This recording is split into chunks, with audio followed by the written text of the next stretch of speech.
A sharp blade pierced through the chest from behind, and scalding blood gushed forth, staining the vast expanse of snow. The pain was excruciating.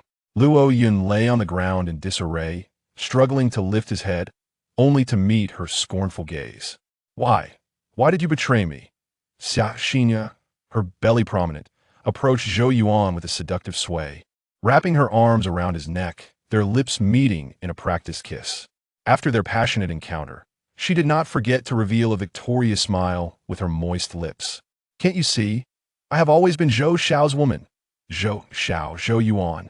He had always regarded him as a brother, sharing trials and tribulations together. Yet he never imagined that he would betray him by entangling himself with his woman. No wonder his whereabouts were constantly exposed. It was they who had betrayed him. Then why did you save me back then? He remembered that when he first met Xia Xinyue, it was she who had rescued him from the brink of death, leading to their fateful connection and a descent into love. Ha ha ha. It was better not to ask, but upon doing so, Xia Xinyue laughed uncontrollably, tears streaming down her face. Who said I saved you? At that time, you were gravely injured and on the verge of death. When you first opened your eyes and mistook me for your savior, I found it amusing and chose not to reveal the truth. Little did I know you were such a treasure, not only soaring to great heights, but also introducing me to Zhou Xiao. I truly owe you my gratitude. Luo Yun was left utterly dumbfounded, his rage igniting within him. No wonder Xia Xinyue had always been so cold towards him. He had mistakenly trusted the wrong person. Originally, I was kept in the dark. Then who was it that saved me back then? Luo Yun, disregarding the fatal wound on his body, screamed in a frenzy. Xia Xinyue, her enchanting eyes crescent-shaped with a smile, looked down and softly uttered 3 words. Bai Wanning. Bai Wanning was a university classmate of his, possessing remarkable expertise in medicine. She was a kind-hearted girl who had always harbored a hint of affection for him. At that time, Luo Yun was still at the bottom of society and ultimately rejected the confession of this extraordinary woman. That's not right. When I first met her, she was a blind beggar and could not even speak. As soon as he spoke, Luo Yun quickly realized something, his heartbeat momentarily faltering. And when he looked up, he was met with Xia Xinyue's even more unrestrained sneer. Did you do this?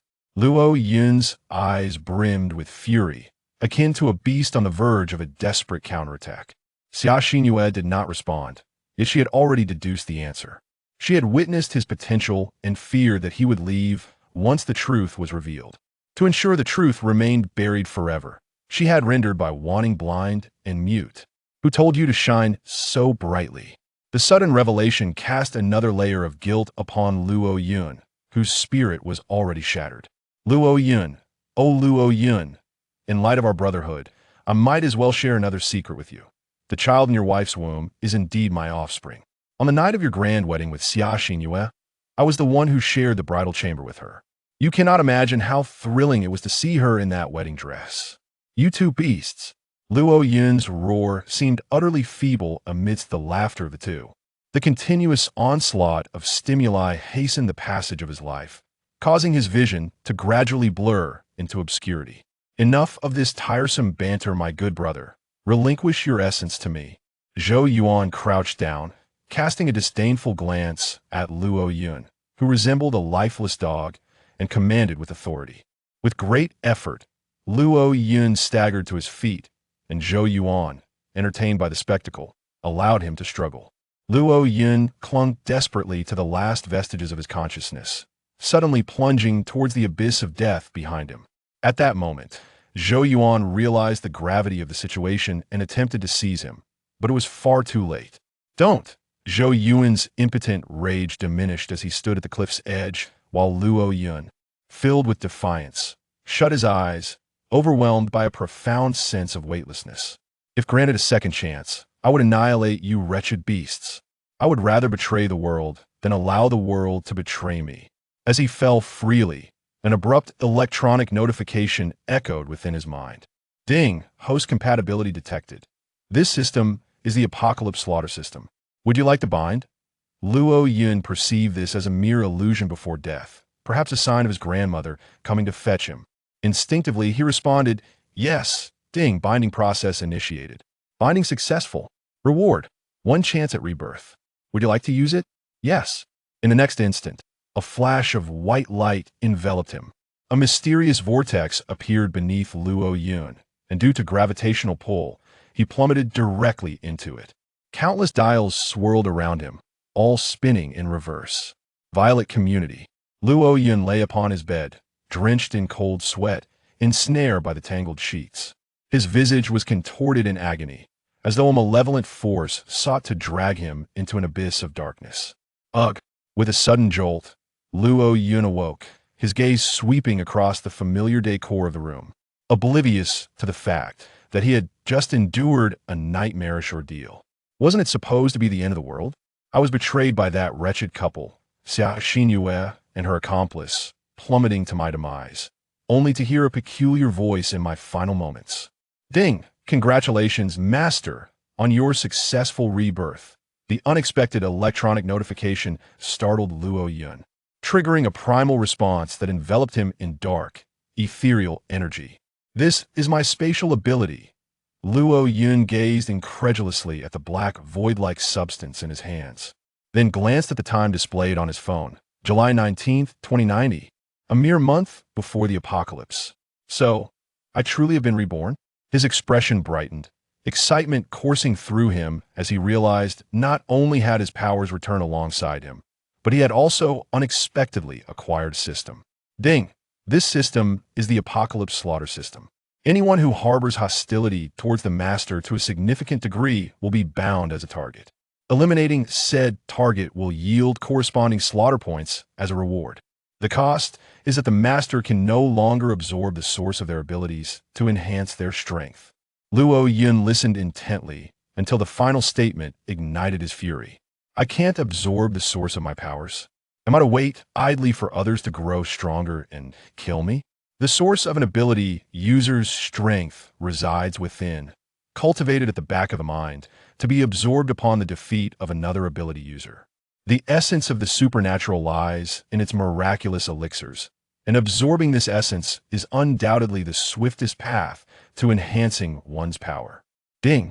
Upon binding with the system, the Master can utilize slaughter points to directly augment their supernatural abilities. The impact of slaughter points surpasses that of the essence itself.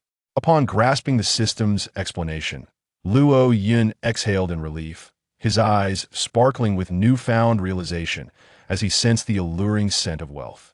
In this case, by vanquishing a supernatural being, I can not only acquire slaughter points, but also gain a portion of the supernatural essence. With slaughter points now within his grasp, the superfluous essence could easily be sold for resources. This immense fortune had finally descended upon him.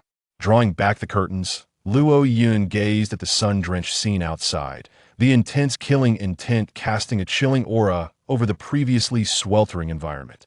In my past life, I heeded too many insidious whispers. Despite becoming a formidable supernatural being, I was still felled by the treachery of the petty. In this life, I shall live solely for myself. Chapter 2. Murder, Fire, and Bank Heist. Xinyu Xia, Yuan Zhou, and all those who have wronged me.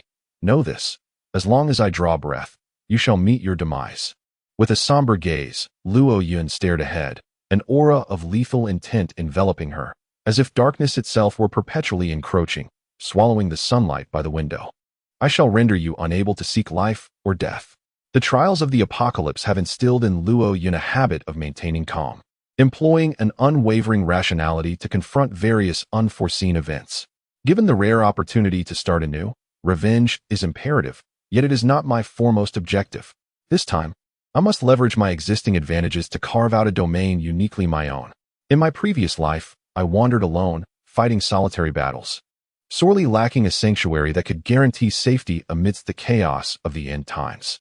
Had I possessed such a refuge back then, I would have spared myself the wounds and avoided the exhaustion from intense combat that ultimately allowed Xinyu Xia to exploit my vulnerabilities and lead to my demise.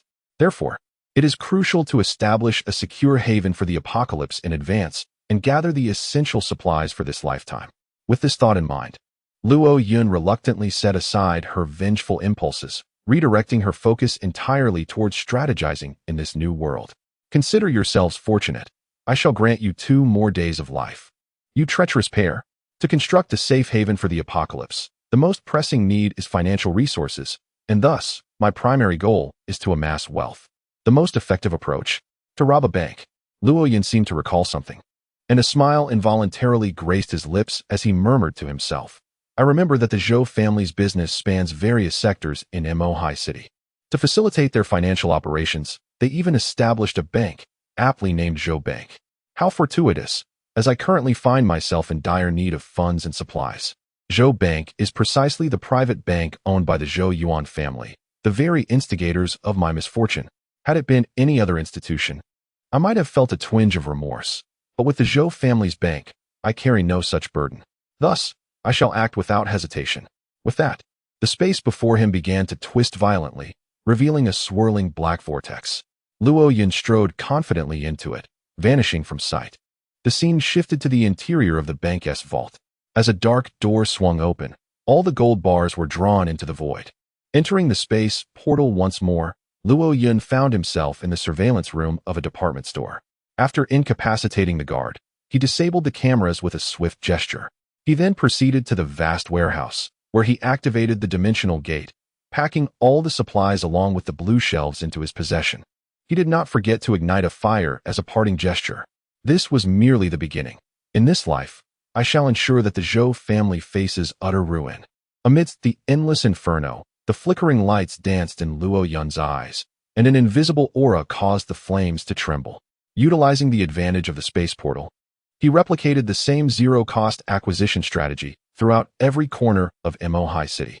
Department stores, fuel depots, armed forces, shipping docks. Anything that he deemed essential for his survival in this apocalyptic world was swiftly gathered and taken away. Within a single day, the city of Mohai was engulfed in a series of bizarre thefts across various districts. Among the most grievous was the incident involving the Zhou family's estate, where not only were their possessions completely absconded, but a fire also ensued. Firefighters scoured the city in vain, ultimately unable to contain the blaze, which left the estate utterly devastated.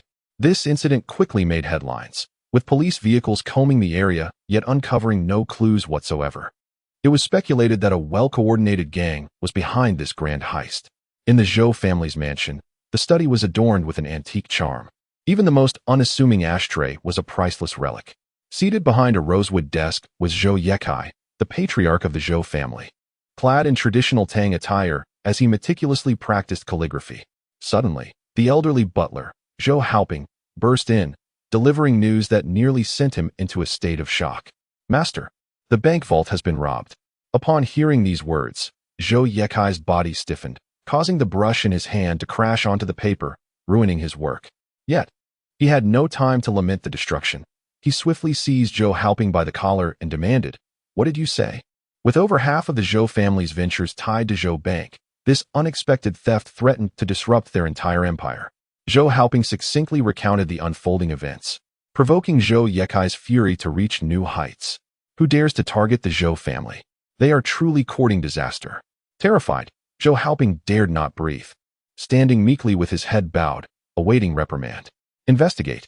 Leave no stone unturned. We must uncover the identity of the perpetrator. I will ensure they cannot survive in Mohai." The matter has already been reported to the authorities, and we are awaiting further notifications. All bank personnel have been secured, and any updates will be promptly relayed to you. As the head of the Zhou family, I possess the composure to immediately contemplate remedial measures. While the bank is undeniably significant, it merely serves to facilitate the circulation of funds. Although the theft from the vaults is indeed distressing, it remains within tolerable limits. As long as our profitable accounts remain unaffected, these losses will inevitably be recuperated. Just as he allowed himself a moment of relief, an anxious voice abruptly shattered the oppressive atmosphere. "Father, something terrible has happened." Zhou Jinghong rushed in, forgetting even to knock. Zhou Yekai, already in a state of agitation, found his frustration directed towards this unwarranted blunder. "At your age, how can you be so reckless? Is this how I have raised you?" Despite Zhou Jinghong's renowned reputation in Moheshi, he appeared merely as an inexperienced junior in the face of Zhou Yekai's authority. He dared not utter a word in response, retreating instead to close the door and knock again. "Speak, what has transpired?" Faced with Zhou Yekai's stern and somber expression, Zhou Jinghong braced himself to deliver the distressing news. All storage warehouses, department stores, fuel bases, and garment manufacturing workshops in Moheshi have been robbed. Zhou Yekai felt his blood pressure surge, his heartbeat becoming erratic. He stumbled slightly, but fortunately, the support of his cane prevented him from falling. Steadying himself, he gazed at Zhou Jinghong in disbelief. All of them. Is the Zhou family's warehouse included among these? No. Upon hearing this response, Zhou Yekai felt an immense sense of relief. Yet he could not help but notice Zhou Jinghong's hesitant demeanor, as if he had more to say. Speak plainly, if there is something to convey. His son seemed increasingly inept, struggling even to articulate his thoughts. The warehouse of the Zhou family had not only been completely looted, but also set ablaze. The inferno was so fierce that it could not be contained, leaving the warehouse in ruins. Zhou Yekai's hair turned ashen at a visible pace, and he felt an overwhelming numbness enveloping him. Cough, cough. This cannot be true. This cannot be. His complexion drained of color, resembling a corpse that had been submerged for far too long. Ultimately, unable to bear the blow, his vision darkened, and he fainted. Master! Father! Indeed, indeed. With this haul, I shall possess enough resources to last through the apocalypse. Strolling down the street, Luo Yun beamed at the news on his phone. Unable to contain his joy. The vast array of supplies within the dimensional space was sufficient for him to indulge for generations, filling his heart with an indescribable sense of security. That old fool Zhou Yekai must be seething, unable to catch his breath. Ha ha. Just as he reveled in his triumph, his phone suddenly rang. Seeing the caller ID, Xia Xinyue, his smile vanished without a trace. Veins bulged on the back of his hand, and the screen emitted a faint glow from his grip. He had not sought her out, yet she had come looking for him. What could she possibly want? In this new life, Luo Yun is no longer the foolish sycophant of yesteryears, and she naturally has little kindness to spare for Xia Xinyue. After a moment of stunned silence, her voice erupted like a bomb ready to detonate. Luo Yun, what is your attitude? Do you even realize who you're speaking to? Meanwhile, Xia Xinyue lay languidly in Zhou Yuan's embrace, subjected to his careless teasing. Upon hearing Luo Yun's impatient tone, she was instantly incensed. Her voice, laced with an air of superiority, exuded the essence of a queen, despite her humble origins. This is my attitude. If you have something to say, then speak. If you are merely wasting my time, I will not tolerate it. She showed no mercy, her words splattering across the screen with fervor. The heightened pitch of her anger startled those around them, while Xia Xinyue's chest heaved violently in response to the verbal onslaught. Enraged and gritting her teeth, Xia Xinyue's face twisted in fury. How dare this pathetic sycophant speak to her in such a manner? Who granted her the audacity? Just as she was on the brink of explosion, Zhou Yuan's discreet gestures prompted her to suppress her indignation. Striving to regain her composure through deep breaths, she attempted to adopt a tone of feigned innocence. Oh dear, brother Luo Yun, I lost my composure earlier. I actually came to discuss a business opportunity with you. The insincerity in her voice made her feel nauseated, and Luo Yun's brow furrowed in disapproval. She knew all too well that any call initiated by Xia Xinyue was unlikely to harbor good intentions. Enough. She had no desire to engage in even a single word with her. Even the phrase she intended to use was reduced to a mere syllable. Luo Yun's demeanor left Xia Xinyue utterly perplexed. How could her once unwavering charm suddenly lose its effect? It felt as though she had transformed into an entirely different person. Although the cause remained elusive, Xia resolved to endure the discomfort and complete her performance until she could secure the money. You are aware that I work for Zhou Shao, and the Zhou family intends to raise funds to construct a doomsday shelter. Considering we have a sum of money at our disposal, which we do not urgently need, it seems prudent to invest it. In response, Luo Yun fell into silence, her brows knitting together in contemplation. The impending news of the apocalypse, it seemed, was known only to reincarnated individuals like herself, and perhaps a few officials around the world. The Zhou family was certainly not to be underestimated. The pivotal aspect of their plan to create a safe haven would indeed simplify matters for her. Once they had completed their project, she could simply seize it for herself. In that case, investing in the Zhou family was not out of the question. I can agree to your proposal, but what benefit do I stand to gain? Over the years, she had built her company from the ground up, and Xia Xinyue's willingness to be with her had primarily been motivated by financial interests. However, she had since become entangled with the wealthier Zhou Yuan, and now sought to usurp the fruits of Xia's labor. Was such an outcome truly feasible? Xia Xinyue stared at her phone, momentarily at a loss for words. She had never encountered a situation like this. It was the first time Luo Yun had presented her with conditions. How could she expect to gain without offering anything in return? Surely, this was a delusion. Xia Xingyue found herself in a state of indecision, yet to Zhou Yuan, the act of proposing conditions signified the possibility of negotiation. He gestured persistently, urging her to acquiesce. Taking a deep breath, she feigned sweetness and said, "Oh, brother Luo Yun, I shall agree to your terms, so please do not be angry. I will comply with all your wishes." In her pursuit of funds to construct a safe haven, she felt compelled to sacrifice a portion of her own dignity. Was this not precisely what Luo Yun desired? The mere thought of being toyed with by an infatuated admirer made her stomach churn with disgust. Meanwhile, Luo Yun, holding his phone, scoffed disdainfully. Indeed, when one possesses wealth, everything seems trivial. Even the most beautiful women will gravitate towards you. Those unattainable goddesses, mere illusions of perfection, would reveal themselves to be far less than extraordinary in the intimate realm, exhibiting far more lewdness than one could ever imagine. As he listened to Xia Xinyue's affected tone, Luo Yun felt a wave of nausea wash over him, a clear sign that he was on the verge of retching. He had developed a visceral aversion to her. For heaven's sake, can we speak plainly without your insipid antics? It is utterly revolting. Luo Yun's words struck her like a resounding slap, jolting her from her self-satisfied stupor. Time and again, she had faced rejection, her cheeks flushed with humiliation as she could no longer contain her fury, shouting into her phone, "Luo Yun, what is it that you truly desire?"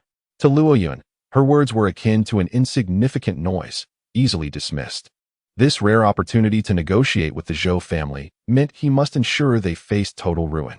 He recalled the cat from his previous life, which had been mistreated by Zhou Yuan and eventually transformed into a fearsome white tiger, endowed with extraordinary powers, rendering it virtually invulnerable. In a bid for vengeance against humanity, the survivors of the Sea of Demons were nearly consumed by it, but ultimately, it was the extraordinary abilities of the regional power wielders that drove it back. If only emotional bonds could be cultivated before the apocalypse, they would undoubtedly serve as a significant boon for survival in such dire times. Previously, I had seen Zhou Yuan tenderly caring for an adorable little kitten, which I found quite endearing, and I resolved to adopt it. This revelation incited a furious ire within Xia Xinyue. "Luo Yun, you rejected me, choosing instead a mere cat?" Soon, her phone erupted with her frantic and exasperated tirades.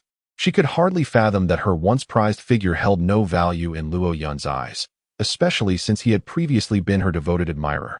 This sudden reversal of roles left her profoundly unsettled. "Indeed, in my eyes, you are worth less than a cat." Xia Xinyue's heart throbbed with anguish. As if pierced by 1,000 arrows, she bit her lip until it bled, the metallic taste flooding her mouth. Noticing Xia Xinyue's inability to respond, Zhou Yuan swiftly snatched her phone. "Very well, I promise you, I will bring it to you tomorrow. Please hold true to your word."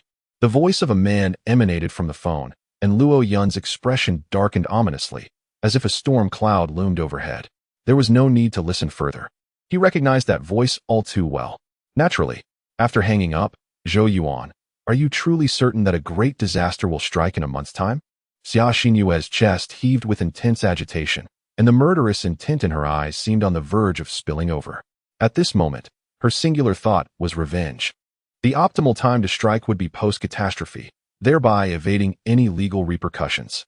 Zhou Yuan, with an air of casual arrogance, toyed with the soft flesh on Xia Xinyue's chest, offering a semblance of comfort. "Fear not. Once we establish a secure base, everyone will seek refuge. The entirety of Moheshi will bow to the Zhou family. At that juncture, you may exact your vengeance as you see fit."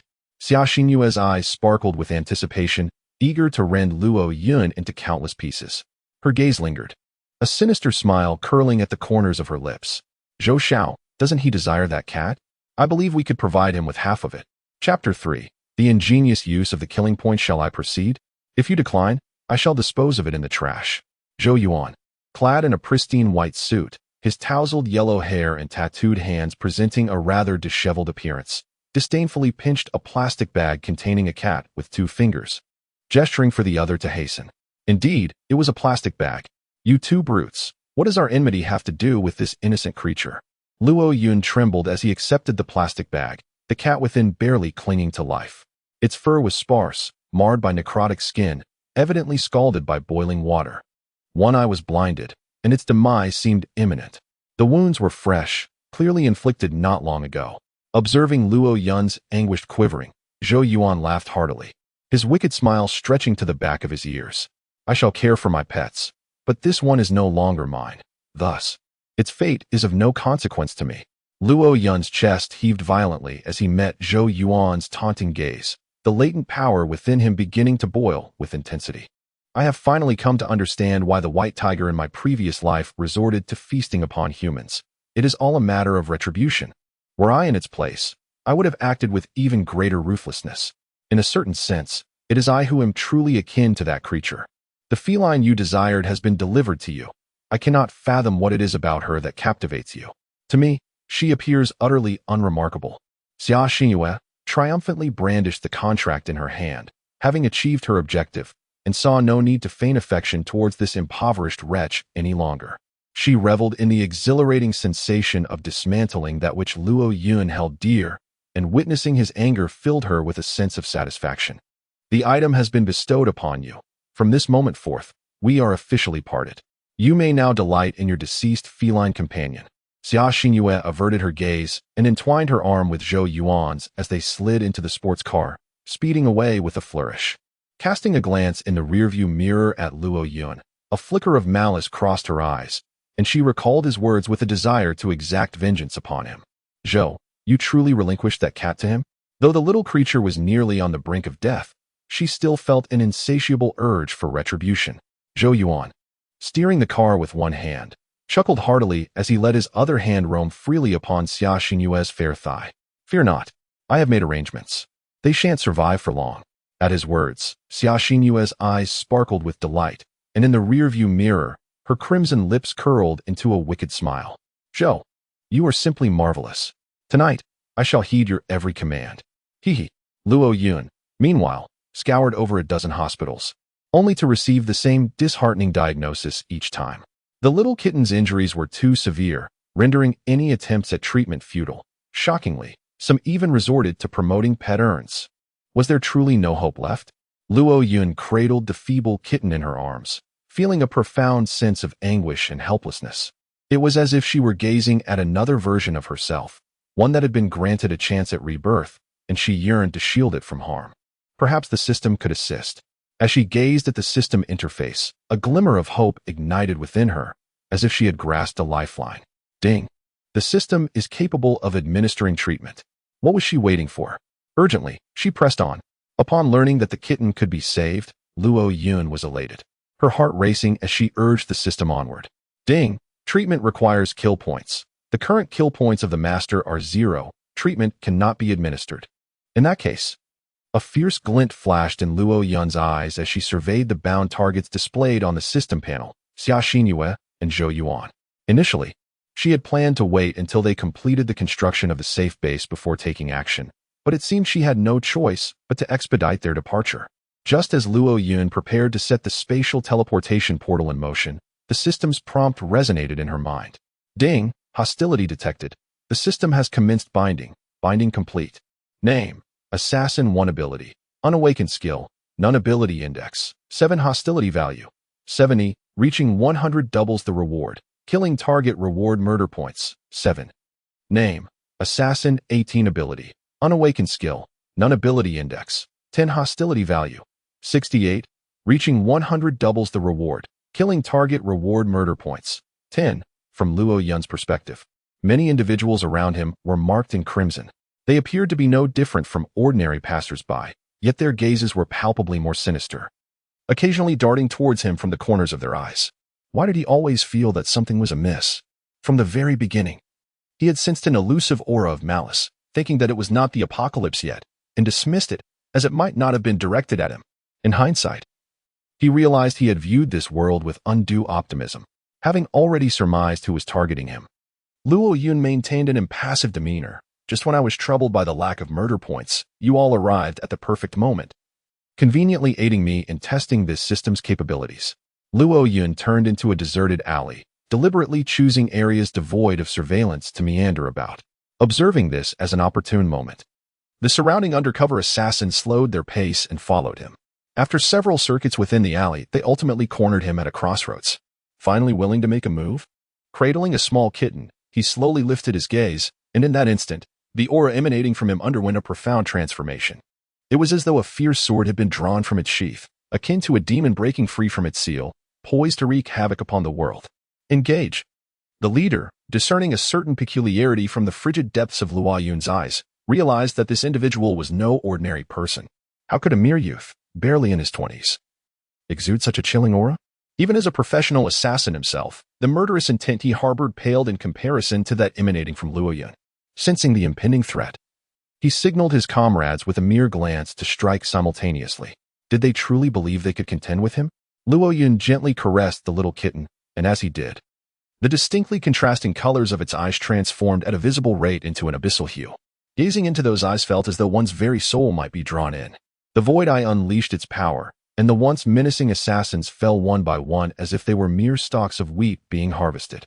The scene was so bizarre that, had it not been on the street, one might have mistaken it for a group of elderly men feigning injury. With the void eye, any target within his sight would be subjected to a compressive force from the spatial realm, rendering them nearly defenseless. Ding. Congratulations, Master, for eliminating Assassin 1. Earning 7 slaughter points. Ding. Congratulations, Master, for eliminating Assassin 18, earning 10 slaughter points.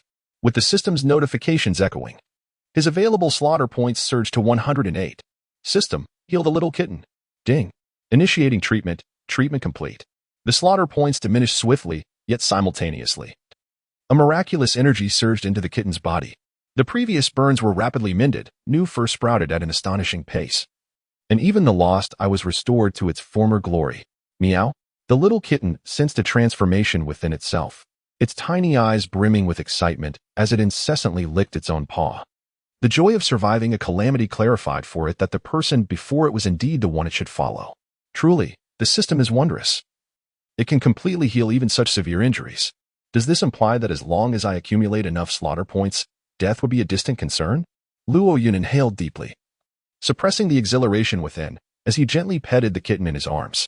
Once restored to its normal state, it appeared irresistibly adorable. Contemplating the little one's future ability to replicate, he decided to name it Little Mirror. Meow.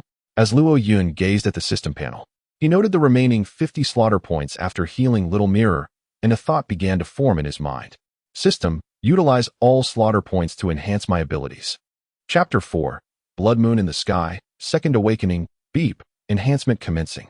Enhancement complete. A surge of mysterious energy coursed through Luo Yun's body, akin to an infant receiving nourishment within the womb, as his aura steadily ascended. This sensation was indescribably pleasurable. Feeling the changes within himself, Luo Yun displayed a look of pure enjoyment. Name: Luo Yun abilities, Absolute Space Skills, Dimensional Gate, Void Domain, Void Eye Ability Index, 11,000, Available Slaughter Points, 0, previously. The ability index stood at 10,000, but the allocation of 50 slaughter points allowed for an increase of 1,000. The enhancement through slaughter points proved to be even more effective than directly absorbing the essence of the abilities. Luo Yun's face radiated with astonishment, a smile seemingly threatening to spill forth from his visage. 18 ordinary assassins had managed to amass over 100 kill points. One could only surmise that the rewards for supernatural beings would be even more bountiful. If he could continually enhance himself in this manner, he might reach a level unparalleled in history. Luo Yun was brimming with excitement, almost eagerly anticipating the arrival of the apocalypse. Should others become privy to his thoughts, they would undoubtedly deem him mad. Congratulations, Master, on completing the first phase. Reward: Energy Weapon, Void Blade. The reward has been placed in the system's repository and is available for immediate use. Indeed, fortune seemed to smile upon him. The Void Blade was a pitch-black saber, devouring all sunlight that dared to touch it, while the blade's edges were occasionally accompanied by violent spatial distortions. Whoosh! In a moment of inspiration, Luo Yun swung the weapon, unleashing a jet of darkness that sliced through the air like a crescent moon. Boom! The alley at the intersection was cleaved as if it were mere tofu, bricks and stones flying in all directions amidst a cloud of dust. Luo Yun gazed in disbelief at the scene before him. Even in his previous life, the energy-conducting weapons crafted by official laboratories could not compare to this level of power. What the system provided was indeed extraordinary. With such a formidable weapon in his possession, how many could stand against him in the face of the impending cataclysm? Yet, while he was still in shock, Rows of police cars had already arrived at the mouth of the alley, only to find no one at the scene. Ultimately, 18 corpses were unearthed from the rubble.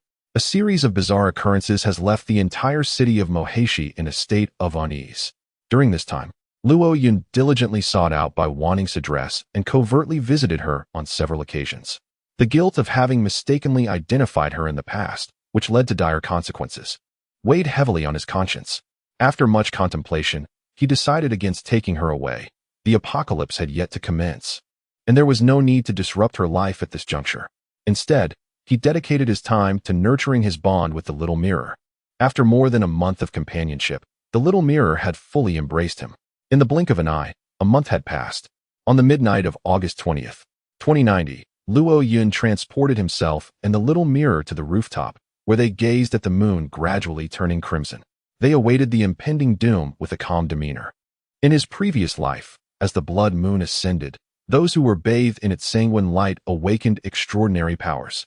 Soon, more individuals began to manifest these abilities, leading to widespread chaos across the globe that the authorities could not suppress, and the law crumbled into silence. At this moment, the blood moon radiated its brilliance, casting a crimson glow over the entire northern hemisphere of the blue and white star, enveloping it in a hellish atmosphere. The blood-red Moheshi exuded an intensely eerie aura, reminiscent of a calamity of blood. Suddenly, meow, the sanguine light enveloped both man and cat, instantly penetrating their bodies. Luo Yun's form softened, collapsing to the ground, while the little mirror lay beside him, appearing feeble. Both experienced overwhelming discomfort, as if countless ants were gnawing at their hearts, sensing something within them was hatching. As the unusual energy within Luo Yun surged, a formidable aura erupted like a volcanic eruption, and a column of black and white light soared into the sky, startling the entire city of Moheshi. Ding! Detection indicates that the host's body is undergoing transformation. Congratulations, host, for acquiring a new ability. In the Jiangnan region, within the Anomalous Energy Research Laboratory, an elderly man with a white beard observed through satellite imagery. On the large screen, a blood-red moon loomed ominously. He clasped his hands, his sharp gaze fixated on the screen. The atmosphere within the laboratory was dreadfully serious, as if a significant event were imminent. At last, it had come to pass. The predictions from the capital had materialized. With the emergence of the blood moon, more and more places and individuals began to awaken their extraordinary abilities, plunging the world into increasing chaos. While others may have been oblivious to the strange occurrences in Moheshi, the researchers were acutely aware of the gravity of the situation. Suddenly, the shrill blare of an alarm pierced the tense atmosphere, capturing the old man's immediate attention. What was happening? A powerful energy signal had been detected by the satellites. However, could this data be erroneous? Simultaneously, an expert clad in a white lab coat at the monitoring center stared in disbelief at the extraordinary readings on the screen, exclaiming, "Impossible! This is the latest satellite technology. How could there be an error?" The colleague beside him promptly dismissed his assertion, yet he furrowed his brow, unwilling to elaborate, and remained resolute in his stance. I will now share the visuals on the large screen. Gazing at the authentic data, the initially skeptical expert could not help but exclaim in astonishment. How could this be? The anomalous energy data has exceeded the upper limits of the patterns they had previously identified. Professor Lin Qingxian, his hair as white as snow, stared thoughtfully at the large screen, adjusting his glasses. This anomalous energy, it is formidable, mysterious, potent yet dormant. This is the manifestation of an unparalleled ability that was thought to exist solely in theory, has now appeared. At this moment, Lin Qingxian could no longer remain seated. He hastily commanded his assistant. The location is Magic Sea City. Promptly report to the commander and spare no effort in locating him. A new ability? The crimson glow fades. The discomfort only ceased when Luo Yun was drenched in cold sweat. He eagerly opened the system panel. Name, Luo Yun ability, absolute space. Unknown ability, skills, interdimensional gate, void domain, void eye ability index, 15,000 available kill points. 0. Luo Yun stared at the absolute space ability, now accompanied by an unknown ability, rendered momentarily speechless as he pointed at the system panel. System, what is the meaning of this? Ding. Due to the brief duration of the blood glow transformation, the ability awakening was interrupted, and it is currently in a semi-awakened state. This system is unable to discern the specifics. Can the kill points remedy this shortcoming? Considering that kill points can be utilized for healing and restoration, as well as enhancing oneself, it may indeed prove beneficial. In merely a state of semi-awakening, one can unleash an astonishing aura. This newfound ability may very well rival one's spatial powers.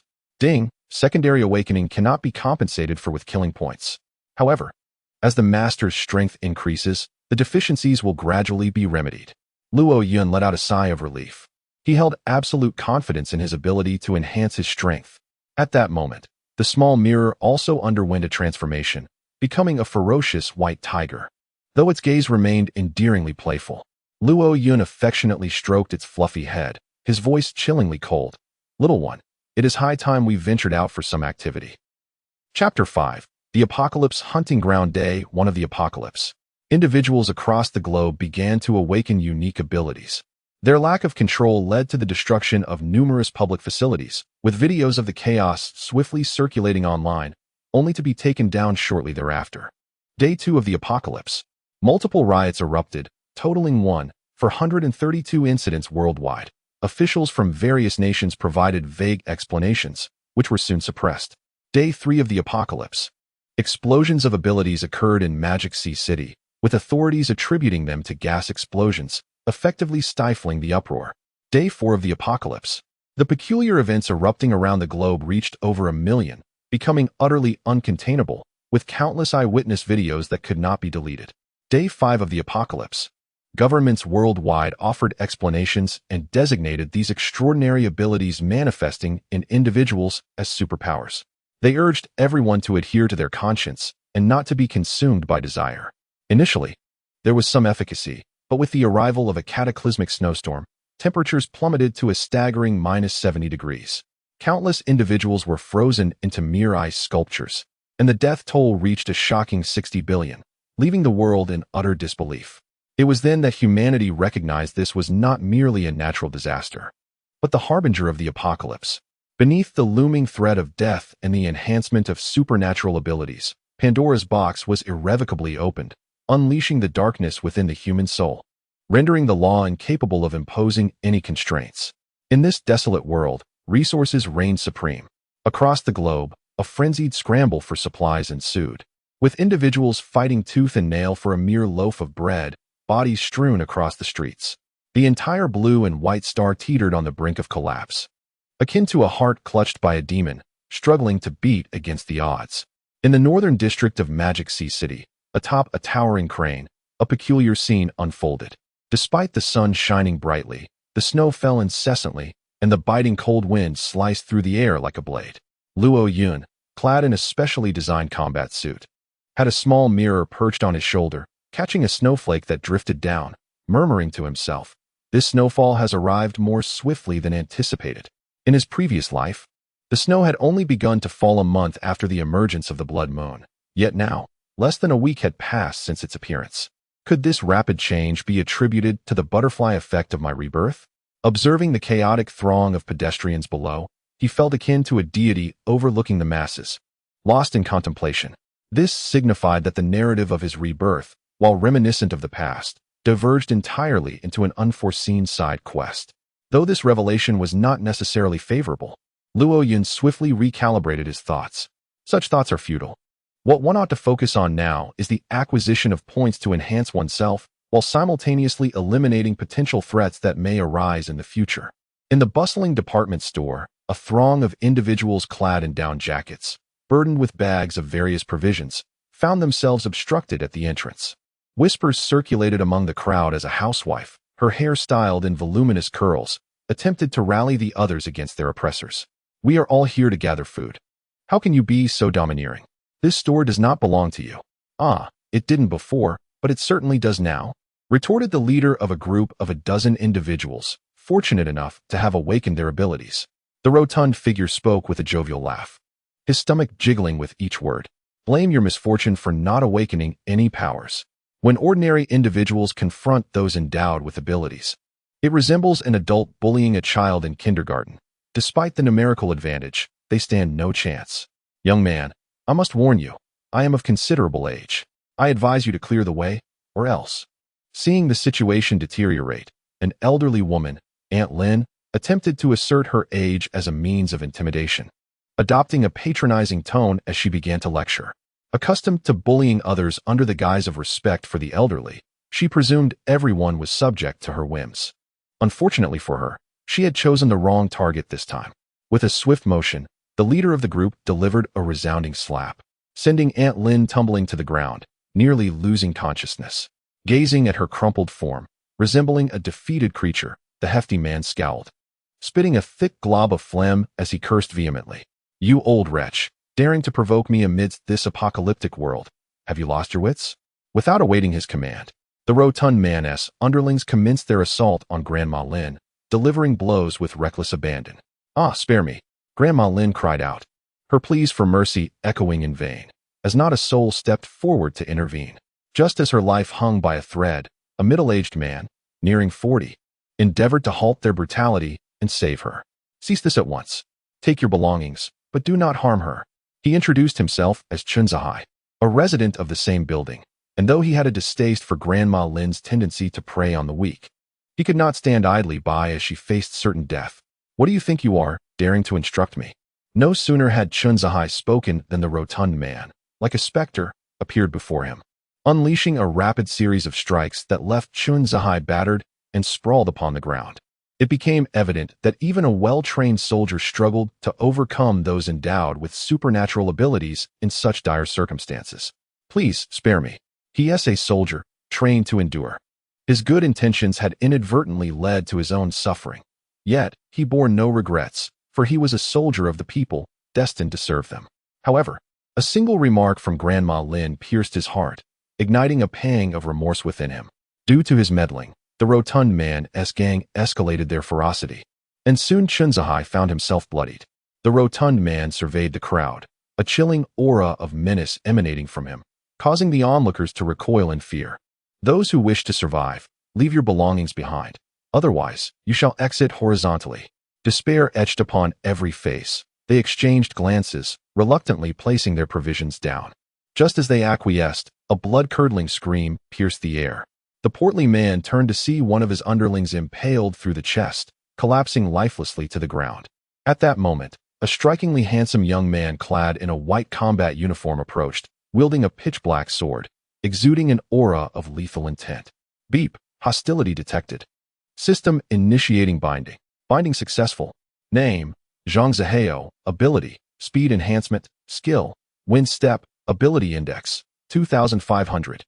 Hostility value, 50, hostility value reaching 100 doubles the rewards, kill target reward, 2500 slaughter points. Name, passerby 14, ability, skill.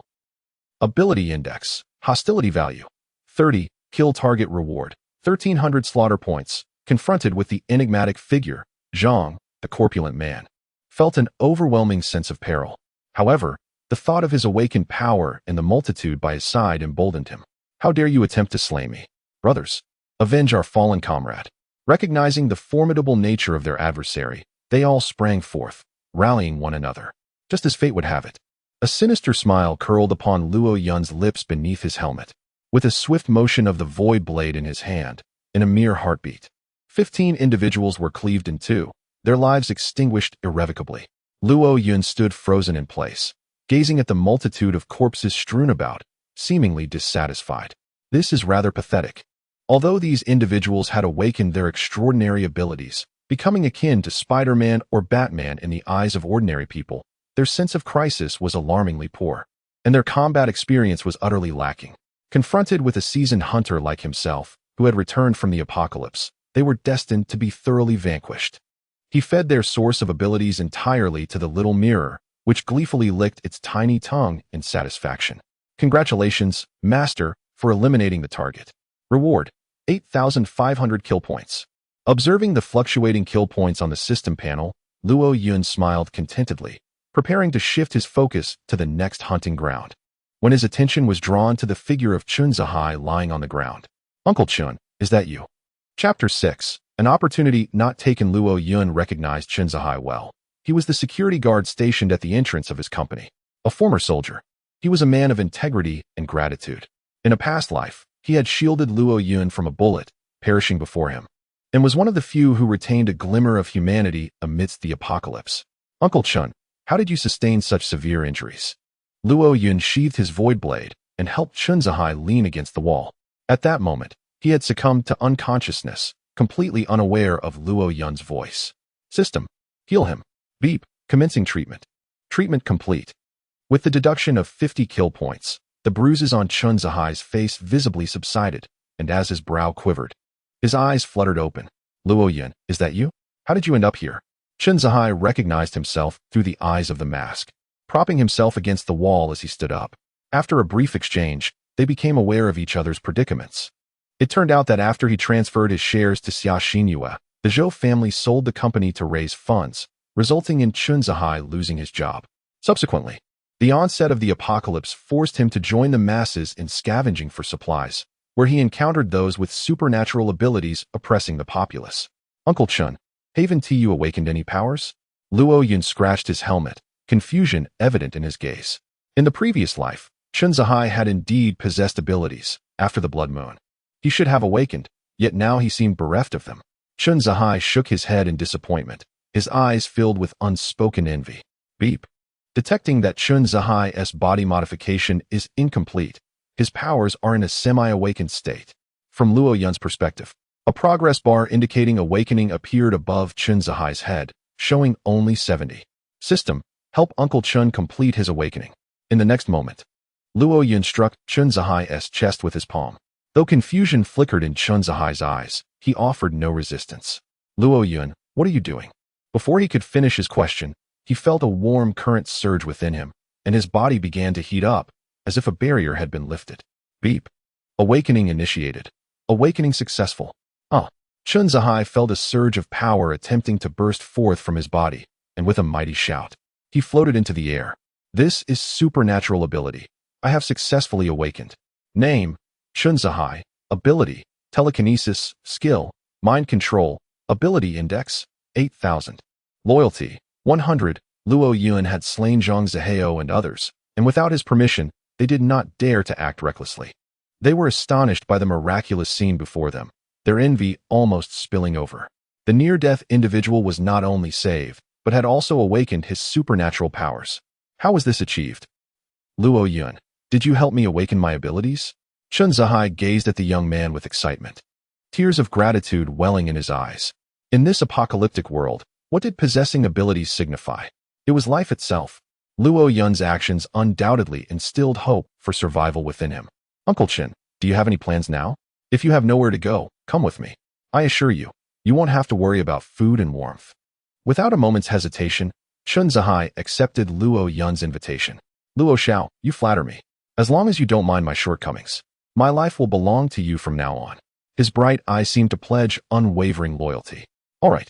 Just as Luo Yun was about to lead Chun Zihai on a hunting expedition, they were halted by a group of residents. Each of them looked at him with smiles. Led by the previously duplicitous Aunt Lin.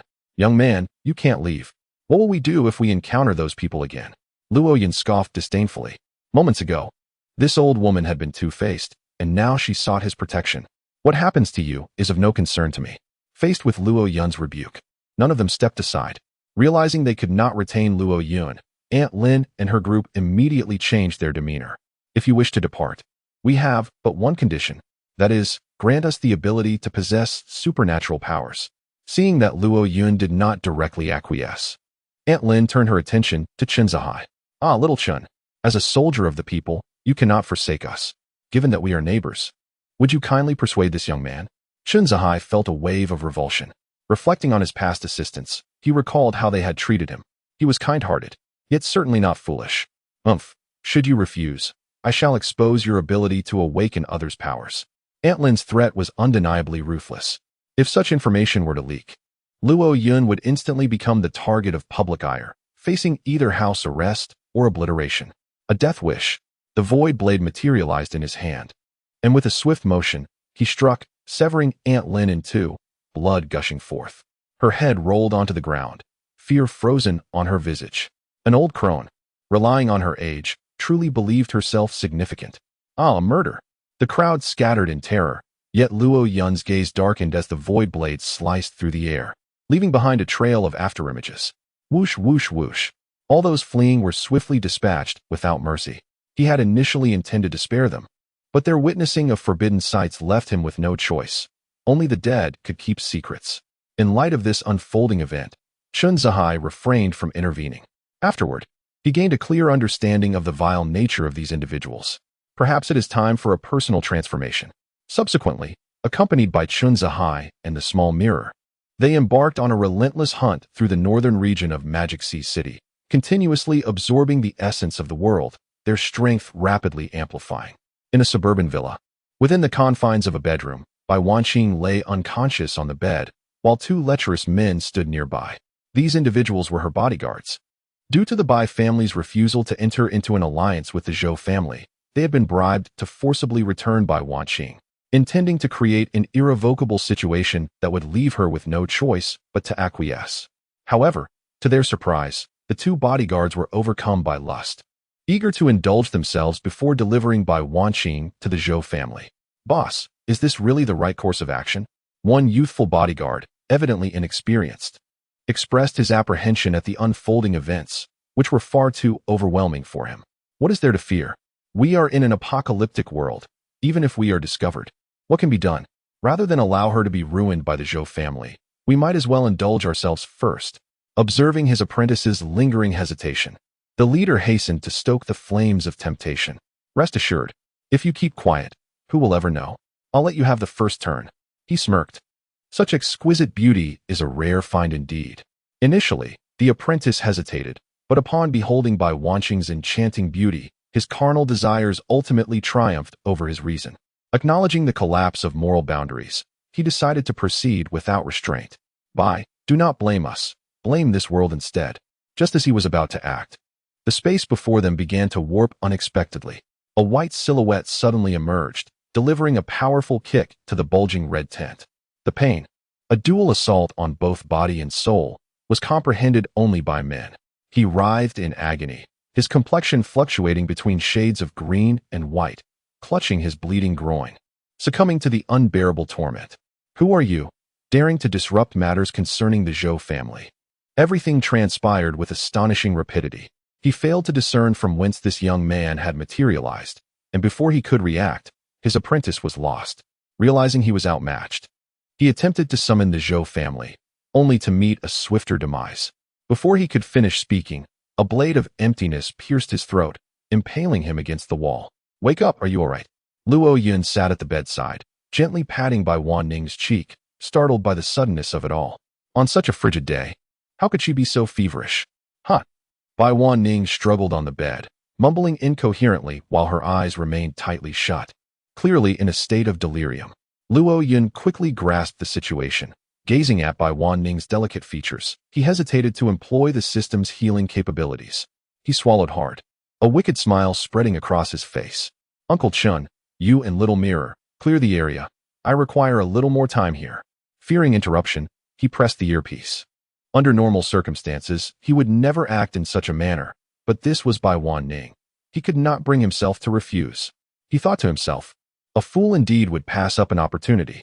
Out loud, he said, "Considering your kindness towards me, I shall begrudgingly assist you this once." Chapter 7. The phantom-faced killer. Several hours later, Bai Wanning awoke to find the villa immaculately cleaned and devoid of any presence. Yet, she felt a profound ache in her waist and back, making it arduous to rise from her bed. Glancing at the faint bloodstains on the sheets, she immediately comprehended the gravity of the situation. Clutching the blanket in her arms, she fell into a daze, tears streaming down her cheeks uncontrollably. How could she have preserved her chastity for so many years only to lose it so abruptly, and to an unknown perpetrator at that? Meanwhile, Luo Yun stretched contentedly, the pressures of the day dissipating, leaving him invigorated and light on his feet. He contemplated the moment he could whisk Bai Wanning away.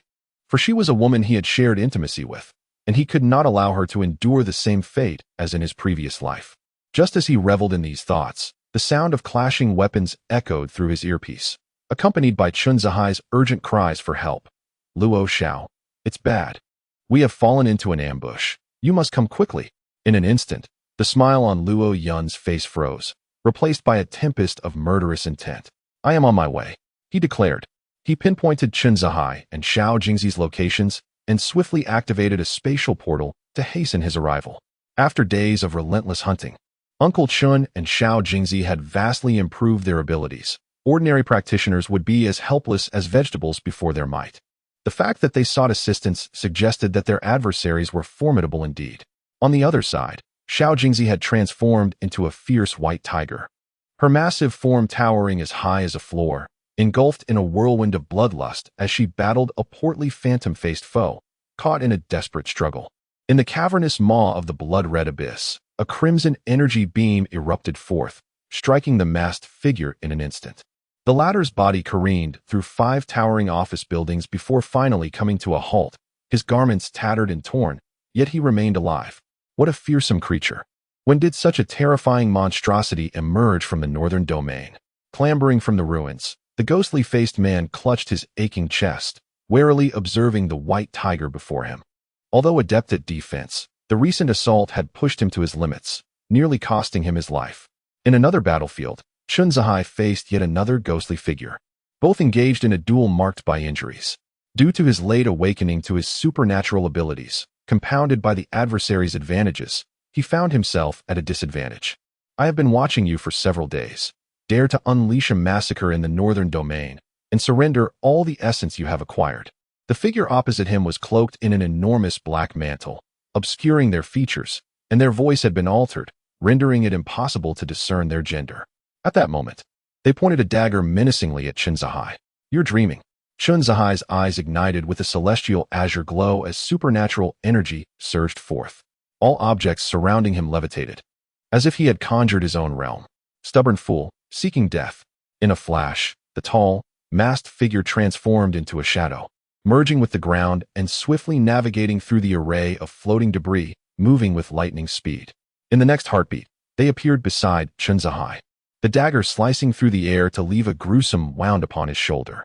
Damn it, the responsiveness of mental power is crucial.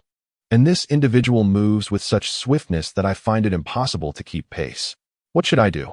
As a warrior, Chen Zihai possesses considerable combat experience and promptly began to retract the range of his mental power, transitioning from offense to defense. Without the floating objects for cover, the masked assailant clearly began to struggle, missing several attacks. This damned opponent is truly formidable. The adversary's mental prowess is remarkably agile. Once ensnared, death is inevitable. Thus, he is compelled to maintain a constant high-speed movement. This, however, results in a rapid depletion of his energy, and the assassin, not renowned for endurance, begins to lose patience as time progresses. A swift resolution is imperative. Noticing the attacker's reluctance to strike, Chen Zihai felt the weight of heightened psychological pressure, which significantly drained his own energy while he sustained his mental defense. The conflict had devolved into a psychological duel, a matter of who would exhaust their energy first. He sensed that his own energy reserves were dwindling, leaving him with only 3 opportunities to act. He must force his opponent to reveal himself. If you do not emerge soon, I shall absorb the essence.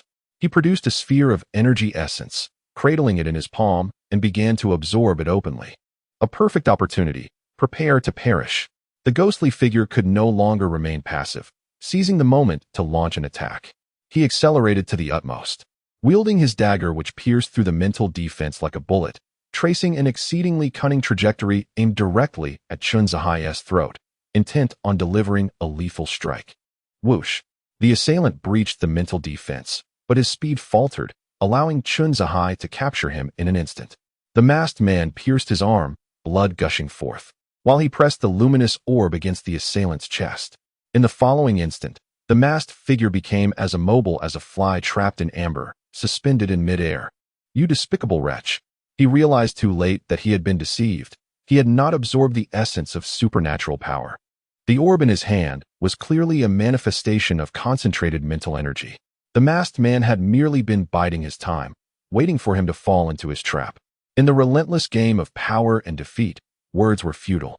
Chen Zihai seized the dagger from the masked man's grasp and aimed to thrust it into his throat. Aware that hesitation could lead to dire consequences, he dared not waste a moment, yet fate had other plans. Whoosh! A strand of grayish-white silk ensnared his limbs, pinning him in place, rendering his struggles utterly futile. Before he could eliminate the masked figure, he found himself bound like a rice dumpling. As he lay on the ground, he caught sight of a massive spider web strung between the skyscrapers above. At its center lurked a colossal spider. From this vantage point, he had a clear view of the creature's abdomen, its 8 bulbous eyes gazing down upon him, resembling a demon. The spider spoke in human tongue. "Useless waste. Why do you not act swiftly?" At that moment, the masked man broke free from the mental grip and nodded at the spider overhead, picking up the dagger from the ground as he approached Chun Zihai step by step. His gaze turned icy, the cold blade glimmering with a chilling light. "This time, let us see how you will defend yourself." As the silken threads tightened around him, Chun Zihai was compelled to expend all his mental energy in defense, leaving him unable to confront the masked man before him. Whoosh! Just as the masked assailant's dagger was a mere 2 centimeters away from Chun Zihai, a dark crescent moon shattered the weapon into fragments. "How audacious of you to threaten my person," the voice echoed before the figure even emerged. An overwhelming aura of death enveloping the atmosphere, sending shivers down his spine. Instinctively, as a seasoned assassin, he swiftly retreated into the shadows, his energy depleting at an alarming rate, propelling his speed to its zenith. Whoosh! A colossal black moon descended like a dark shroud from the heavens, unleashing a tremendous destructive force that expelled him from his concealment.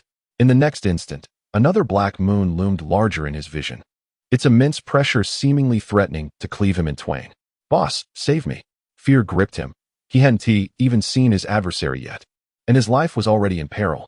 How could he possibly fight under such circumstances? Whoosh whoosh. A silken thread ensnared the assassin, yanking him away and granting him a reprieve. He crashed heavily to the ground, gasping for the frigid air, his cloak drenched in sweat. Above, a young man clad in white combat attire had mysteriously appeared atop a tall building, wielding a black saber like a martial arts master. Amidst the wind and snow, he locked eyes with the gigantic spider lurking in the air, the atmosphere thick with the scent of gunpowder. 100-fold space acceleration. Without hesitation, Luo Yun sprang into action, leaping onto the spider's silk and charging toward the enormous arachnid, the formidable energy emanating from his void blade burning like flames. His blade swung with such blinding speed that only a multitude of afterimages could be discerned. Whoosh whoosh. Hundreds of blade energies shot skyward, casting a pall over the ground below. As the scene unfolded with the locusts crossing, the 2 specter-faced individuals could not help but feel a sense of panic. The strength of this person was formidable. In the face of a deluge of attacks, the colossal spider maneuvered swiftly amidst the myriad strands of its web. Despite its imposing size, this realm of silk was its dominion. The black moon tore through countless threads, yet only a scant few managed to ensnare the great spider. With a keen eye on the fleeting moment of opportunity, the great spider, with its hook-like mandibles agape, unleashed a colossal web that enveloped an entire kilometer radius. Luo Yun appeared isolated, akin to a fish caught in a net. The spider's silk, seemingly soft and pliable, possessed a tenacity capable of lifting aircraft carriers, laced with venom that rendered anyone trapped within utterly helpless. The specter-faced assassin gazed upon the intricate web, a victorious grin gracing his lips. However, Luo Yun remained unperturbed, standing still as the world around him began to warp violently. The void material morphed into a black viscous substance, crackling with the essence of lightning. With a sweep of the void blade, the celestial web was instantly shattered, countless strands dissolving into a flurry of luminous particles. How could this be? The specter-faced individual wore an expression of disbelief, as if witnessing a ghost. Yet, before he could fully process the astonishment, Luo Yun propelled himself through the void, charging towards the great spider. Under the influence of the void's domain, there was no refuge to be found. Recognizing the inevitability of confrontation, the spider advanced willingly, and the two collided with a force akin to a nuclear explosion, prompting the four to retreat hastily. Luo Yun, wielding the blazing void blade, struck down upon the spider's back with a resounding clang. The spider's web in midair was instantaneously torn apart, and the colossal figure plummeted to the ground like a meteor. The thunderous crash sent up a cloud of dust, reminiscent of a sandstorm that obscured the sky. Such terrifying power. Has Luo Yun already reached this level of strength? The immense destructive force left Chun Zihai trembling with fear, and he recognized the vast chasm that separated him from true practitioners of extraordinary abilities. If he did not strengthen himself soon, He would only become a burden in the future, a prospect he wished to avoid. As the smoke dissipated, Luo Yun emerged alone, while the three adversaries had vanished. Far from the battlefield, a gigantic spider, missing 2 legs, scurried swiftly. Once it confirmed its safety, it discarded the 2 individuals it had captured before transforming back into human form. He, too, was a masked figure, towering over the 2 others, distinguished by a ghastly mask adorned with a character meaning king. "Brother, are you injured?" the 2 asked as they rose, incredulously observing the trembling hands of the one they referred to as brother. He waved his hand dismissively, signaling that he was fine, though his breathing was evidently labored. "This mission is cancelled. We must return and inform our master that an extraordinary practitioner has entered his domain. The plan must be expedited." "Are you all right?" Chun Zhai inquired, gazing at Luo Yun, feeling an overwhelming sense of guilt for having been a hindrance this time. "I'm fine, just regretting that they managed to escape," Luo Yun replied. Chun Zhai regarded Luo Yun with some suspicion, sensing that something within him had changed. It was an indescribable feeling, yet undeniably present. Little Mirror leaped onto his shoulder, immediately noticing that its master bore a slightly altered scent.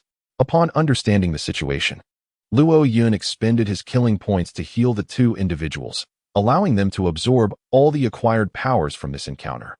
Suddenly, his phone rang. It was an announcement from the Zhou family, claiming that an elder of the Zhou clan was celebrating his 70th birthday and inviting all abilities practitioners from the northern domain to the feast. The news was ubiquitous across all platforms, making it nearly impossible to overlook. In this apocalyptic era, how could this old man still think of celebrating his birthday and hosting a banquet? Chun Zhai muttered in disdain. In a world where everyone is on edge, who does not tread carefully, how can he be so brazen without fearing the ire of the masses? Zhou Yekai, that old man, harbors considerable ambition. He aims to unify the northern domain and emerge as the true sovereign. Luo Yun discerned Zhou Yekai's intentions at a glance. Having been closely associated with the Zhou family in his previous life, he was quite familiar with that old man's disposition. He must be out of his mind, spat Chun Zhai, expressing his contempt for such a wolfish ambition. The Zhou family must possess their own confidence to act so boldly. Shall we attend? Indeed, we must go. I must assist him in celebrating properly. Chapter 8. The diverted investment on this day. The rare snowfall in Moheshi ceased, yet the wind howled fiercely, slicing against the skin like a blade. At the Zhou family estate, a fleet of modified luxury snow vehicles, over 100, stood parked at the entrance. Those disembarking were either esteemed dignitaries or formidable abilities practitioners. Remarkably, the Zhou family had even constructed a heated corridor. Lin Jing, the assistant of Bai Wanning, gazed in astonishment at the facilities before her. For the occasion of the old gentleman's 70th birthday, the Zhou family certainly spared no expense. Clad in a professional secretary's attire, she was also a formidable supernatural being.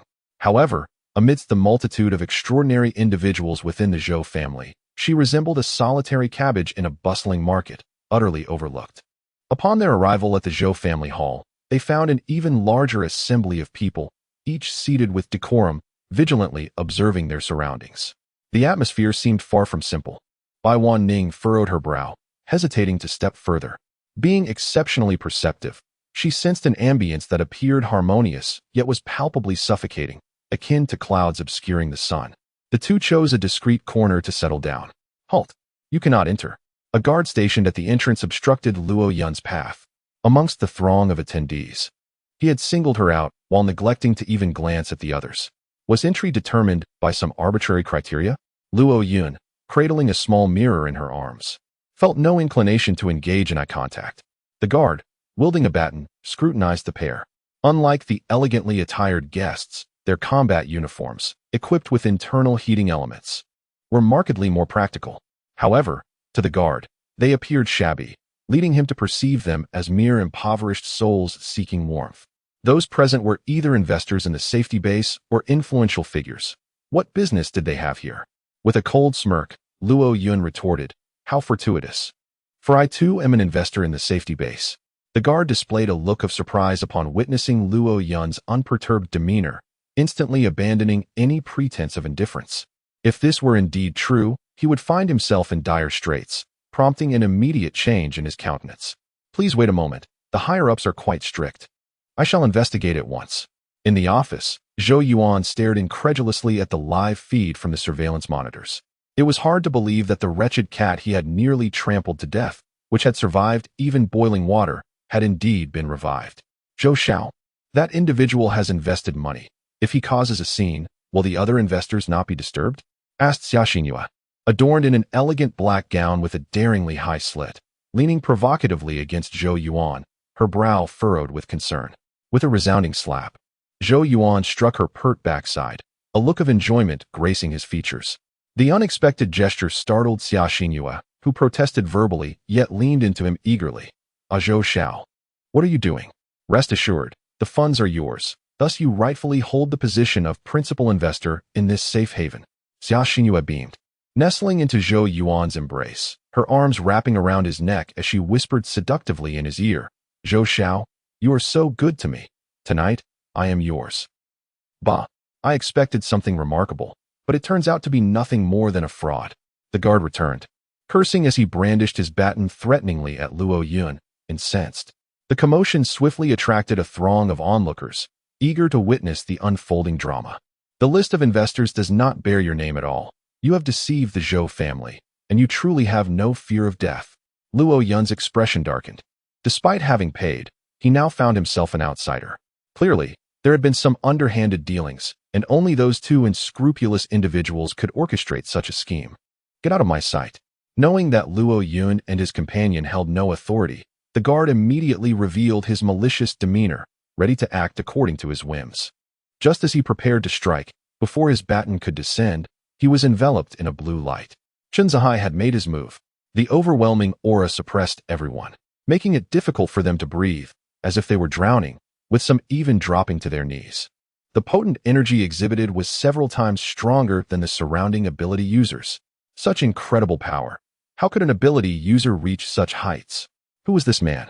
He seemed to be an underling of that young man, who referred to him as young Master Luo, which meant he was. Upon this realization, more and more people stared, astonished, at Luo Yun, who cradled a kitten. His refined appearance seemed oddly unsettling, as if concealing a demon that would wreak havoc upon the world. The guard found himself grasped by the throat, lifted into the air. His face drained of color, and fear etched across his features as he struggled to utter a few words. You are ability users. How dare you? Not only deceiving investors, but also daring to lay a hand on young Master Luo. Chen Zihai's eyes radiated intense light as he raised his hand in a gesture towards the guard. Spare me. Bang. Before the guard could utter a plea for mercy, his entire body erupted into a gruesome spectacle of dismemberment. A cloud of blood and entrails splattered everywhere. Yet the two individuals at the center remained untouched, their attire pristine and immaculate. With poise, they strode into the grand hall, not forgetting to flash smiles at the surveillance cameras. Meanwhile, in her office, Xia Xinhua was struck with terror at the sight, her complexion paling, and her legs trembling uncontrollably.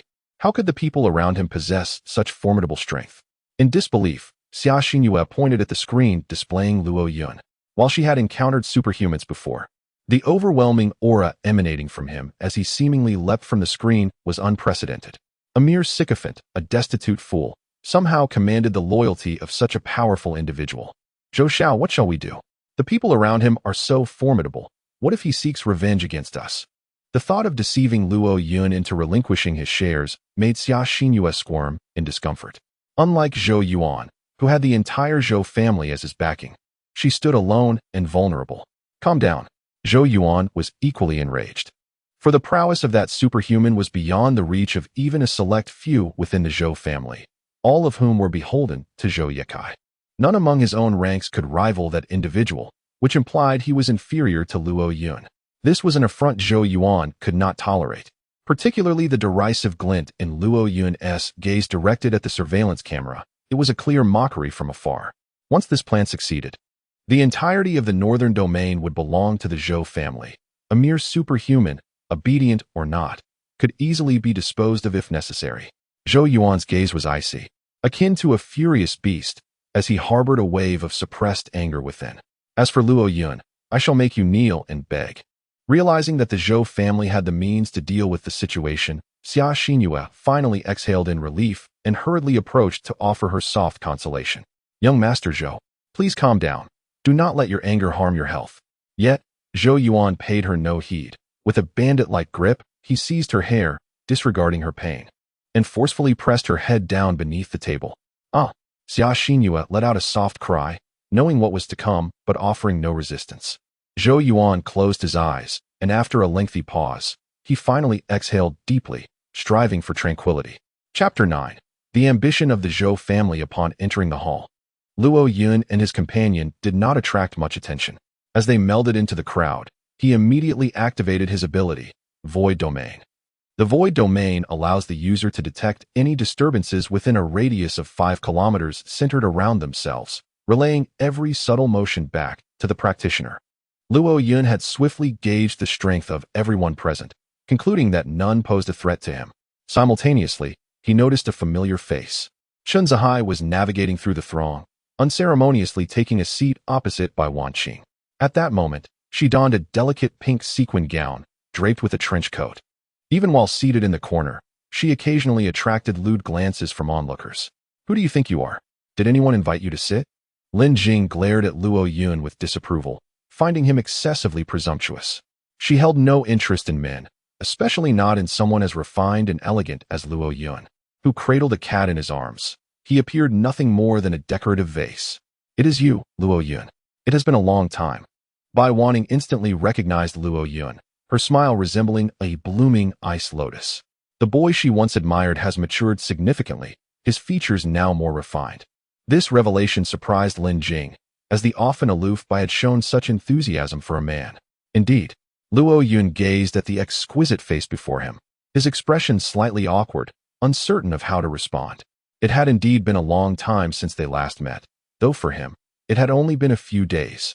The two began to engage in casual conversation, during which Luo Yun sensed that Bai Wanning still harbored feelings for him, yet he felt an inexplicable hesitation. What is this? The scent surrounding him feels oddly familiar.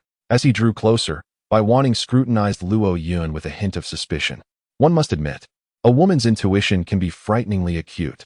Meanwhile, this scene was captured by surveillance cameras, inciting fury within Zhou Yuan. Bai Wanning, you wretched woman. You ignored my invitation. Yet now you are with this worthless fool. Bai Wanning is the goddess of his heart, but due to his own indiscretions, he had never been given a chance. Yet, in his mind, she had long been his, and he possessed an almost obsessive desire for her. Anyone who approached Bai Wanning was a provocation to him. In a fit of rage, he kicked over his desk, sending its contents crashing to the floor. In the end, he seethed, clutching a flickering monitor. His eyes ablaze as he watched the two laughing together. Luo Yun, I will kill you. At that moment, the office door swung open, and Xia Xinyue was startled by the gaze of Zhou Yuan. Young Master Zhou, the birthday banquet is about to commence. The head of the family is urging you to come. In the grand hall, an elderly gentleman clad in a black suit, his white hair meticulously groomed, strode confidently onto the stage, capturing everyone's attention. The butler, Zhou Haoping, tapped the microphone and announced, esteemed leaders and formidable individuals from the northern region. We warmly welcome you to the birthday celebration of Old Master Zhou. I hereby declare the banquet officially commenced. Now, let us invite today's guest of honor, Old Master Zhou, to the stage.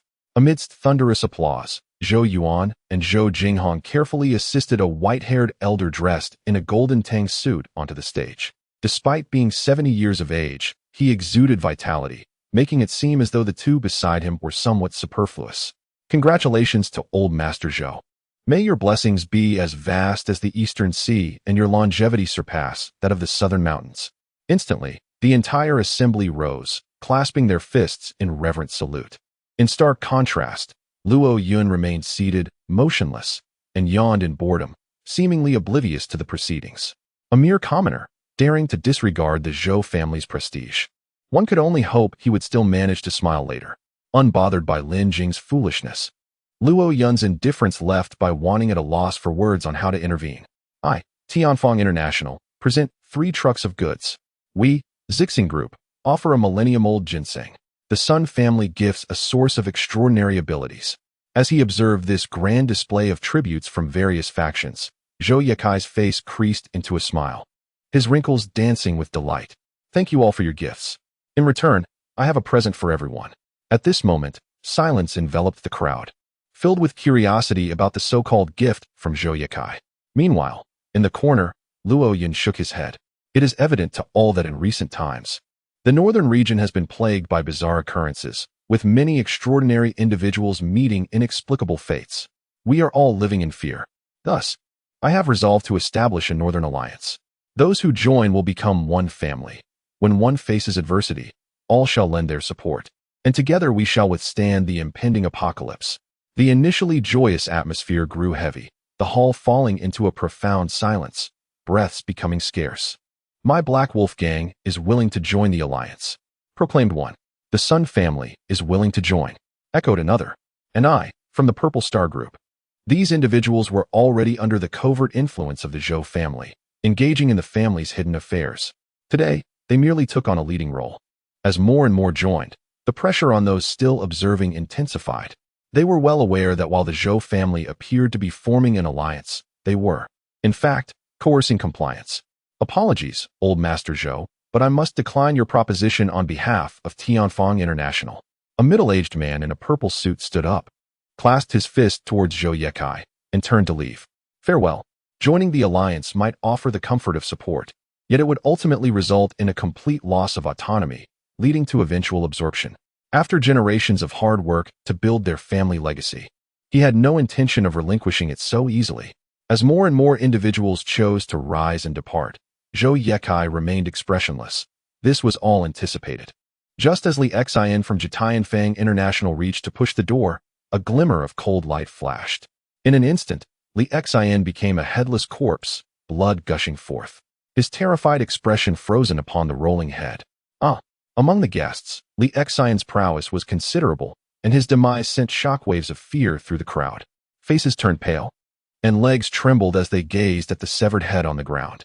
The headless body collapsed, revealing a figure clad in black leaning against the door, exuding a terrifying aura that compelled the others, wishing to flee, to retreat, in quick succession. At that moment, 2 additional side doors were similarly blocked by figures in black, transforming the entire hall into a prison. What is it, young Master Luo? Chen Zihai, sensing something amiss in Luo Yun's gaze, quietly approached him. Do you not think those 3 in black resemble the ones we encountered previously? Upon uttering this, Chen Zihai felt as if a sudden enlightenment had struck him. Upon looking at the trio again, they appeared increasingly familiar. Their heights and builds were nearly identical, evoking a strong sense of recognition. Ha ha ha! Amidst the dread of death enveloping everyone, Zhou Yikai's cheerful voice resonated from behind. I told you, joining the alliance means becoming family. Those who do not join are naturally not part of the family. Since they are not part of the family, for the peace of the Northern Territory, they must be eradicated. His gaze swept across the crowd, and not a single person dared to meet his eyes. As he pronounced the final word, his tone elevated, and the golden cane in his hand struck the ground with a resounding thud. At that moment, 3 figures cloaked in black emerged behind Zhou, augmenting his commanding presence. Therefore, everyone, please align yourselves. An increasing number of individuals, fearful of death, stepped behind Zhou, a silent testament to their allegiance. Mr. Bai, shall we depart? Lin Jing urged, noticing Bai Wanning's hesitation as she remained seated. She was torn. Should she join the alliance, given Zhou Yuan's almost obsessive possessiveness over her? She would undoubtedly become a coveted prize. Having already lost herself once, she was unwilling to endure such constriction again. What do you all say? At this juncture, everyone had positioned themselves behind Zhou, leaving only their table isolated. Lin Jing turned around, startled, and incessantly prompted, Mr. Bai, do not hesitate. Rest assured, seated quietly here. No one dares to lay a hand on you. Luo Yun smiled at Bai Wanning across the table, admiring her indomitable spirit. Observing Bai Wanning's reluctance, Lin Jing ceased her attempts to persuade her. Although their sisterly bond was strong, survival was paramount in this apocalypse. Thus, Mr. Bai, from this day forth, we shall each tread our own path. Following this country bumpkin will only lead to our ruin and that of the entire Bai family. Lin Jing deliberately raised her voice for all to hear, severing ties with Bai Wanning, while simultaneously signaling her stance to the Zhou family. Without a backward glance, she cheerfully took her place at the rear. Zhou Yuan fixed his unyielding gaze upon the reluctant Bai Wanning, his murderous intent towards Luo Yun reaching a fever pitch. Sensing the tide turning against him, he swaggered forward, pressing his hands upon the table. Luo Yun, the entirety of the northern domain now belongs to my Zhou family. Considering your girlfriend Xia Xinyue has shared my bed, perhaps you should come over and serve me like a dog. Amidst the crowd, Xia Xinyue wore a triumphant expression, eagerly anticipating the unfolding drama. Luo Yun, this time you are doomed. Chapter 10. A poorly played hand. To have Zhou Xiao take an interest in you is a stroke of fortune. Even the scraps from the Zhou family's grand feast would suffice to fill your belly. Indeed, Luo Yun, you must seize this opportunity. Suddenly, Xiao Jingzi recognized the one who had wronged her, her small body arching defensively, fur bristling, emitting a warning growl. Luo Yun cradled her in his arms, soothing her gently. His expression dark and stormy, as if a tempest brewed within his profound gaze. At the zenith of Zhou Yuan's arrogance, Luo Yun unleashed a kick that sent the table flying. Crash! Zhou Yuan was thrust against the table, sprawling across the grand hall. His back colliding with the wall as he coughed up blood, several ribs shattered. The events unfolded with alarming swiftness, leaving the onlookers in stunned silence. To strike Zhou Yuan before such a multitude was undeniably a slap in the face to the Zhou family. All eyes were fixed upon Luo Yun, their hearts mourning for him, yet he remained unperturbed, as if untouched by the chaos. How audacious of you to strike my grandson in my presence. Someone, rid me of him, Zhou Yekai exclaimed, his beard trembling with rage as he pointed his cane at Luo Yun. At that moment, Lin Jing, standing at the back, stepped forward without hesitation. This was a golden opportunity to salvage her image by aligning with the last. Old Master Zhou, why use a sledgehammer to crack a nut? Such a mere lackey. I am more than willing to lend my services. Witnessing this scene, Bai Wanning felt utterly heartbroken, realizing that her longtime confidant had not only betrayed her, but was now intent on her destruction. Jing, how could you? Silence. Do not utter my name. We share no bond. Lin Jing's actions elicited nods of approval from Zhou Yekai, who craved such exemplary conduct. Indeed, we beseech you, old Master Zhou, to grant us an opportunity to prove ourselves. An increasing number of individuals volunteered, eager to curry favor before Zhou Yekai, hoping to display their loyalty and secure future favor. Very well, ensure he breathes. I want my grandson to exact his own vengeance. With Zhou Yekai's consent, they swiftly charged at Luo Yun. Perceiving him as no threat, like ravenous hounds fighting over scraps, fearful of missing their chance to shine. Ding, hostility detected, system initiating binding. Binding successful. Name, Lin Jing. Ability, unknown. Skill, unknown. Ability index, 8800. Hostility value, 60. Reaching 100 will double rewards. The target for elimination rewards 800 kill points. Name, Passerby 37. Ability, unknown. Skill, unknown. Ability index, 5000. Hostility level, 54. Reaching 100 doubles the reward. The target for elimination rewards 5000 kill points. Bai Wanning had never witnessed such a scene, her face turning pale with fear as she edged closer. Chun Zihai took a step forward, with the small mirror following suit, presenting a stark contrast in height as they confronted the crowd. Psychic power, a blue light flickered in Chun Zihai's eyes, causing all the controlled blades in the vicinity to levitate, numbering in the thousands, like bullets rushing towards the oncoming throng. Whoosh, whoosh, whoosh. One by one, the audacious hounds fell, succumbing to the spread of a gruesome scent as they tumbled like wheat being harvested, their blood seeping into the crimson carpet, vanishing into oblivion. A few exceptional ability users activated their defensive powers at the first moment, managing to survive, yet were grievously injured, sprawled on the ground, their bodies stained with blood. How could this be? As fellow ability users, why are you so powerful? Lin Jing lay on the ground, her white shirt stained a vivid red, her bloodied face reflecting disbelief. She never anticipated that the young man she had looked down upon, the so-called vase, could harbor such terrifying power behind him. This question would have to wait until hell. Under Chun Zihai's control, the sky-blue psychic energy enveloped Lin Jing. She wished to plead for mercy from Bai Wanning, but Chun Zihai denied her that chance. President Bai, save me. Before she could articulate her thoughts completely, her neck was abruptly severed by a mental force.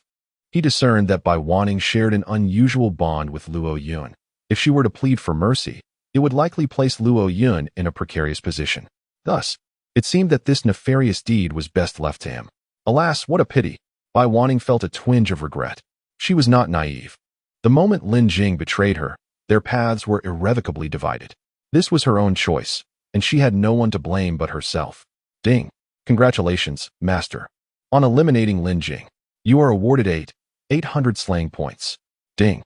Congratulations, Master. On eliminating Bystander 37, you are awarded 5,000 slaying points.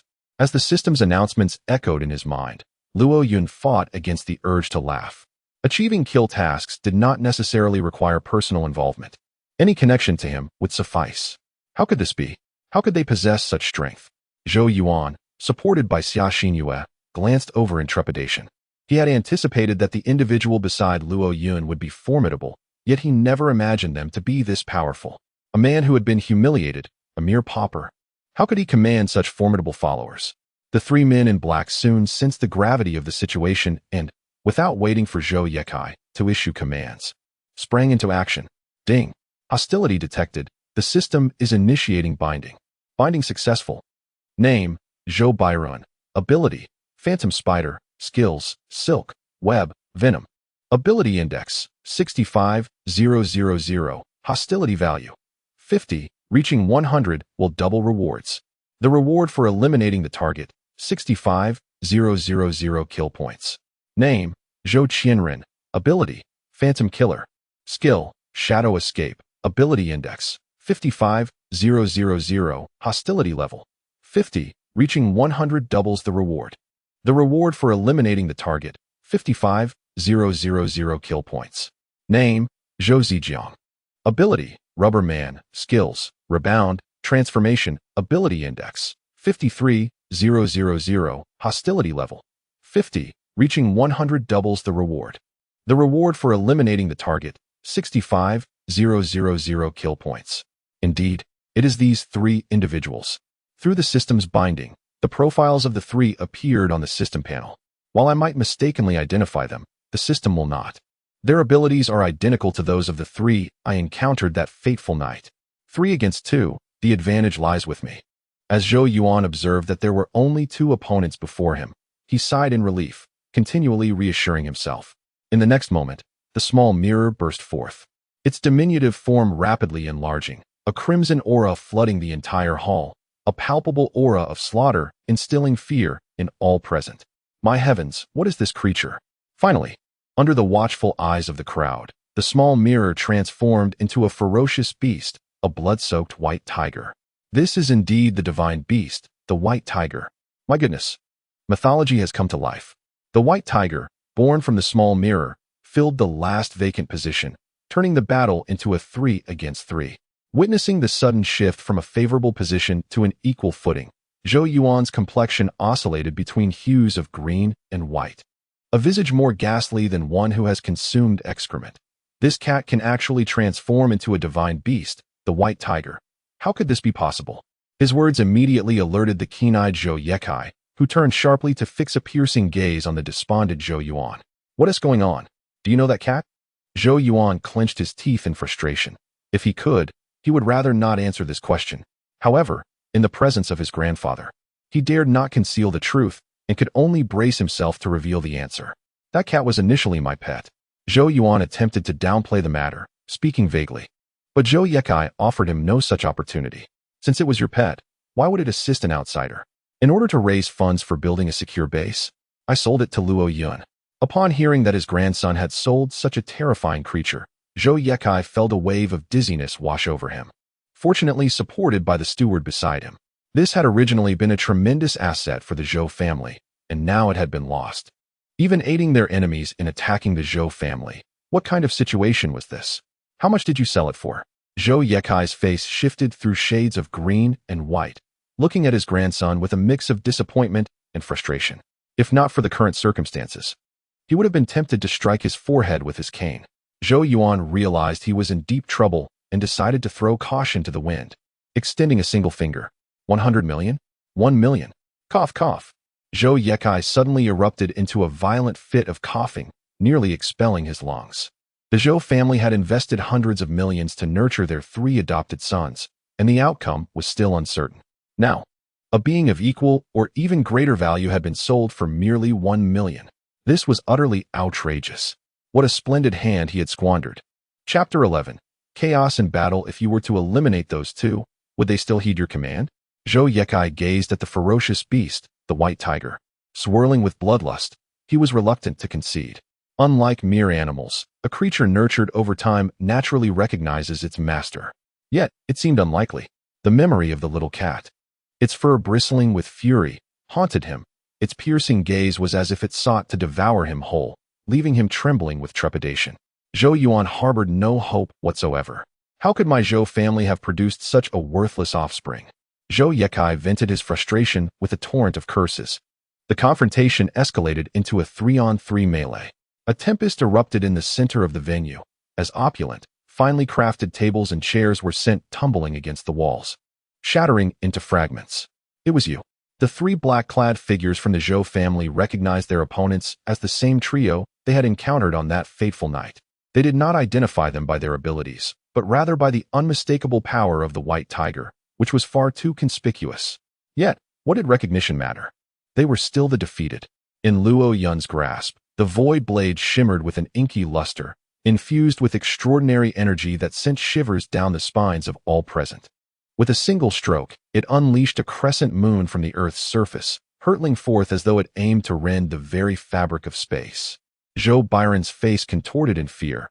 Having suffered defeat once, he dared not exhibit even a hint of arrogance.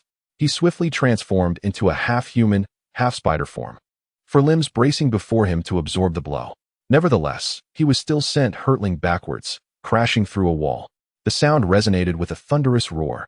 In an instant, silence enveloped the arena, with every gaze fixated on the young man before them. Who could this individual be, exhibiting such formidable strength? With a single move, he had rendered the foremost expert of the Zhou family at a disadvantage. When did the northern region give rise to such a powerful being? What a terrifying force. We, the guardians of noble families, seemed like mere infants, utterly defenseless before him. Reflecting on how he had just attempted to curry favor with the Zhou family by belittling Luo Yun, it felt like an act of sheer folly. Now, the Zhou family had not only failed to win his favor, but had instead offended an even more fearsome entity. Zhou Yekai's complexion turned ashen, akin to having swallowed a dead fly, his grip on the cane trembling incessantly. When had he become so formidable?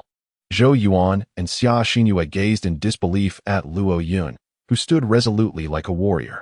He seemed so alien to them now. Was this truly the same person who had been bullied, a mere sycophant? What should we do? He is so powerful. What are we to do? At this moment, they began to fear the actions they had taken in the past, for indeed, Luo Yun harbored the deepest animosity towards them. His overwhelming strength was a calamity for them. Why the panic? Why the chaos? Zhou Yekai firmly planted his cane on the ground, straightened his back, and turned to face the crowd, his piercing gaze slicing through them like a butcher's knife. Although he was an ordinary man, the aura he exuded was more terrifying than that of many supernatural beings. The previously panicked crowd fell into an immediate hush. They were merely a few rogue practitioners. My 3 adopted sons, however, had undergone rigorous training from above. The assembly exchanged glances, each one scrutinizing the other. Above, it naturally refers to the Jiangnan region. Prior to the onset of the apocalyptic era, they participated in the experimental trials of the Regional Enlightenment Ability Serum. Despite experiencing some side effects, they successfully acquired supernatural abilities. Similarly, in the city of Mahai, the Zhou family was among the first to discover that ability users could devour the essence of their powers to evolve. In recent days, they have been relentlessly hunting other ability users, both to enhance their own strength and to instill fear in the formation of the Northern Domain Alliance. The prowess of the 3 adopted sons is on an entirely different level compared to those who naturally awakened their abilities. The defeat of Bai Wanning was merely a momentary lapse. The ultimate victor remains uncertain. Upon hearing these words, the heavy burden in everyone's hearts was finally lifted. Having become entirely opposed to Luo Yun, they could only choose the Zhou family. If they could triumph, life may be somewhat constricted, but at least they would survive. Xia Xinyue's expression returned to one of disdain. Luo Yun, your strength indeed surprises me. Yet this time, you still cannot escape death. Bai Wanning grew increasingly restless, her heart beginning to worry for Luo Yun. The depth of the region's resources is beyond the comprehension of ordinary individuals like them. The strength of the Zhou family's 3 adopted sons is likely terrifying. Luo Yun's situation seems dire. Please, may you remain safe. The little mirror once again faced off against its old rival, Zhou Zijian, the ability user with rubbery defenses. Hello again, little kitty. It seems fate has brought us together once more. Zhou Zijian transformed into a rubber ball, resembling a gluttonous giant, bobbing in midair with a jovial bounce. Last time, I failed to eliminate you, but this time, I shall not let you escape. As the words fell, the rubber ball transformed into a sturdy rope, reminiscent of a stretched elastic band, and surged towards the mirror-like figure with astonishing speed. It swiftly coiled around the white tiger, resembling a constricting serpent, beginning to tighten its grip. The immense pressure of the strangulation left the white tiger struggling to withstand it. A howl echoed. Bones creaked ominously as the mirror-like figure emitted a cry of anguish. It was not due to a lack of strength on the white tiger's part, but rather the peculiar softness of the rubber assailant that made it a formidable opponent.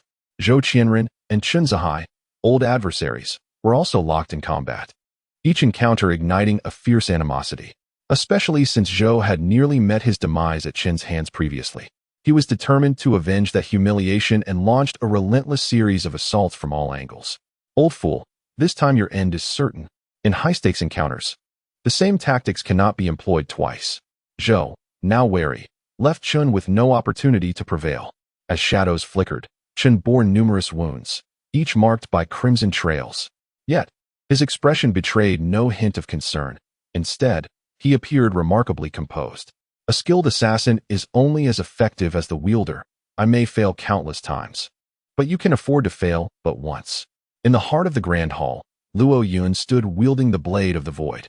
Suddenly, bang! A colossal noise erupted from the smoke, and a gigantic spider leapt forth, casting its immense shadow over Luo Yun. Falling to the ground, like a colossal awning, the 8 sharp spider legs resembled spears, striking down towards Luo Yun with lightning speed. Clang, clang, clang. However, how could they possibly harm Luo Yun, who resided beneath the realm of the void? He skillfully evaded every attack, leaving the floor to suffer the consequences. The expensive floor tiles were pierced as easily as tofu, and when extracted, they brought forth countless steel reinforcements from the concrete. Soon, the entire hall resembled a field that had been plowed, a seemingly formidable, yet ultimately ineffective display that allowed Zhou Yekai to regain some semblance of dignity. Is this the transformation of the Zhou family? Truly remarkable. To become such a fearsome beast. Everyone was left in awe of the ghostly spider's might. At this moment, its size was even more exaggerated than that of a white tiger, its red-eyed, tusked visage rendering onlookers weak at the knees. The destruction wrought by a single leg surpassed that of an excavator's mightiest strike, and the previously powerful Luo Yun now scurried away like a frightened mouse. Is this the power of the Zhou family? Indeed, it is terrifying. In mere moments, the balance of power shifted dramatically. How fortunate we are to have unwaveringly chosen the Zhou family, unlike certain individuals who may find themselves in dire straits later on. As these thoughts were voiced, they reveled in schadenfreude while casting glances at Bai Wanning. Unlike the triumphant expressions of Zhou Yuan and Xia Xingyue, Bai Wanning's face was etched with concern. Her genuine worry for Luo Yun was palpable. Zhou Yuan noticed her troubled expression, feeling a pang in his heart. His eyes reddened with unspoken anguish. Damn, Bai Wanning. I shall see how you will kneel before me and plead for my favor once he is gone. The small mirror has been transformed into a rubber python by Zhou Zijiang, constricting him tightly, as if he were ensnared by a golden rope. The more he struggles, the tighter it becomes. Little kitten, even if you are stronger than I am the nemesis of your volatile kind. Prepare to be choked to death by me. As the rubber python tightens its grip, the sound of bones cracking emanates from the white tiger. In such close proximity, its atomic breath is rendered useless, leaving it at the mercy of its captor. Ha ha! Little does he know that the small mirror has awakened not only extraordinary powers, but also superhuman wisdom. A cleverness that rivals that of humanity. This bipedal creature entwined around it, though unable to escape, is nonetheless closest to it. Seizing the moment while Zhou Zijiang is distracted, the white tiger takes a deep breath. With a roar akin to a nuclear explosion, a wave of sound erupts, a terrifying shockwave crashing against an invisible wall. Heart-wrenching and devastating. Countless spectators are hurled backward, and ordinary people who have awakened their powers are knocked unconscious on the spot. The unluckiest of all is Zhou Zijiang, transformed into a rubber python, who is closest to the source of this thunderous roar. The sound resonates painfully in his ears, causing blood to seep from them, shattering his eardrums and seemingly jarring his very brain, leading him to faint instantly. With the grip on the small mirror loosening, the little creature seizes the opportunity to slip away like a golden cicada shedding its shell. Turning back with fury, it confronts Zhou Zijiang, launching an atomic breath directly at his forehead. The excruciating pain jolted Zhou Zijian back to consciousness, yet he found himself helplessly pinned beneath the small mirror, unable to move. Sensing the imminent threat of death, he frantically summoned his extraordinary abilities. However, under the oppressive heat, his once resilient body began to soften like rubber, rendering him incapable of transformation. The very defense he had prided himself on had utterly failed, sending a chill down his spine. No, not this. Zhou Zijian's anguished cries immediately captured the attention of onlookers, unsettling Zhou Yikai, who was usually so composed. The cat was far more formidable than he had anticipated, displaying an astonishing level of intelligence. He inwardly lamented, alas. This was supposed to be our family's guardian spirit, yet it has brought untold losses to the Zhou clan. All of this was to be blamed on the worthless Zhou Yuan, who, with a mere 10 million, had acquired a cat. Could it possibly be an ordinary feline? Did he not think it through? To be defeated. A mere cat had triumphed over those cultivated by their family. It was beyond belief. This spectacle caused those who had once aligned themselves with the Zhou family to waver in their allegiance. They began to fret over their own circumstances. If the Zhou family truly fell, they too would face ruin. Fear not, he is the weakest among the three, and his defenses are formidable. Defeating one cannot undermine the very foundation of our clan. Zhou Yikai's words steadied everyone. Although he feigned composure, he realized he could only place his hopes on Zhou Bai Run and Zhou Qianren. If they could emerge victorious, then all would be well. On the other side, as Zhou Qianren flickered swiftly, Chun Zihai's wounds multiplied, his combat suit shredded into tatters, each rupture seeping crimson. Old man, how will you triumph this time? Zhou Qianren incessantly taunted, yet his speed surpassed even that of sound. Each time Chun Zihai attempted to discern his location by sound, by the time he gathered his wits, the adversary had long vanished from sight. Seizing every opportunity, Zhou Qianren would strike him, occasionally exploiting Chun Zihai's momentary confusion to launch frontal assaults. Your mental prowess is indeed formidable, but your speed is woefully inadequate. Prepare to be vanquished by my relentless attacks. Ordinary individuals, when at a disadvantage, often succumb to anxiety. Yet, peculiarly, Chun Zihai's countenance remained remarkably composed. He appeared unaffected by Zhou Qianren's derision, and the multitude of wounds adorning his body seemed irrelevant to him. Casting a glance at the clock in the hall, he felt the time was ripe. A grin spread across his face, reminiscent of a cunning fox toying with its prey. As he casually inquired, "Are you not tired?" Chun Zihai's question and tone left Zhou Qianren utterly bewildered. As he contemplated how to slay Chun Zihai, he was taken aback by the latter's unexpected concern for his fatigue. Before he could ponder further, Chun Zihai's smile widened, exuding a sense of playful anticipation. Seemingly indifferent to Zhou Qianren's presence, the prolonged exertion of his abilities imposed a burden on the body, and considering your penchant for swift resolutions, do you truly possess such remarkable stamina? As he spoke, he retrieved a pistol from his bosom and closed his eyes, keenly attuning himself to the fluctuations of the airflow. In that fleeting moment, he enveloped himself in a cocoon of silence, muting the rhythm of his breath and heartbeat, drowning out the cacophony of sounds surrounding him. All that remained was his acute perception of the air currents. To think he would attempt to confront me with a firearm is utterly ludicrous. Does he not realize that conventional weapons are mere toys in the hands of those with extraordinary abilities? The voice emanated from the front. Yet Chun Zihai maintained an impassive expression as he directed the muzzle toward another direction and pulled the trigger. Bang! The bullet erupted from the barrel, propelled by a surge of blue energy, moving at an astonishing speed, more than tenfold, ultimately missing its target. However, from Zhou Qianren's perspective, the bullet grazed the corner of his eye, missing a fatal shot by a mere 0.01 seconds. Had he not exerted every ounce of strength to halt his momentum, the battle would have concluded in an instant. He could hardly believe that an elder could wield a firearm with such proficiency. Were it not for his knowledge of Chun Zihai's abilities, he might have suspected it to be a form of supernatural power. Indeed, the stature of firearms is waning. but that is contingent upon the individual wielding them. Chen Zihai, once a paragon of marksmanship in the military, was renowned for his expertise in blind shooting, particularly adept at tracking dynamic targets. In contrast, Zhou Qianjin, a shadow under the Phantom Killer's command, was merely a slightly swifter target. Enraged, he gritted his teeth. Fully aware that Chen Zihai was subtly mocking him, yet he found himself utterly powerless. Bang! As the second shot rang out, Zhou Qianjin dared not afford even the slightest lapse in caution, immediately escalating his speed to its utmost limit. Not only did he widen the distance, but even during the brief moments when Chen Zihai fired his weapon, he dared not let his guard down for an instant. His stamina and extraordinary abilities were rapidly depleting, and he could barely hold on any longer. No, my powers are nearly exhausted. I must strike decisively. It was only when Chen Zihai emptied his magazine that he perceived an opportunity. Channeling his full energy, he launched forth like an arrow ablaze with black flames, imbued with an unstoppable momentum aimed at Chen Zihai. Whoosh! Chen Zihai, having anticipated everything long ago, grinned but made no effort to defend himself. Zhou Qianjin thrust his blade toward the heart of Chen Zihai, but in the next moment, the knife became lodged, akin to piercing through concrete. At the point of contact, a crimson viscous fluid oozed out. Though the color was right, the density was alarmingly off. It was water starch. Zhou Qianjin felt an ominous chill as he met Chen Zihai's smile, his back instantly drenched in sweat.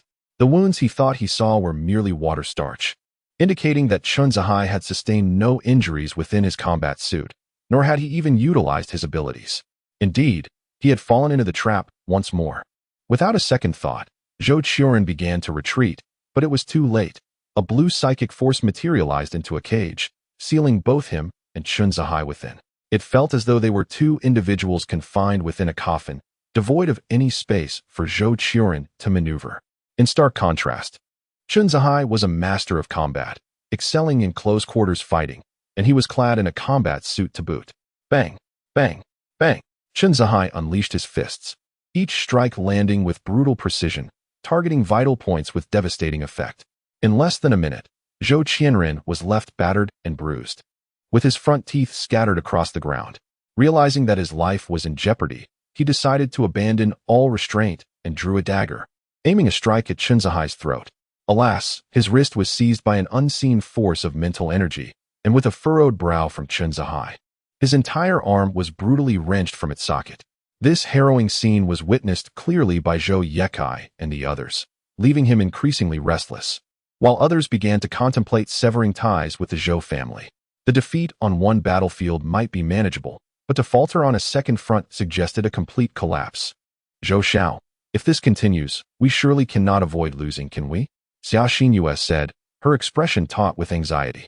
She was tied to Zhou Yuan like two grasshoppers on the same string, sharing both fortune and misfortune. In response to her concern, Zhou Yuan could not provide a definitive answer and instead cast a questioning glance toward Zhou Yekai. No, I cannot remain idle. Luo Yun's potential clearly surpasses Zhou Yuan's. The Zhou family's fortunes are waning. I must prepare for the future. After all, I was Luo Yun's ex-girlfriend. Despite our separation, there remains a lingering sentiment. He must still harbor feelings for me, or else why would he cause such a commotion at the Zhou residence? His gaze toward Luo Yun was akin to that of admiring a precious diamond, and as he leaned heavily against Zhou Yuan, the latter winced in pain. This time, I must ensure that you return to being my devoted admirer. Moreover, Luo Yun regarded Xia Xinyue as his savior. Upon reflecting on this, he cast his gaze towards Bai Wanning, who was anxiously leaning against the railing, with a flicker of murderous intent in his eyes. For the sake of my wealth and glory, Bai Wanning, I must apologize to you. She stealthily advanced towards the unsuspecting Bai Wanning. What a predicament this is. Old Master Zhou, if you possess any hidden cards, now is the time to reveal them. Indeed, Old Master Zhou, cease your concealment. If you delay further, it may become irretrievable. Where there is one, there is another. These individuals appeared to plead, yet in truth, they were coercing Zhou Yekai, keen to gauge his ability to salvage the situation. Little did they know, those three adopted sons were the Zhou family's ultimate trump card, which he had now lost. Their actions at this moment were akin to placing Zhou Yekai upon a fiery grill.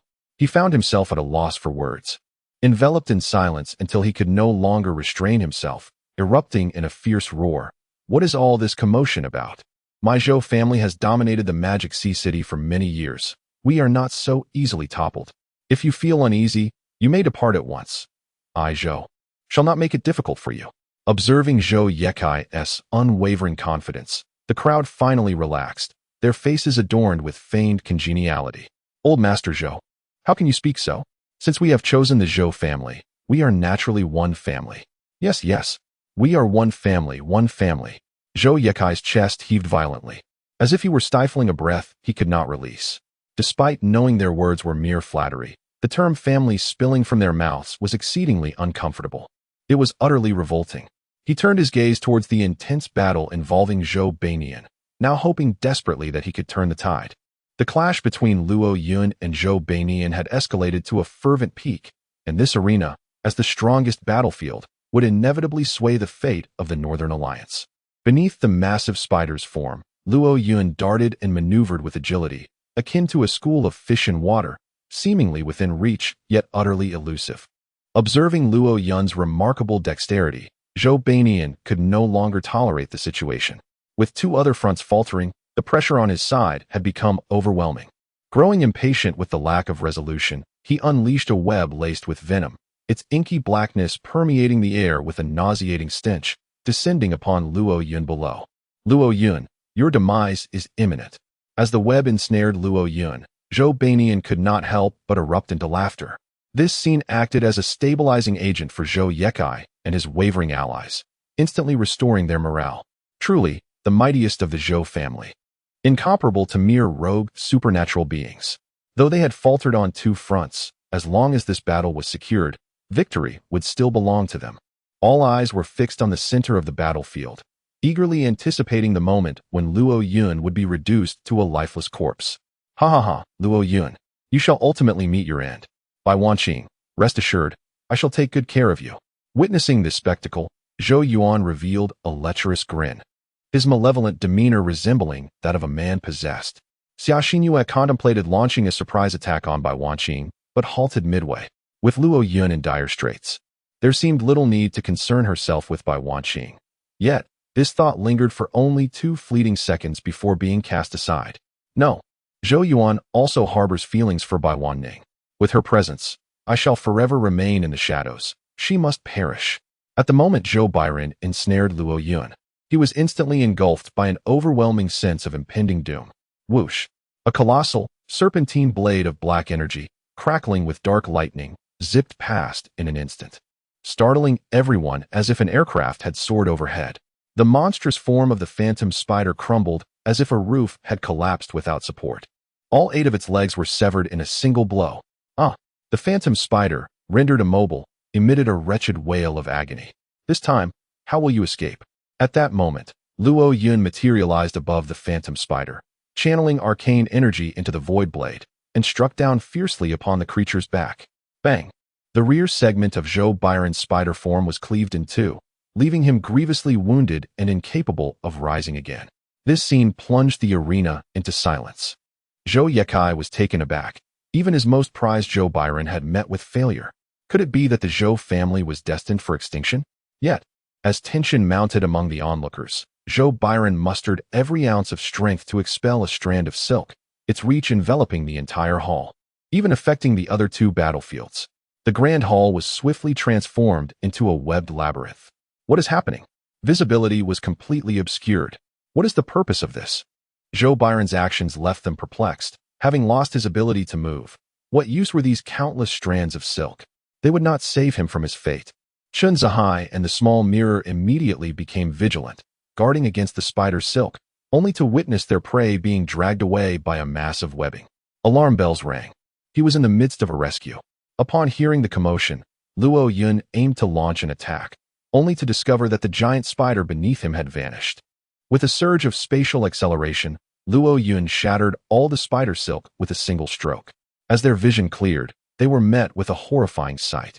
The ghastly spider was devouring the flesh and blood of Zhou Qianjin and Zhou Zijian, leaving only a fragment of a leg protruding from its maw, which was ultimately slurped up like noodles.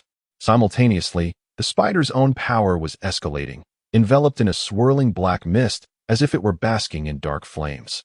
Its aura continuously rising. This gruesome scene terrified Bai Wanning, prompting her to instinctively step back and hide behind a pillar, just as Xia Xinhua lunged forward. In a twist of fate, she missed her target completely. Instead of pushing Bai Wanning down to her demise, she lost her balance and plummeted over the second-floor railing. Ha ha. Such a brutal spectacle evoked a visceral discomfort among the onlookers, the oppressive atmosphere rendering them breathless. In stark contrast, Zhou Yekai burst into laughter, showing no trace of sorrow over the death of his adopted son, instead reveling in the growing size of the spider. To him, everyone was merely a pawn, a tool, disposable as they came.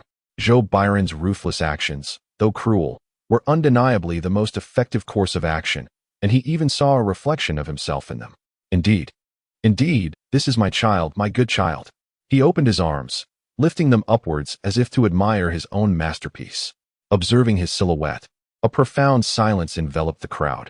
How could they be so cruel to their own children? Was it truly wise for these individuals to follow him? Even his adversaries, Chun Zahai and Little Mirror, found this scene unbearable. Though the apocalypse was merciless, the depths of human cruelty ran even deeper. Beep. Target strength is exponentially increasing. The system panel flickered with crimson light, indicating that Zhou Byron's ability index was steadily rising, swiftly escalating from an initial 65,000 to 78,000. Warning. Target's ability index exceeds that of the master. It is advised that the master utilize kill points for enhancement. Luo Yun glanced at the 100,000 available kill points displayed on the system panel and made an immediate decision. Enhance everything. Zhou Yekai's smile faded within mere seconds, abruptly extinguished. He could hardly comprehend the turn of events, as if reality were playing a cruel jest upon him. At that very moment, a more formidable aura erupted from Luo Yun.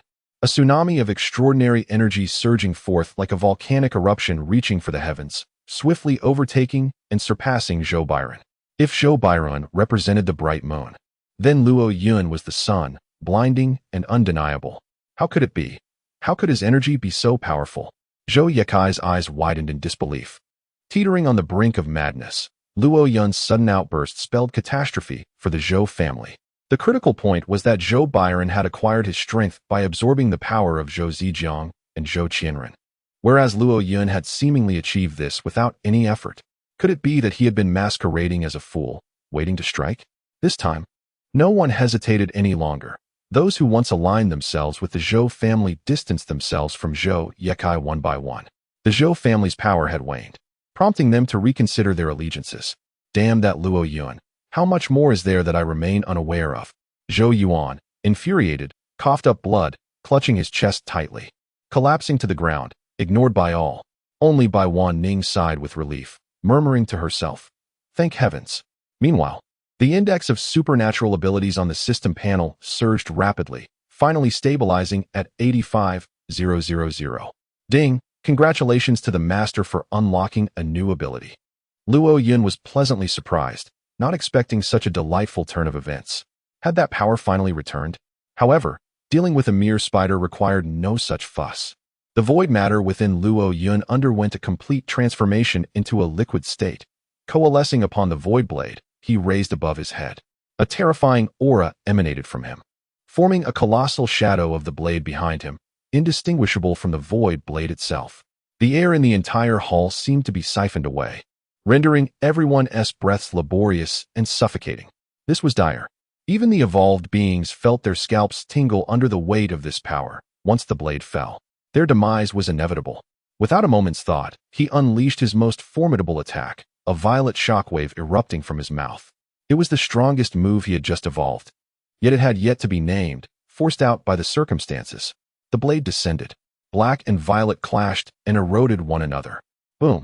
The terrifying energy erupted like a nuclear explosion, its intense radiance blinding all who beheld it. The once resplendent hall lay in ruins, resembling the desolate interior of an abandoned estate. Individuals emerged from the debris in a state of disarray, frequently succumbing to violent coughing fits, while only Bai Wanning remained unscathed under the protection of Chun Zahai and Xiao Jingzi. Such a formidable force. Could this truly be within the realm of abilities possessed by supernatural beings? In their presence, what were we but insignificant? Zhou Byron was utterly no match for him. Zhou Yekai's golden cane had vanished, and the ring on his finger was marred with cracks. Yet, he paid little heed. His gaze fixated on the dissipating smoke. He fervently hoped that Zhou Bairan would bestow upon him a miracle. But what he beheld was a colossal spider cleaved in twain. Its essence, a swirling mass of violet, clutched in Luo Yun's grasp. Luo Yun hovered in midair, descending like a celestial deity upon the second-floor railing, confronting them. Chapter 12. The Bloodbath at the Zhou Family. Beep. Congratulations to the master for slaying Zhou Bairan. Reward, 70,000 kill points. Beep. Congratulations to the master for slaying Zhou Qianren. Reward, 55,000 kill points. Beep. Congratulations to the master for slaying Zhou Zijiang. Reward, 53,000 kill points. Name, Luo Yun. Ability, absolute space, unknown capability. Skills, interdimensional gate, void domain, void eye. Ability index, 85,000. Available kill points, 273,000. Beep. Congratulations to the master for completing the second phase. Reward, energy weapon, white god sniper rifle. The rewards have been placed in the system repository. Available for the master to take at will. The white god sniper rifle. Everyone gazed at Luo Yun on the railing, too terrified to even breathe. For this was an individual capable of obliterating even the Zhou family. My child. Zhou Yekai stared intensely at the purple core of anomalous energy in Luo Yun's hand, weeping inconsolably. His anguish stemmed not from the fate of his adopted son, but from the realization that the Zhou family, which he had painstakingly built, had met its demise today. His face turned as pale as paper, and he staggered before collapsing, unconscious on the spot. Father. Zhou Jinghong placed his fingers beneath Zhou Yekai's nose and discovered that he had already drawn his last breath. The patriarch of the Zhou family, a commercial titan in Mo High City, a once mighty figure, had perished just like that. Everyone looked in disbelief at the young man before them. The Northern Territory was destined to be his domain. At that moment, an astute individual kicked Zhou Jinghong, and others swiftly followed suit, launching a barrage of punches and kicks at him, eager to prove their loyalty, fearful that they might not strike hard enough for Luo Yun to notice. Father, father! Witnessing this scene, Zhou Yuan rushed over without hesitation, and everyone tacitly refrained from attacking him, aware that the animosity between Zhou Yuan and Luo Yun ran deepest. This confrontation was meant for him to handle personally. By the time Zhou Yuan reached Zhou Jinghong's side, the latter had been thoroughly beaten, lifeless beyond revival. Zhou Yuan howled to the heavens, tears of anguish streaming down his face, crimson streaks staining his eyes. First, his grandfather passed away, then his father followed suit. And now even the butler has been expelled by the crowd. Within a mere 10 minutes, all of his sources of support have vanished. All of this is to be blamed on Luo Yun. It's your fault. It is because of you that the Zhou family has fallen to such a state. Luo Yun, I shall take your life. Luo Yun toyed with the purple essence of his powers, a cold smile gracing his lips as if he had not heard Zhou Yuan's words. He was no longer the young master of the Zhou family. Zhou Yuan no longer held the right to speak to him, unbeknownst to him. This silent disdain was the most devastating blow to someone as acutely aware of social status as Zhou Yuan. With a swift motion, Luo Yun struck, sending Zhou Yuan crashing to the ground, the force of the blow nearly rendering him unconscious. Approaching his former adversary step by step, he gazed down at him with icy calmness. What do you intend to do? Zhou Yuan trembled in fear, suddenly realizing that his life rested precariously in Luo Yun's hands, prompting a desperate plea for mercy. Luo Yun, please don't kill me. I should not have slept with Xia Xinyue. Rest assured, I will find someone better for you. In his eyes, women like Xia Xinyue were mere tools for pleasure, easily replaceable and of little value. Luo Yun paid him no mind, raising his foot to press down between Zhou Yuan's legs. A scream akin to that of a slaughtered pig echoed through the air. Only a man could comprehend the sheer terror of this dual assault on both body and soul. Fearing he might not exert enough force, Luo Yun twisted his heel side to side. Listening to Zhou Yuan's agonized cries, he found a twisted sense of satisfaction in this perverse pleasure. Everyone trembled at the sight, particularly the men who empathized deeply, turning their heads away in a futile attempt to shield themselves from the horror. Luo Yun, I will haunt you even in death. Zhou Yuan's eyes brimmed with tears as he glared fiercely at the man before him. Is that so? Luo Yun replied with a faint smile. Suddenly, a colossal blood-red figure loomed like a mountain, blocking Zhou Yuan's path. It was none other than the fierce and bloodthirsty little mirror, its eyes glinting with lethal intent. What do you want? Don't come any closer. Zhou Yuan, who had initially charged at Luo Yun with a knife, was now paralyzed with fear, trembling uncontrollably as he crawled backward. This had once been his pet cat, which he had tormented alongside Xia Xinyue to prevent Luo Yun from easily acquiring it. Boiling water, high heels, he had employed every method imaginable. Little Mirror advanced with the gait of a conqueror, step by step, and without any support.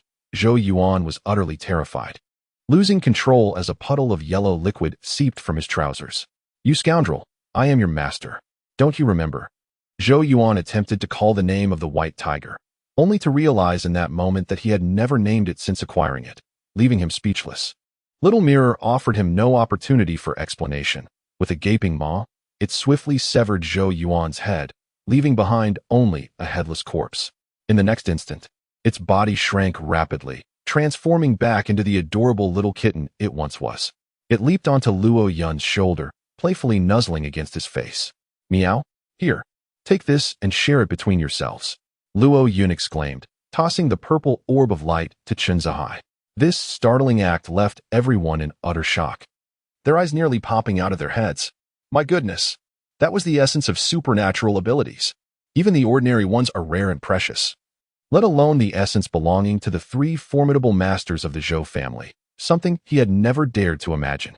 Chen Zihai, however, was not hesitant. He took 1/3 for himself and graciously offered the remaining 2/3 to Xiao Jingzi. He had absorbed far too much recently, and lacking the voracious capacity of a ferocious beast, it would only become a burden for him. Now it is your turn. The chilling tone sent shivers down everyone's spines. As Luo Yun turned around, they all knelt before him as if reaping wheat. These were prominent entrepreneurs of Mo High City, figures whose mere stomp could shake the very foundation of the city. Yet now, in the face of death, they were all bowing down. Mr. Luo, spare us, they pleaded. We were misled by the Zhou family and had no choice but to comply. Indeed, so long as you do not kill us, we are willing to serve you as our master. You shall be the sovereign of the northern region. Such flattering words, which might have once elicited a sense of satisfaction, now only evoked disgust. In other words, did their approval truly define his status as the overlord of the northern region? What use were these fickle sycophants to him? A fierce glint burned in Luo Yun's eyes, like flames igniting, sending tremors of fear through everyone present. This time, Luo Yun showed no mercy whatsoever. Keep them. In the future, should they encounter stronger foes, they too will betray themselves and turn to others. Mr. Luo, spare me, spare me. Before they could finish their plea, the black crescent moon swept through like a colossal eraser, causing all bodies to slump, drenched in blood. As he sheathed the void blade, the murderous aura that had pervaded the hall dissipated instantaneously. Luo Yun approached Bai Wanning. You shall follow me from now on. His tone brooked no argument. And as he observed Bai Wanning's dazed expression, it was evident that this was not a discussion. Upon further reflection, she realized there were no better alternatives. The northern region had undergone a transformation, and aligning with Luo Yun was certainly preferable to siding with others. Just as she thought everything had concluded satisfactorily, a sudden cough pierced the air. Cough, cough. Following the sound, the ruins shifted, and a disheveled figure crawled forth. To her astonishment, it was Xia Xinyue, who had fallen from the second floor. Though she had survived, she landed in a web of venomous spiders. The left side of her face was utterly decayed, resembling the aftermath of a sulfuric acid attack, while the right side remained intact, resulting in a visage of yin and yang. What has happened? Where has everyone gone? She scanned the area, realizing all were dead, and upon turning back, Luo Yun and the others had appeared before her like specters. Chapter 13. It is not our first encounter, you. How are you still alive? Xia Xinyue, resembling a startled fox, gazed incredulously at Luo Yun and his companions. Yet, what met her was their indifferent countenance and the frigid tone of voice. It seems you greatly wish for my demise. The frigid tone of voice, empowered by an otherworldly force, left Xia Xinyue spitting blood and rolling on the ground. In her eyes, she felt utterly like an ant, easily crushable underfoot. Recalling the corpses she had seen, Xia Xinyue suddenly grasped the gravity of her situation. Luo Yun, please don't kill me. Spare my life, and I shall obey your every command. You desire my body, do you not? I can offer it to you now. I will give you everything. Xia Xinyue fell to her knees, pleading as she began to remove her clothing. However, her body was grimy. Her once fair skin marred with bruises and caked with a thick layer of dirt, and her face bore an unsettling pallor that could induce nausea at a mere glance.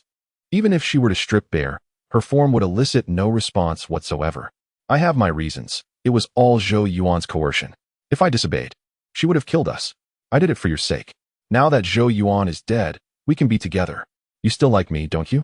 With a pitiful demeanor, Xia Xinyue crawled towards Luo Yun, weeping like a wilting flower as she clung to his leg, only to be mercilessly kicked away. In the past, she would have presented herself with a regal air, reproaching Luo Yun for his lack of appreciation, but now she resembled a dog, crawling back in desperation. I love you, she exclaimed. What are you anyway? Have you looked at your own hideous reflection? In disbelief, she touched her empty left cheek and, in a panic, picked up a relatively intact shard of glass from the ground. The reflection staring back at her nearly caused her to faint from shock. Her entire face had been grotesquely eroded, leaving only remnants of muscle tissue, a visage that was utterly horrifying. Accompanied by a piercing scream. The shards of glass in Xia Xinyue's hand shattered upon hitting the ground, and she spiraled into a frenzy. No, this cannot be real. Is this truly happening? Luo Yun and the others observed the scene in silence, devoid of any emotional response. The facade was merely a disguise to conceal the soul, one that Xia Xinyue had always taken pride in, leveraging it to ingratiate herself with various influential figures, ultimately ascending through the ranks to Zhou Yuan. Now, her last bastion had been obliterated. Luo Yun, I know you are not that kind of person. You wouldn't be as superficial as Zhou Yuan, would you? Surely, you do not care about my appearance, correct? Xia Xinyue attempted to grasp Luo Yun, but he anticipated her move and stepped back to evade her grasp. Why should she impose moral constraints upon herself when she was the one who had marred her own visage? Furthermore, did she even have the right to impose such constraints? Luo Yun, displeased, boldly encircled her waist before her, disregarding whether Bai Wanning approved or not. This took Bai Wanning by surprise, her body stiffening, her face flushing crimson.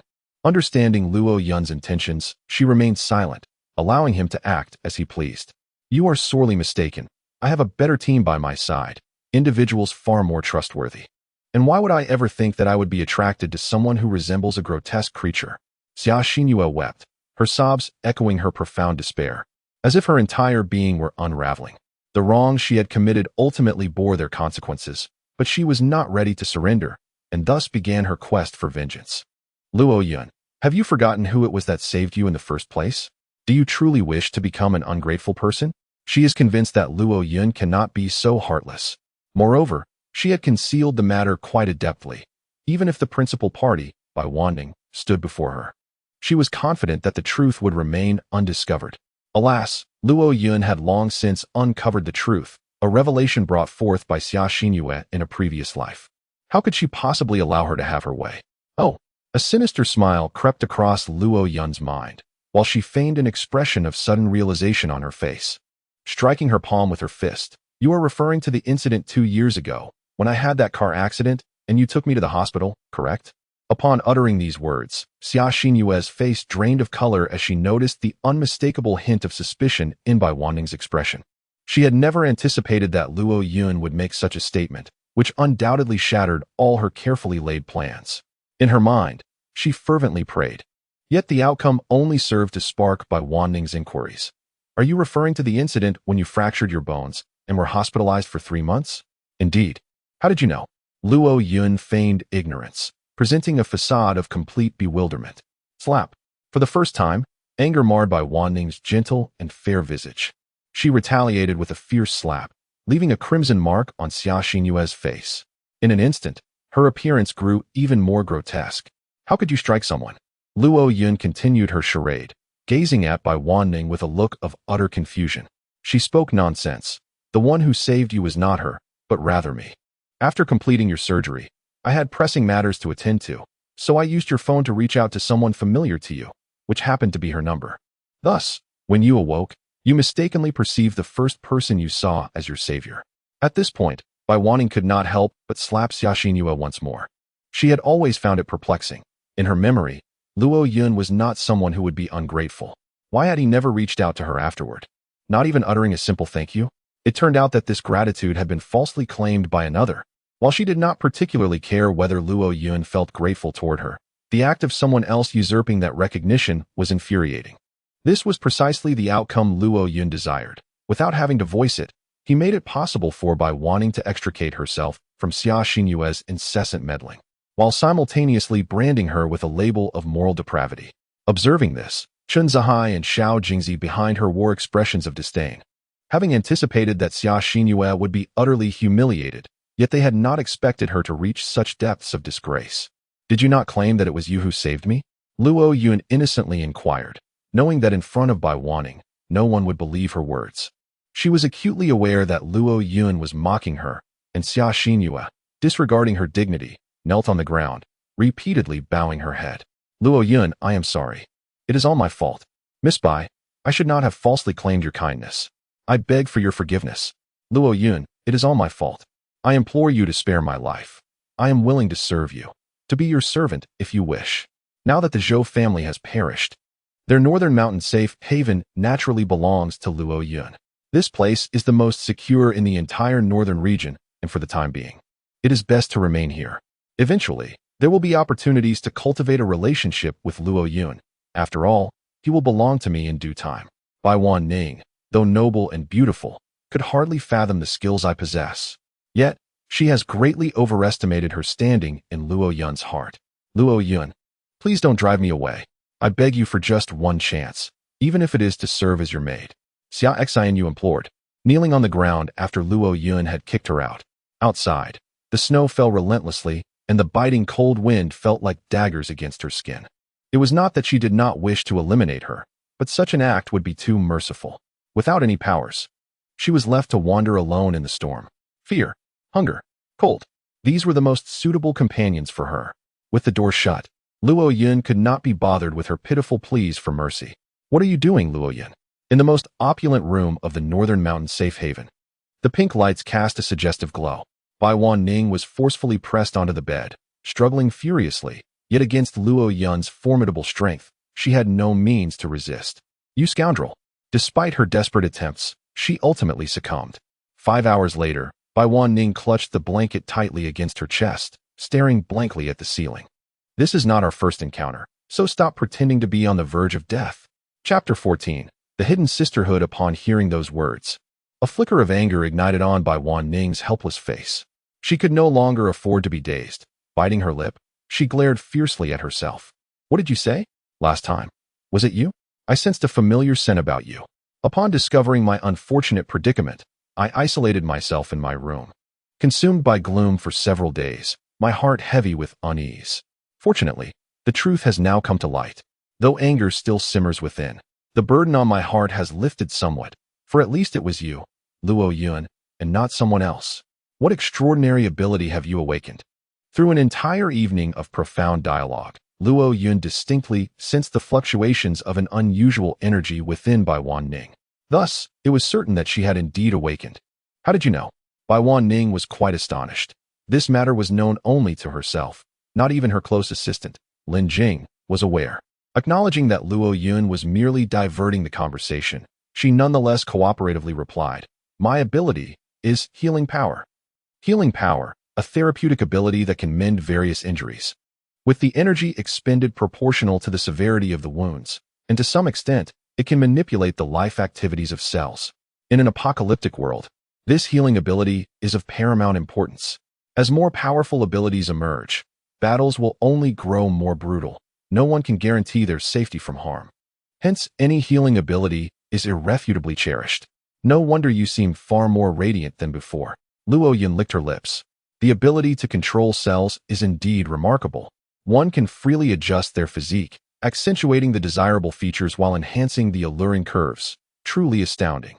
Bai Wanning's figure is a perfect embodiment of the golden ratio, enticing from every angle. Would you assist me with a healing attempt? I wish to see the extent of your powers. Bai Wanning nodded, raising her hand as a radiant emerald light blossomed from her palm, enveloping her in a warm aura of vitality. Luo Yun stretched languidly, feeling the fatigue of the previous night dissipate without a trace. Instantly invigorated, she lunged toward Bai Wanning, But by the time she realized what was happening, it was too late. I am restoring your body for the purpose of, she lamented, tears welling up. Feeling akin to someone who had been sold, yet found themselves counting the profits of the deceiver. Ever since she had taken residence in the Beishan safety base, Luo Yun embarked on a thorough investigation. After all, the safety base was not of her own making, and no one could ascertain whether that old rascal Zhou Yekai had left behind any potential hazards. Chun Zihai remained ever vigilant, diligently patrolling the premises with a small mirror in hand. After several days of relentless searching, he finally made a breakthrough and contacted Luo Yun without delay. "What is it, Uncle Chen?" she inquired, her face a portrait of enjoyment as she turned away from the blushing Bai Wanning while dressing. At that moment, her communicator buzzed urgently. "Young Master Luo, I have made a discovery that requires your immediate confirmation." Chun Zihai knew well that if he had not found something substantial, he would not have reached out to her directly. Without hesitation, Luo Yun hurried over, with the small mirror leaping into her embrace. "Uncle Chun." Chun Zihai nodded and led Luo Yun to a particular wall. Initially puzzled, Luo Yun observed that there seemed to be nothing noteworthy about the spot. However, when Chun Zihai tapped the wall a few times, a surprising echo resonated back. There was emptiness within. "This appears to be a concealed chamber. It is entirely unremarkable for a secure base to possess hidden rooms. During this period, I have discovered quite a few myself. However, this particular chamber is evidently more elusive, and it is not marked in the structural diagram of the secure base. Moreover, its proximity to the central control room suggests that whatever lies within is likely significant. I am also quite intrigued about what treasures that old fox, Zhou Yekai, has hidden inside." Luo Yun activated his ability, Void Domain, to discern the activities within the chamber, and his demeanor shifted to one of seriousness. "There are people inside." Chun Zihai immediately became vigilant. In this apocalyptic world, humanity can often be the most terrifying element. The fact that Zhou Yekai has concealed such a presence so meticulously implies that they are not ordinary. With a rumble, the door creaked open, and the trio, 2 men and a cat, remained on high alert, ready for any latent energy to manifest. Upon illuminating the interior, they beheld a modestly sized room, home to 2 young women in their early 20s. "Who are you?" they inquired, seemingly unguarded, and were swiftly subdued by the 2 men in a matter of moments. It was unexpected. Zhou Yekai, despite his advanced age, still possessed considerable vitality and had clandestinely harbored 2 university students. Luo Yun pulled up a chair, coldly observing the 2 young women, bound and kneeling before him. In terms of beauty, they were comparable to Bai Wanning, indeed reaching the level of a hidden treasure in a golden house. The 2 women, having discerned the implication in Luo Yun's words, displayed indignation and immediately began to protest. "No, we are not involved in the kind of relationship you think." Initially, I held a certain disdain for the 2 women engaged in this arrangement. Yet the subsequent revelation compelled Luo Yun to regard them with newfound seriousness. "We have been covertly controlled by the Zhou family due to our rather unique abilities." The mention of extraordinary powers piqued Luo Yun's curiosity. Being favored by Zhou Yekai must indicate that their abilities were far from ordinary. It was likely akin to Bai Wanning's, possessing a distinct significance in the apocalyptic context. "My power is plant ascension, which allows me to transform flora, thus yielding more resilient and high-yield plants, such as those that can withstand frigid temperatures." Luo Yun's eyes sparkled with interest. This ability was indeed impressive. Possessing it would alleviate any concerns regarding food scarcity in the apocalypse. Moreover, the produce cultivated would be undeniably fresh, a rarity in such dire times. "Quite remarkable. May I inquire your names?" "I am Su Qingqing, and this is my sister, Su Duo. Luo Yun discerned that they were twins, with Su Qingqing exhibiting a sharper disposition than her more timid sister. "And what is your ability?" Luo Yun directed her gaze towards Su Duo, akin to discovering a hidden treasure. The latter, intimidated by the intense scrutiny, retreated behind her sister. Being sisters, and both chosen by Zhou Yekai, they should not differ significantly in their capabilities, one would think. Sudwood's timid nature was evident. Her voice was barely a whisper, evoking a strong sense of protectiveness. "My ability is that of a gastronomic feast. The dishes I create not only delight the palate, but also accelerate the recovery of supernatural abilities, with efficacy proportional to the energy expended during their preparation. I have experimented with the supernatural plants crafted by my sister, yielding a doubling of their effects. Upon hearing Su Duoduo's explanation, Luo Yun could not help but swallow hard. Each of these sisters is a formidable ace, and together they are an overwhelming force. Luo Yun resolved that he must, by all means, bring both of them under his wing. I apologize, but the Zhou family has already met its demise at my hands, and as members of that family, you too cannot be spared. He began to unleash his formidable aura, casting a shadow over the entire chamber. How powerful!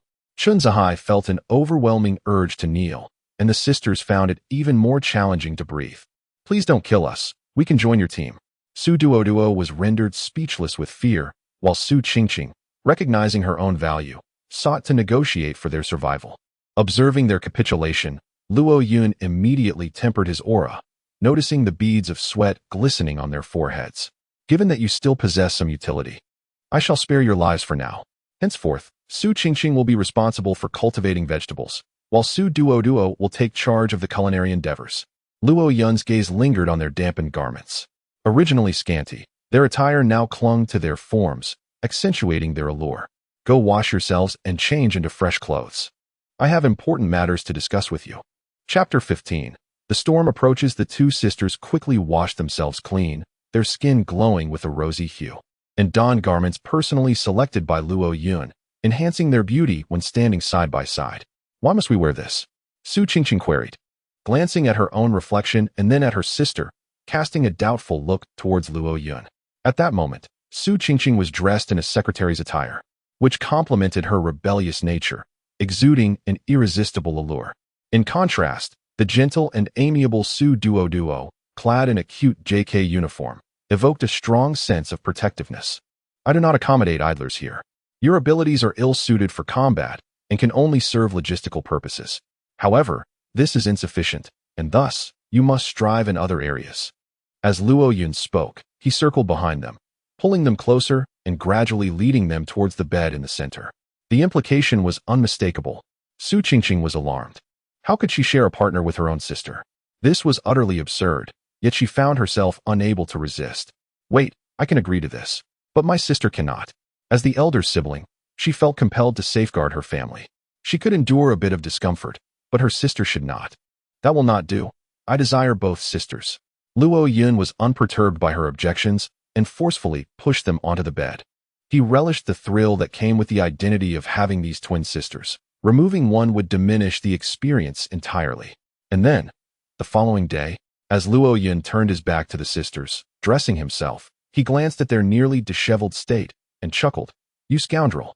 At this moment, Su Duoduo had yet to awaken, while Su Qingqing, in stark contrast, bore the dark circles of fatigue, glaring at her with a fierce intensity. Last night, it seemed as though Luo Yun had deliberately targeted Duoduo with an unusual tenderness, while treating her like an adversary, subjecting her to relentless torment. How I adore your unruly demeanor. Su Qingqing, already deprived of sleep, was further incensed this morning, as Luo Yun, akin to a negligent man, abandoned them without a care. Luo Yun then sought out Chunzahai to discuss subsequent matters. Uncle Chun, having served in the military, do you possess skills in setting traps? Chunzahai, seated across from him, confidently thumped his chest. Young Master Luo, you have indeed inquired of the right person. In my day, I was the ace of the troops. Traps are child's play for me. Recalling his days of mind clearance and navigating various outdoor traps, he had excelled among his peers. That is splendid. I wish to saturate the Beishan base with traps to safeguard against potential invaders. In the previous life, the Zhou family had ascended as the sovereigns of the northern region, while other formidable abilities reigned in the 4 major districts of Mahai City. In this life, having eradicated the Zhou family, he remained unrecognized, with outsiders perceiving the current northern region as the weakest. To prepare for any impending threats, he aimed to take preemptive measures. Setting traps was not a daunting task. Beishan was inherently a defensible terrain. It was likely that Zhou Yekai had chosen to establish the safe base there precisely for this reason. With sufficient materials, even if thousands were to assail, I could ensure they would return empty-handed. Uncle Chen's response filled Luo Yun with unbridled joy. Initially, I believed I would have to grapple with this myself, but suddenly the issue regarding the traps has been resolved. Uncle Chun, what do you see? With a casual wave of his hand, a black vortex portal materialized, revealing an inexhaustible array of firearms, grenades, landmines, and drones. This surreal spectacle left Chun Zhai utterly astounded. Yet upon recalling Luo Yun's spatial abilities, it swiftly appeared to be quite logical. Behind my dimensional gate lies an expansive alternate dimension, where the flow of time is chaotic compared to the outside world. All the supplies have been preserved in a region of temporal stasis. I now comprehend what you have been occupied with recently. The peculiar phenomena reported in the news were all orchestrated by you. Chun Zhai feigned an air of reprimand, though his expression betrayed an indescribable delight. Such actions would have been deemed illegal in the past, but in the present, they are most welcome. Now that they are a cohesive team, Chun Zhai would not be so obstinate. Uncle Chun, is this sufficient? If not, I have plenty more. As Luo Yun spoke, he prepared to continue extracting items from the alternate dimension, only to be halted by Chun Zhai's interjection. That is enough. With these, I can utilize the formidable terrain of Beishan to establish a stronghold. At the southern docks of Moheshi, the snowfall ceased this night, yet the cold was exceptionally biting. A colossal fishing vessel lay moored at the dock, its bright lights starkly contrasting with the surrounding darkness. In the heist office, the atmosphere within the room was eerily silent. Around the round table, 3 individuals sat, each exuding a formidable presence that could easily overpower the 3 greatest masters of the Zhou family. It was rumored that the Zhou family had vanished overnight. What are your thoughts on this matter? The first to speak was a middle-aged man dressed in a black suit, adorned with gold-framed glasses and draped in a brown trench coat, who swirled his glass of red wine. His name was Luo Yun, the sovereign of the southern region of Moheshi City. Prior to the cataclysm, he owned the largest fishing company in Moheshi City, an industry largely unaffected by the frigid climate. Leveraging this advantage, he swiftly cultivated a loyal following and ultimately seized control of the south. Have we discerned who is responsible? Luo Yun inquired. To his right sat a middle-aged man clad in a dark green military coat, his hands folded against his sculpted, stoic visage. He was Zhou Tianwu, the director of the steel factory in the eastern district of Moheshi City. Following the apocalypse, he transitioned from civilian to military life, commencing large-scale production of weaponry and ammunition. He boasted the strongest arsenal of conventional weapons in Moheshi City and was likewise the ruler of the East. None know who the culprit is. I dispatched personnel to the northern region to investigate, but found nothing, Zhou Tianwu declared. A woman dressed in a ski suit, her arms crossed, spoke next with a fierce intensity. She was Mu Honglian, the leader of the Western Oil Field Base, now the largest fuel magnate in Moheshi City, and a formidable force in the West. To eliminate the Zhou family without leaving a trace demonstrates an extraordinary level of prowess. Someone of great significance has emerged from the northern region. As Luo Yun gazed at the blood-red reflections cast by his wine glass upon the table, he had already arrived at a conclusion in his mind. The disappearance of the Zhou family was undoubtedly a result of foul play. The ability to effortlessly extinguish the Zhou family raises the alarming possibility that we too may fall victim. Mu Honglian's expression grew grave. The Zhou family, with its colossal stature, had received intelligence long before the apocalypse and had established a fortified sanctuary in advance. They are the unrivaled sovereigns of Moheshi City. Their ascendance to power was largely due to emulating Zhou Jia's strategies, which secured their current standing. Thus, in their eyes, the Zhou family epitomized supremacy. The sudden disappearance of such a formidable force has left everyone in a state of unease, fearing they may be next. Therefore, the primary objective of today's Triad Alliance is to unite for mutual protection against that enigmatic threat. What do you propose? Shall we simply wait for that shadowy figure to reveal itself and systematically dismantle us? Luo Yun felt a throbbing headache as he drained his glass of red wine. The enemy is in the open while we remain concealed. From the outset, we have been relegated to a defensive position. If we wait too long, we may well follow in the Zhou family's footsteps. As leaders, they all understood this principle. They had contemplated a united front against their adversary. Yet the absence of a visible foe has rendered them like headless flies. In my view, we should resolutely take the initiative and strike first. This suffocating atmosphere persisted for quite some time until it finally ignited Zhou Tianwu's fury. He slammed the table in exasperation, declaring that the individual who annihilated the Zhou family was merely coveting the northern territory. If we advance into the north, we shall surely compel him to reveal himself. In this apocalyptic era, resources reign supreme, and the northern territory is a veritable prize. No one would allow their hard-earned spoils to fall into another's hands.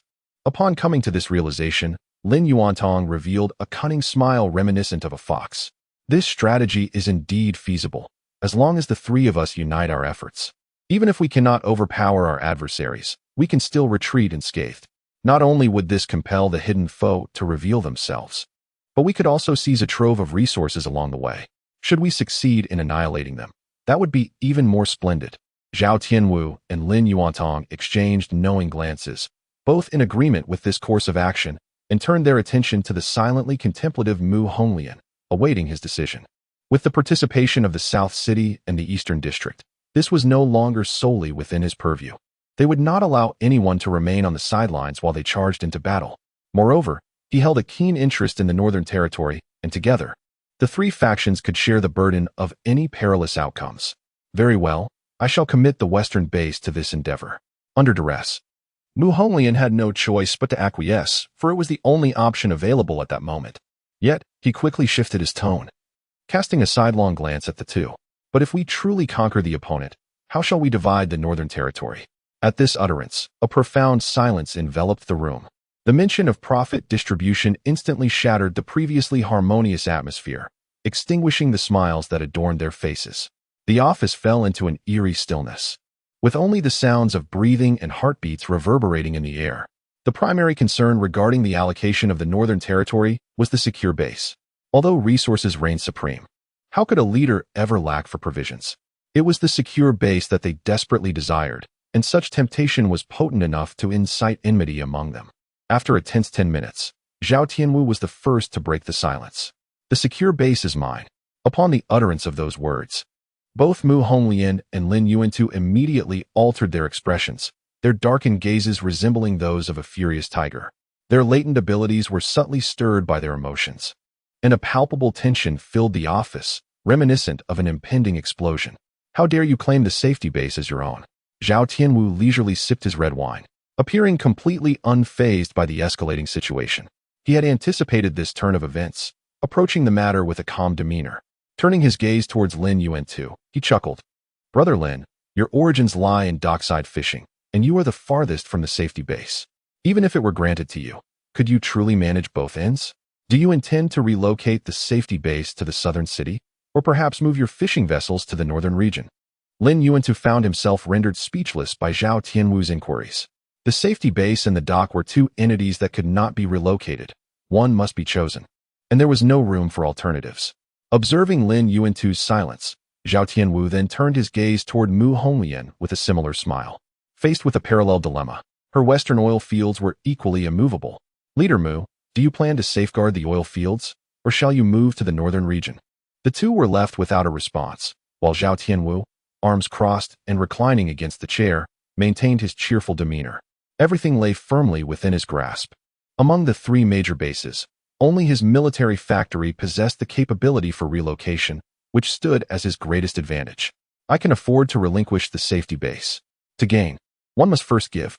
Lin Yuantu and Mu Honglian both understood the implication of his words. They could choose to possess a secure base, yet their own assets would undoubtedly be compromised.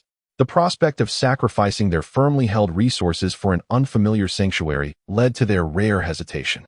No one could guarantee that such an exchange was genuinely worthwhile, as the risks were far too great. Ultimately, the two reached a compromise. What are you saying, Brother Zhao? I believe this secure base rightfully belongs to you. I share the same sentiment. The meeting extended into the early hours, culminating in a decision. Should they successfully seize the Northern Territory, the secure base and sphere of influence would belong to the Eastern Military Factory. As for the resources of the Northern Territory, they would be allocated to the Southern City Base and the Eastern Base. Having reached a consensus, let us raise our glasses in a toast. Chapter 16. Advance into the Northern Territory at the Northern Mountain Security Base. 5 individuals and a cat sat together for a meal, the atmosphere palpably awkward, with silence enveloping them. Chen Zihai could no longer endure the tension. He took some food back to his room, while Xiao Jingzi finished her meal early and nestled into her cat bed. Bai Wanning's expression was one of deep displeasure. She had never anticipated awakening beside Luo Yun to find 2 additional sisters present.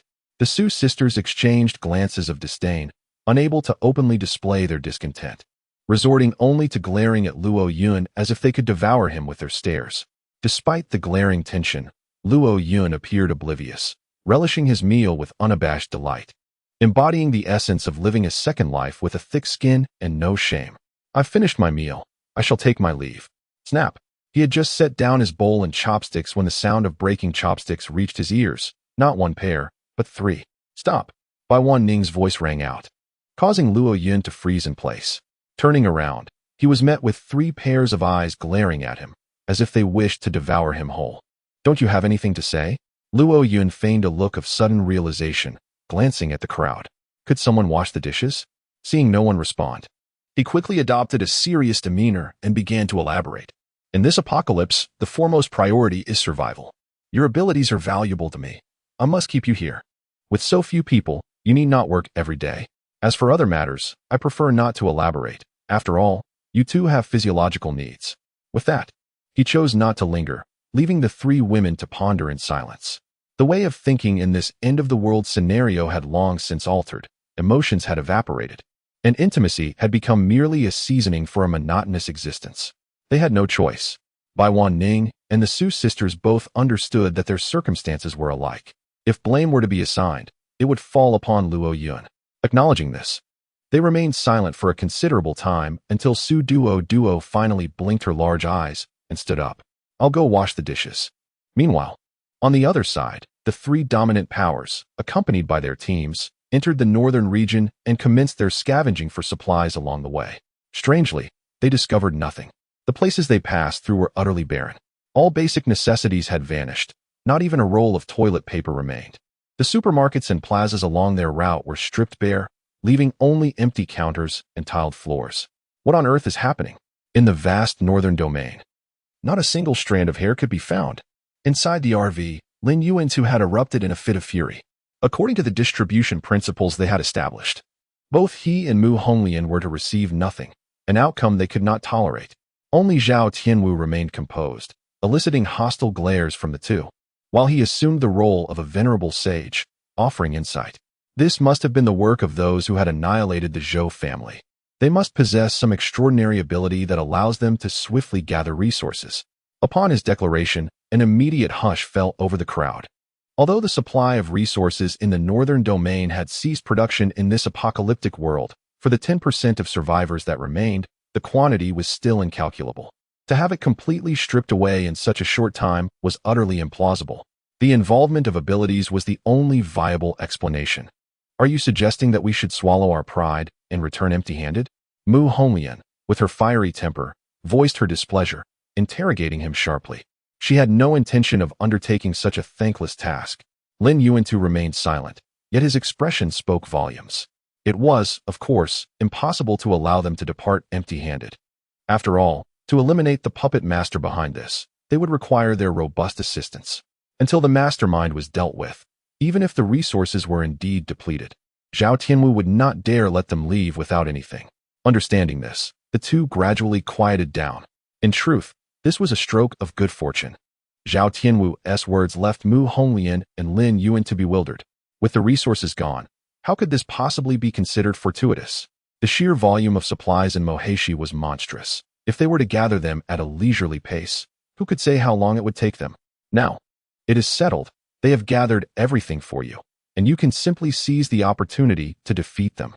The two displayed triumphant smiles, relishing the prospect of reaping the benefits without effort. However, a new dilemma soon emerged. The enemy lurked in the shadows while we stood in the light. Setting aside the notion of vanquishing them, how are we to locate them? Mu Honglian, arms crossed, embodied a pragmatic spirit, always harboring a tinge of skepticism towards fanciful ideas. In response to this predicament, Zhao Tianwu, without a moment's hesitation, blurted out, the North Mountain Safe Base. That is the safest location in the northern region. If I were to conquer the north, I would undoubtedly establish it as my stronghold. Although it was merely conjecture, Mu Honglian understood that the likelihood of such a scenario was quite high. Furthermore, their ultimate objective was to eliminate that unknown entity, compared to eradicating threats. Securing resources was secondary. The trio swiftly reached a consensus, abandoning their search along the way and directly advancing toward the Zhou family manor. After 2 days of travel, they arrived at the foot of the mountain. Gazing up at the majestic North Mountain, an overwhelming sense of insignificance washed over them. It was confirmed that the Zhou family's safe base was situated atop the mountain, and there was but one path leading upward. Anyone present would be unable to escape. Zhao Tianwu thumped his chest, declaring with fervor that he had invested considerable effort merely to gather intelligence for the Zhou family's safe base. Could there be an ambush? Mu Honglian surveyed the mountain path before her, feeling an unsettling sense of foreboding. The path up the mountain is singular, a formidable natural barrier that is both easy to defend and difficult to assault.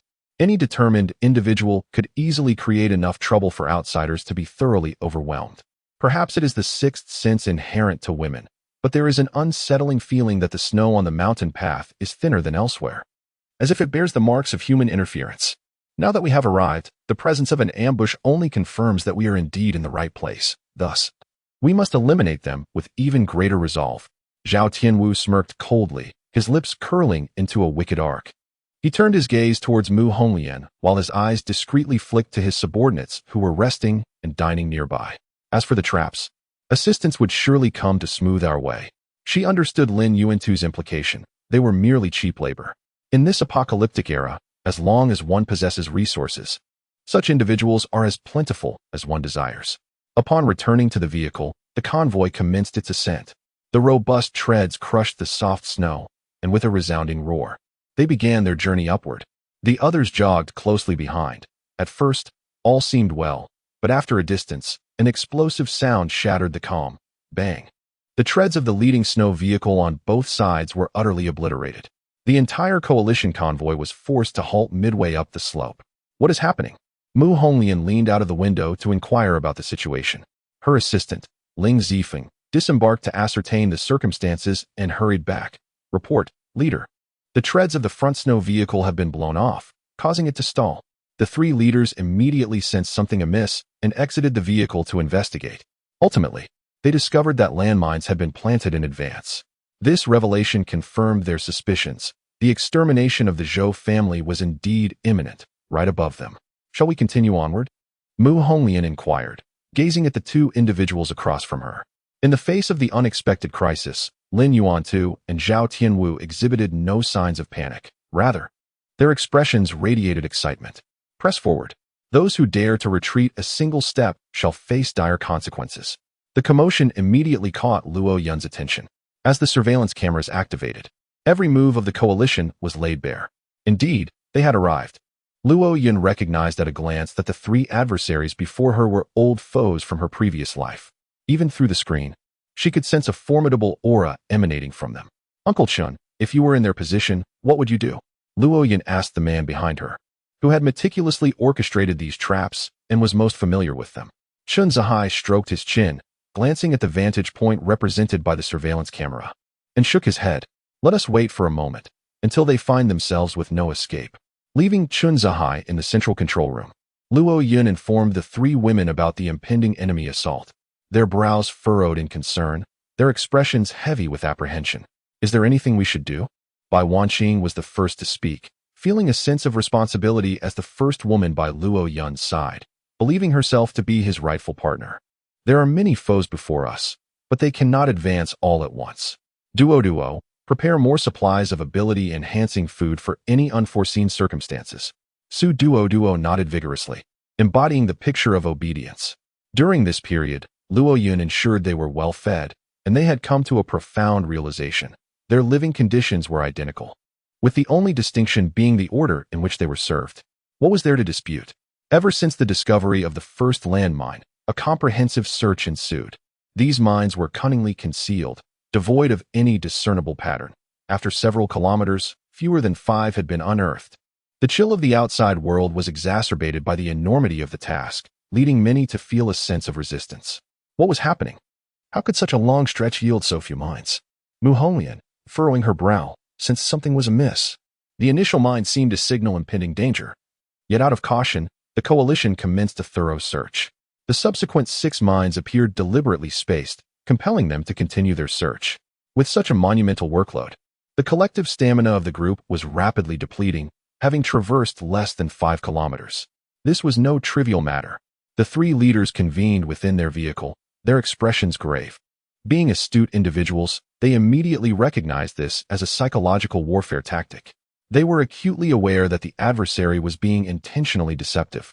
and that the exhaustive search was a thankless endeavor, yet they dared not refrain, as the coalition would undoubtedly find themselves in a position of disadvantage. With their strength steadily waning, the path ahead promised to be arduous. Before they could even catch their breath, a series of explosive detonations erupted. Bang, bang, bang. Chapter 17. The Coalition's Heavy Losses. Bang, bang, bang. A series of terrifying explosions erupted unexpectedly, catching everyone off guard. The coalition forces, having endured prolonged tension, found their energy severely depleted and their condition dire, leaving them no time to react. Individuals were mercilessly torn apart, their innards flung into the air. As the atmosphere became thick with the acrid scent of gunpowder and the metallic tang of blood, agonizing screams filled the air, transforming the once pristine white mountain path into a blood-red carpet. Many fell, along with their vehicles, into the abyss, meeting their irrevocable demise. As the explosions continued to resound, the number of coalition troops dwindled at an alarming rate. In mere 5 minutes, less than half of them remained. Watch the inner wall. An extraordinary individual, utilizing their powers for defense, managed to survive and realized that the buried explosives were not on the ground, but rather within the inner wall of the mountain path. Yet, before he could relay this crucial information, he was violently hurled away, plummeting down the cliff along with the transport vehicle. This scene was vividly witnessed by Luo Yun and his companion. Applause erupted from Luo Yun, unable to contain his admiration for such a display of prowess. It was far more gratifying than engaging in the fray himself. Uncle Chen, you are remarkable. How cunningly you placed the landmines on the rock face. Such ingenious design is truly undetectable. Chen Zhai smiled with satisfaction. These were remotely activated sensor mines, strategically positioned along the inner side of the road to maximize their destructive potential, leveraging the 1,000-meter cliff. In moments of panic, people instinctively sought refuge on the inner side of the mountain path, a rational response that was, ironically, the very flaw in their defense. This instinctive action may inadvertently trigger the proximity mines, resulting in an explosion, and with the interior walls consistently facing outward, the lethality radius is maximized. Even if one is a supernatural being and does not perish instantly, the force of the blast can still hurl them off the cliff, utilizing free fall for a secondary strike. Now, it remains to be seen how they will choose to proceed. Chen Zhai, resembling a cunning old fox, evidently harbored nefarious intentions. Finally, after all the bombs detonated, the mountain path fell into silence. Nevertheless, the air was thick with swirling mist. The acrid scent of blood mingled with the stench of burning gunpowder, rendering breathing laborious. Cough, cough. Lin Yuan too, choking violently, rose from the snow, his face dark with frustration. A glance around revealed that the team had dwindled to merely 1/5 of its original size, so many lives lost without even having touched the enemy. Damn it. If only I could discover your identity, I would surely exact my vengeance. Lin Yuan too, exasperated, stamped his feet in agitation. He had never felt so constrained since the apocalypse began. He had thought his cunning was formidable, only to encounter someone even more treacherous. What now? Mu Honglian shook her head vigorously, the impact of the shockwave having left her dazed, though clarity began to return. Currently stranded halfway up the mountain, advancing could mean falling into a trap, while retreating would lead them down a perilous 5 or 6 kilometers of mountain road, uncertain if more proximity mines lay in wait. Forward is the only option. We cannot allow the loss of so many brothers to go unavenged. Zhao Tianwu's eyes blazed with fury as he roared. This is one of the rare opportunities for the 3 major bases to unite. If we do not seize this moment to decisively eliminate our adversaries, we may never have another chance. I concur. Lin Yuantian expressed his agreement, and Mu Honglian felt it inappropriate to voice further objections. Acknowledging that the minority must yield to the majority, the group then began to rest in place. Those severely injured were abandoned, cast over the cliff, while those still capable of fighting hurriedly consumed their rations. Suddenly, before they could catch their breath, the entire mountain began to tremble violently, and the snow beneath their feet appeared to dance. Tension gripped everyone. What was happening? Could it be an avalanche? Look over there. At that moment, one of the subordinates, his eyes wide with shock, spat out the compressed biscuit he had been chewing. Following his gaze, they beheld a colossal snowball cascading down the mountain path, gaining speed and size. With a thunderous crash, the massive snowball obliterated a forward squad in an instant, much like a bowling ball striking pins. Several bodies became ensnared within the snowball, hurtling toward those behind. Screams filled the air as countless squads were forcibly ejected from the mountain path, plummeting into the abyss. Damn it, this leaves us no chance at all, Lin Yuantian shouted in fury. This trap was clearly designed to annihilate them all. With a low hum, Mu Honglian stepped forward, her body temperature rapidly escalating, resembling a miniature sun. The surrounding snow melted swiftly, enveloped in swirling mist, as the terrifying heat met the snowball, instantly dissolving it. Everyone finally breathed a sigh of relief. However, an increasing number of snowballs appeared before them, numbering in the hundreds. In this frigid weather, snow was in abundance. There was no shortage of it at all. To quote Luo Yun, it was a case of killing two birds with one stone. Not only had they cleared the safe base, but they had also created significant trouble for the enemy. Mu Honglian watched this scene, her scalp tingling, cursing under her breath. You all need to come up with a solution quickly. I can't hold out much longer. Despite her formidable strength, melting so many snowballs at once was beyond her capabilities, even if she drained her own energy completely. Finally, after melting a dozen or so snowballs, Lin Yuan devised a plan. Let me handle this. Countless snowflakes erupted from his palm, and in an instant, they surged with the wind, conjuring a fierce blizzard. The melted snow water that Mu Honglian had created began to freeze again, forming a curved wall along the mountain path, causing all the snowballs to tumble off the cliff in a chaotic cascade. Upon witnessing this, Mu Honglian abandoned her composure, collapsing onto the ground, gasping for breath. After enduring countless trials, the Allied forces finally reached the North Mountain, now reduced to less than 1/5 of their original number. Meanwhile, the gates of the safe base swung open. Two individuals and a cat emerged, approaching them with cheerful smiles. TSK, TSK, TSK. Why did you take so long to arrive? Luo Yun rubbed his chin, a look of disdain etched across his face. At that moment, the three dominant figures appeared disheveled and dirty, standing together with grim expressions that might have led an observer to mistake them for a trio of beggars seeking alms. In stark contrast to the two individuals donned in combat attire before him, the disparity was as vast as heaven and earth.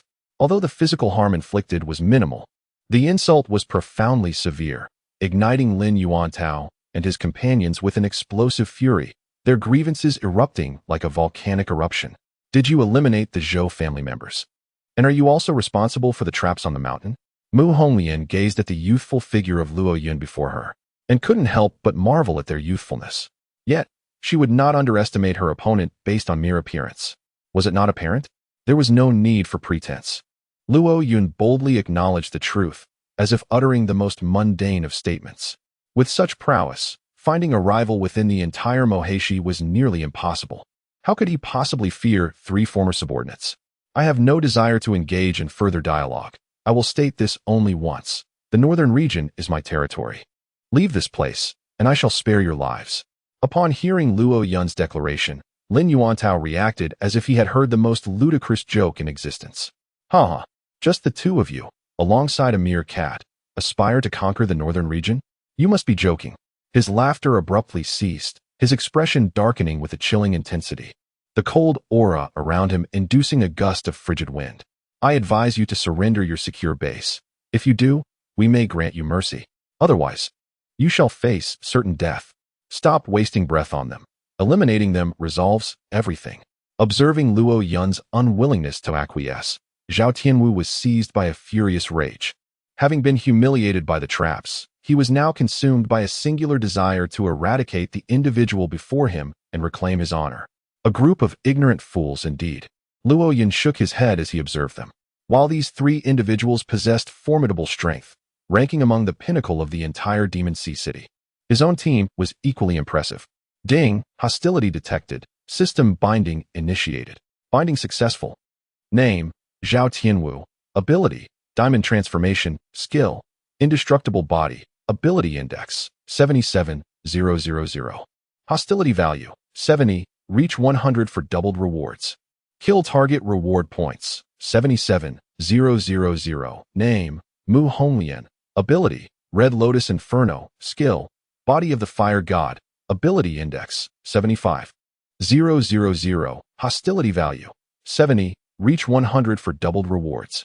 Kill target reward points, 75,000.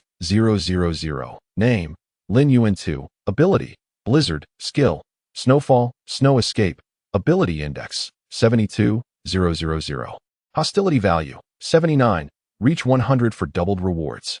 Kill target reward points, 72,000. Be cautious, everyone. Although these three may appear disheveled, their strength should not be underestimated. Never let your guard down. Luo Yun's expression grew grave as he scrutinized the system panel. In this lifetime, their power had escalated far more swiftly than in the previous one. His presence had indeed instigated a transformation in this world. Chapter 18. The Battle for Supremacy. Zhou Tianwu, clad in a dark green military coat, rustled in the biting cold wind, emanating an aura as formidable as an unyielding mountain. So, you are the decision-maker of this safe haven. Let me see what you are capable of. With a powerful kick, a large crater was formed in the snow, and the entire figure shot towards Luo Yun like a cannonball. Faced with an old rival who had grown stronger, Luo Yun exhibited no signs of pressure, his eyes shimmering with the hues of the abyss. In that moment, Zhou Tianwu's every movement unfolded in slow motion before him, his formidable techniques entirely discerned. Die, brat! The punch surged with terrifying force, creating a sonic boom in the air. Yet to Luo Yun, it resembled a rhythmic exercise routine as he narrowly evaded the impending strike. The ground trembled violently under the immense force, a shockwave sweeping across the concrete. The ability to dodge a punch from Zhou Tianwu indeed showcased remarkable skill. Zhou Tianwu was an enhanced ability user, his speed and strength terrifyingly potent. It was commonplace for him to kill ability users with a single blow. Anyone who could withstand a strike from him was undoubtedly a master. In just one exchange, Luo Yun had already earned the respect of Mu Honglian and Lin Yuan 2. Standing motionless in the open space, he left Zhou Tianwu utterly astonished. In this range, even without a direct hit, the released shockwave was sufficient to severely injure an ability user, yet he emerged unscathed. After a brief moment of astonishment, Zhou Tianwu's battle spirit surged. Akin to a flood breaching a dam, unstoppable. Casting a disdainful glance at the crater in the ground, Luo Yun rolled his eyes at Zhou Tianwu and remarked, "Your strength is commendable, but it is merely a facade." He was inherently hot-tempered, and when provoked by Luo Yun in front of so many witnesses, he instantly erupted in fury. The ground shook with his relentless barrage of punches. Booms echoed as Zhou Tianwu unleashed his might, akin to moving mountains and filling seas. Yet, without exception, Luo Yun deftly evaded each strike. It felt as though his blows landed upon cotton, devoid of lethality. The confrontation was effortlessly turned into a game of hawk and chicks by Luo Yun. Am I truly being restrained? The mounting defeats were exceedingly frustrating, and Zhou Tianwu suddenly grasped the gravity of the situation. Once or twice could be deemed mere chance, but evading so many times signified an inevitable truth. The dominance of abilities could indeed dictate life and death, inciting a sense of panic within him. Though brash, he was by no means a fool. This individual possesses formidable strength. Shall we summon assistance? As Zhou Tianwu struggled against Luo Yun, Mu Honglian and Lin Yuantao exchanged glances, swiftly deciding to intervene. Before they could reach the battlefield, two shadows materialized before them. The newcomers were Chun Zihai and the transformed beast, the white tiger, known as Xiao Jingzi. You two. Since you are here, do please settle in. Intervening in another's battle is rather impolite. Upon witnessing the colossal white tiger before them, both were taken aback. And even Zhou Tianwu, engaged in combat, was left astonished. Initially, he had presumed that Luo Yun's group was merely slightly stronger than his own. However, it now appeared that their prowess exceeded his wildest imaginings. What manner of beast is this? Mu Honglian was startled. Women inherently harbor a fear of ferocious creatures, especially one as formidable as Xiao Jingzi. Even more terrifying is that both the white tiger and the old man before him exude an aura that is hardly inferior to their own. Brother Lin, you take care of that monstrous beast. Leave this old fellow to me. Without a moment's hesitation, Mu Honglian took the initiative and launched an attack on Chun Zihai. None of them possessed experience in dealing with ferocious beasts, so she decided to leave this daunting challenge to her companion. Damn it! Observing Mu Honglian's swift actions, Lin Yuan too couldn't help but curse inwardly. Indeed, no woman is ever trustworthy. Meanwhile, in the form of a white tiger, the little mirror seized the opportunity to pounce. But fortunately, he managed to evade in time. The battlefield was now divided into three factions, and Zhou Tianwu's hopes of calling for reinforcements were utterly dashed. A mocking smile crept onto Luo Yun's calm face as he glanced at the darkened expression of Zhao Tianwu. It seems your comrades are too preoccupied to assist you. Though the situation was dire, Zhao Tianwu remained remarkably composed, contemplating strategies to turn the tide. I acknowledge your formidable prowess, given some time. Even if our three factions were to unite, we would still not rival your northern domain. Alas, that old man and that cat are hardly a match for you two. Once they settle their battle, the outcome would remain unchanged. Luo Yun smiled, unfazed by the declaration. He had never intended to undermine the resolve of a faction leader solely through words. Oh, is that so? His obsidian-like eyes glimmered with a sharp intensity, radiating an air of regal authority. That is, of course, if you can endure until then. At that moment, a silver-white sniper rifle materialized in Luo Yun's hands. The weapon bore a resemblance to a barret, adorned with numerous distinct stripes, and featured an energy intensity bar on its left side, while the grip displayed a series of concealed indentations. Let me demonstrate my white god sniper rifle. Luo Yun adeptly positioned the pristine white sniper, leaving it unloaded. In an instant, a surge of extraordinary energy erupted from the bullseye, swiftly absorbed through the indentations on the grip into the body of the rifle. The energy intensity bar on the left filled rapidly to 30%, as the anomalous energy compressed within the chamber, ultimately transforming into an energy bullet. Bang! As Luo Yun squeezed the trigger, the air at the muzzle warped, and an energy bullet shot forth, aimed directly at Zhao Tianwu across the way. How amusing it was. In an apocalypse dominated by those with supernatural abilities, that one would resort to conventional firearms. If this were all he had to offer, he might as well surrender at once. Zhao Tianwu remained unperturbed. He did not even flinch. His right hand morphed into a golden arm, grasping the incoming bullet. In the blink of an eye, his expression shifted from mockery to sheer terror, freezing upon his face. A searing pain erupted in his palm, and upon inspection, he discovered a gruesome gash surrounded by blood, a ghastly sight.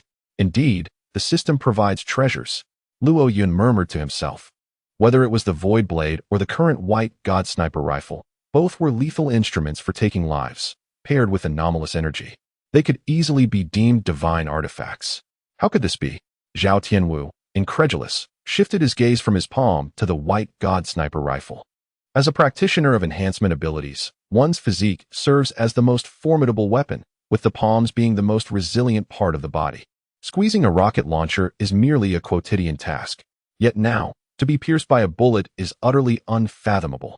Could this gun be a manifestation of extraordinary powers? Zhao Tianwu believed he had deciphered the mystery, but in truth, he was entirely mistaken. However, he had no time to ponder this further. For Luo Yun had once again aimed the gun at him, the second round already gathering force.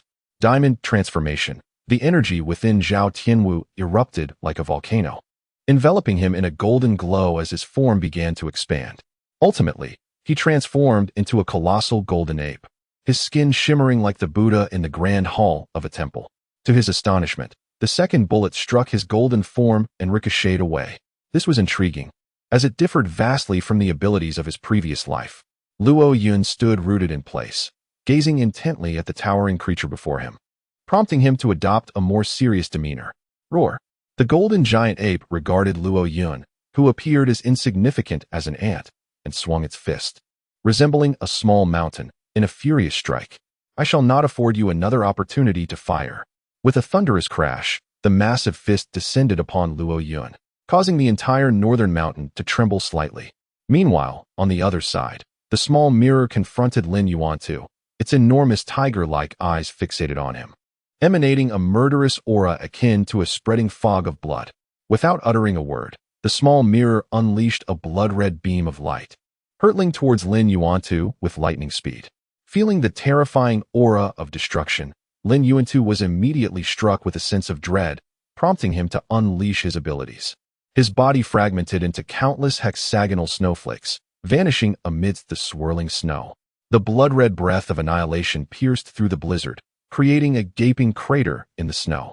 Transformed into snowflakes, Lin Yuantu stealthily approached the small mirror, launching attacks from multiple angles. However, while the snowflakes were agile and swift, their offensive power was limited. They could easily overwhelm an ordinary person, yet against the robust white tiger, the small mirror, it was akin to mere tickling. The insignificant assaults went unnoticed by the small mirror. Infuriated, Lin Yuan to realize the creature's hide was exceptionally tough. He swiftly altered his strategy, targeting the eyes and nostrils of the small mirror, as these areas were comparatively softer. A few snowflakes succeeded in obstructing the creature's vision, causing it to squint and sneeze intermittently. However, the small mirror soon discerned that the lingering snowflakes in the air were indeed the very foe he had been contending with. With a fierce roar, it chose to close its eyes, opening its gaping maw, unleashing a tangible sonic wave that struck the snowflakes before it. At such a close range, Lin Yuntu was left reeling from the impact of the beast's roar, blood seeping from his eardrums as his mind buzzed, and he was forcefully reverted to his original form. The small mirror observed the splendid opportunity, wielding its claw, which resembled a massive grinding wheel, and struck down upon the rolling Lin Yuan-tu, as if swatting a mouse. The imminent threat of death surged through Lin Yuan-tu, prompting him to bite his tongue, awakening him in an instant. As he gazed at the ever-growing claw, a chill enveloped him. Snow escape. The enormous claw descended, and upon its ascent, it left only a snow-filled cavity beneath. In that moment, Lin Yuan-tu transformed into a winter version of the earthly immortal, burrowing through the snow with a speed surpassing that of a vehicle. Numerous protrusions emerged from the snow, capturing the attention of the small mirror. Atomic breath, a crimson beam of light erupted, following the direction of Lin Yuan-tu's excavation as he turned his head. Beneath the snow, the tunnel he had created was rapidly collapsing, and a blood-red beam surged in, hot on his heels. The intense heat threatened to melt the entire expanse of snow. How infuriating! This beast was incredibly tenacious. He was compelled to return to the surface, yet his abilities lacked offensive power, rendering him incapable of inflicting harm upon the white tiger before him. Conversely, the latter, unable to land a hit, was equally incapable of harming Lin Yuan-tu. Both found themselves locked in a stalemate. The temperature surrounding Mu Honglian reached a terrifying level, as if her body were forged from molten iron.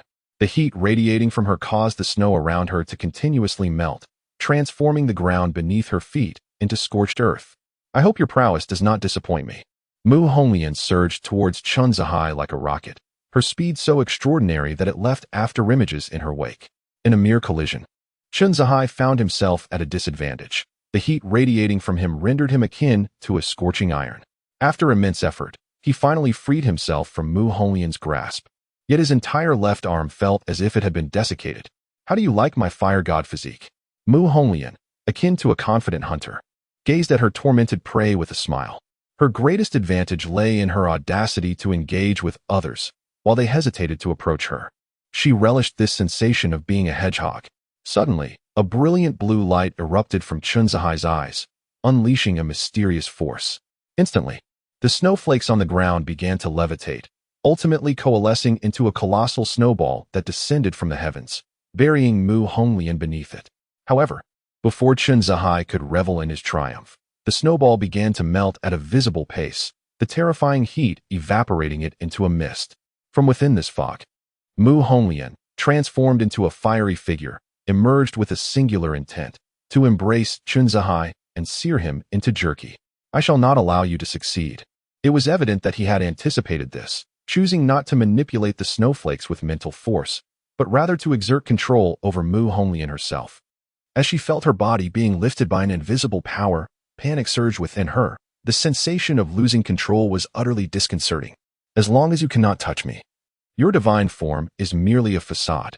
Mu Honglian's lips curled into a menacing arc, and then she opened her mouth, unleashing a torrent of crimson magma. The endless lava erupted, with the temperature of the magma column soaring. Chun Zihai maneuvered Mu Honglian to tilt her head, directing the fiery plume skyward, narrowly evading disaster. Mu Honglian struggled fiercely. Realizing that this predicament was untenable, her body began to emanate an even more intense heat. Fire trees and silver flowers. Her entire form erupted into a torrential rain of fire, engulfing the surroundings. Chun Zihai was compelled to defend himself. Seizing this moment, she broke free from her restraints and launched an attack towards him. He gradually found himself at a disadvantage. However, when Zhao Tianwu lifted his colossal fist, he saw nothing. Luo Yun appeared to have vanished into thin air. Where did he go? In the next instant, he felt a heaviness on his forehead, followed by a familiar voice resonating from the back of his head. Luo Yun stood atop him, coldly remarking, You may have grown larger, but you haven't become any more formidable. This remark enraged Zhao Tianwu completely, and he struck his own nape with a colossal palm. Luo Yun, utilizing a spatial portal, deftly pulled the trigger. Bang! The seemingly indestructible body was punctured, leaving a deep cavity. How could he be so swift? He hadn't even glimpsed Luo Yun's figure. In an instant, the voice echoed from behind him. I can't even touch him. At this rate, I will be left awaiting my demise. Zhao Tianwu found himself at a loss against Luo Yun and resorted to taunting him. Are you daring enough to stand still and face my strike? Yet, he ultimately underestimated Luo Yun. Such a crude provocation could hardly deceive someone who had experienced it all before, having been defeated by himself in a previous life. How could he possibly succeed this time? What an absurd notion. Utilizing the mobility afforded by the spatial portal, Luo Yun eluded Zhao Tianwu's grasp, while he, in turn, consistently retaliated with precise shots from the white god sniper rifle. As time wore on, even Zhao Tianwu, a strengthened ability user, began to falter. His massive frame was riddled with bullet holes, and his breath became erratic, making it increasingly difficult to maintain his diamond transformation. It seems you won't be able to await their arrival for assistance. Zhao Tianwu gazed incredulously at the young man before him. It was the first time since the apocalypse that he had been so close to death. Should he falter, the entire battlefield would tilt in favor of his opponents, and they would all perish here. What was meant to be a certain demise, however, did not discourage Zhao Tianwu. Instead, he erupted into laughter. You may not be aware, but when Zhou Yekai established the safe base, I was involved as well. In fact, I discreetly left a Trojan virus within the central control system. The decisive blow Luo Yun intended to deliver faltered as he processed Zhao Tianwu's cunning demeanor. Realizing the implications of his involvement in the safe base's creation, something he had not anticipated. Make your move, Zhao Tianwu commanded, pressing the headset that flickered with a green light. His voice booming.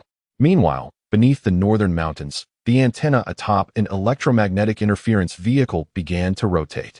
On the central large screen, a pair of emerald green magical eyes appeared, resembling the reflective gaze of a wolf in the dead of night, while streams of code danced rapidly across the other displays. Truly, the Hand of Darkness possesses remarkable hacking prowess.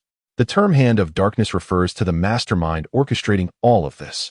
A mere security base poses no challenge. It would be futile to explain it to you. As the green eyes flickered, an electronic synthetic voice resonated through all headsets. This maneuver conquered all the technicians present, leaving them in utter admiration. Brother of the Hand of Darkness, if only you would come to our base, I would willingly relinquish the position of strategist. I have no interest. With those final words, the screen plunged into darkness, as the Hand of Darkness unilaterally severed communication. Thunderous rumblings echoed. At this moment, the long-closed gates of the security base slowly creaked open. Chapter 19. Terrifying Defense. How did this door open? Bai Wanning sat before the central control terminal, observing the state of the door transforming to open. This startled Su Qingqing. Is it even possible to open the door at this time? You must close it quickly. But I didn't open it, and I can't close it. They attempted to shut the door, yet no matter what commands they input, it proved futile. Eventually, all screens displayed a barrage of green code, and no buttons yielded any response. We've been infected with a virus. We've been compromised. Bai Wanning discerned the underlying issues at a glance, leaving Su Qingqing utterly perplexed. How could they have been controlled so inexplicably? As she observed the slowly rising gates of the secure base, Luo Yun began to feel a growing sense of unease, her focus waning. This reaction did not escape Zhao Tianwu's notice, who immediately launched an assault. Though Luo Yun sustained no injuries, she was forcefully pushed back several meters. Much to Zhao Tianwu's delight, a smug grin crept across his face. It appears that within the secure base reside those whom you hold dear. Yet, I wonder if their combat prowess can withstand the might of my coalition. A rare ripple of emotion crossed Luo Yun's otherwise tranquil visage, her killing intent spreading like encroaching darkness. With the issuance of Zhao Tianwu's second command, the coalition members surged toward the secure base like a torrent, their intentions clear. You seek your own demise. The anomalous energy within Luo Yun's palm was relentlessly siphoned by the white god sniper rifle, causing her power gauge to surge to 100. She pulled the trigger. Bang! This shot was significantly lighter than the previous ones. Yet it pierced through the chest of the colossal golden gorilla as easily as if it were mere paper. Luo Yun's onslaught intensified as she aimed to swiftly eliminate Zhao Tianwu, who, sensing her intent, ensnared her with tenacity. Her agitation only reinforced Zhao Tianwu's conviction that the individuals inside would indeed sway the outcome of the battle. At that moment, Bai Wanning and her companions in the central control room witnessed the unfolding chaos, their anxiety escalating. Being support-type practitioners, facing such overwhelming numbers seemed tantamount to certain death. What could they possibly do? They are about to storm in. Could it be that we shall perish here? Su Qingqing was as restless as an ant on a hot pan, her face a portrait of tension and anxiety. What is this? Are you afraid? With me here. You shall not escape. In response to Zhao Tianwu's mockery, Luo Yun dismissed it with disdain, effortlessly stepping through a spatial portal and materializing at the entrance of the safe base. Let them all perish. Replacing his white divine sniper rifle with the void blade, he swung it with unbridled force, resembling a torrential downpour of black meteors. The coalition forces attempting to breach the safe base were utterly routed. In the blink of an eye, Luo Yun vanished, and when he was found again, a significant portion of his subordinates had already been slain. Such rapid maneuverability startled Zhao Tianwu. It was swifter than a bullet. It seems I have underestimated you. However, with me here today, you shall go nowhere. Rather than confront Luo Yun, Zhao Tianwu opted to join the battlefield where Mu Honglian and the others were engaged. It was more prudent to eliminate one while entangled with Luo Yun. Qin Zihai was the weakest among the trio, the most suitable target. On the ground, Qin Zihai stood no chance against Mu Honglian, so he soared into the air, employing firearms and preset traps to restrain her. While he could not defeat Mu Honglian, he effectively hindered her from aiding others on the battlefield. Just as the two were locked in a fierce struggle, Qin Zihai suddenly felt an ominous aura locking onto him, sending shivers down his spine. Upon glancing back, he beheld a colossal golden ape, resembling a magnificent golden Buddha, charging towards him.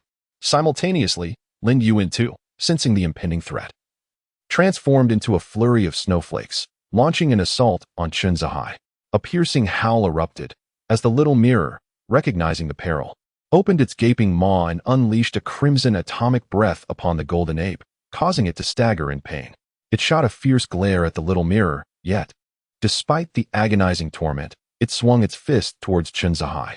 Meanwhile, Luo Yun had already decimated a significant portion of the allied forces and sensed an anomaly.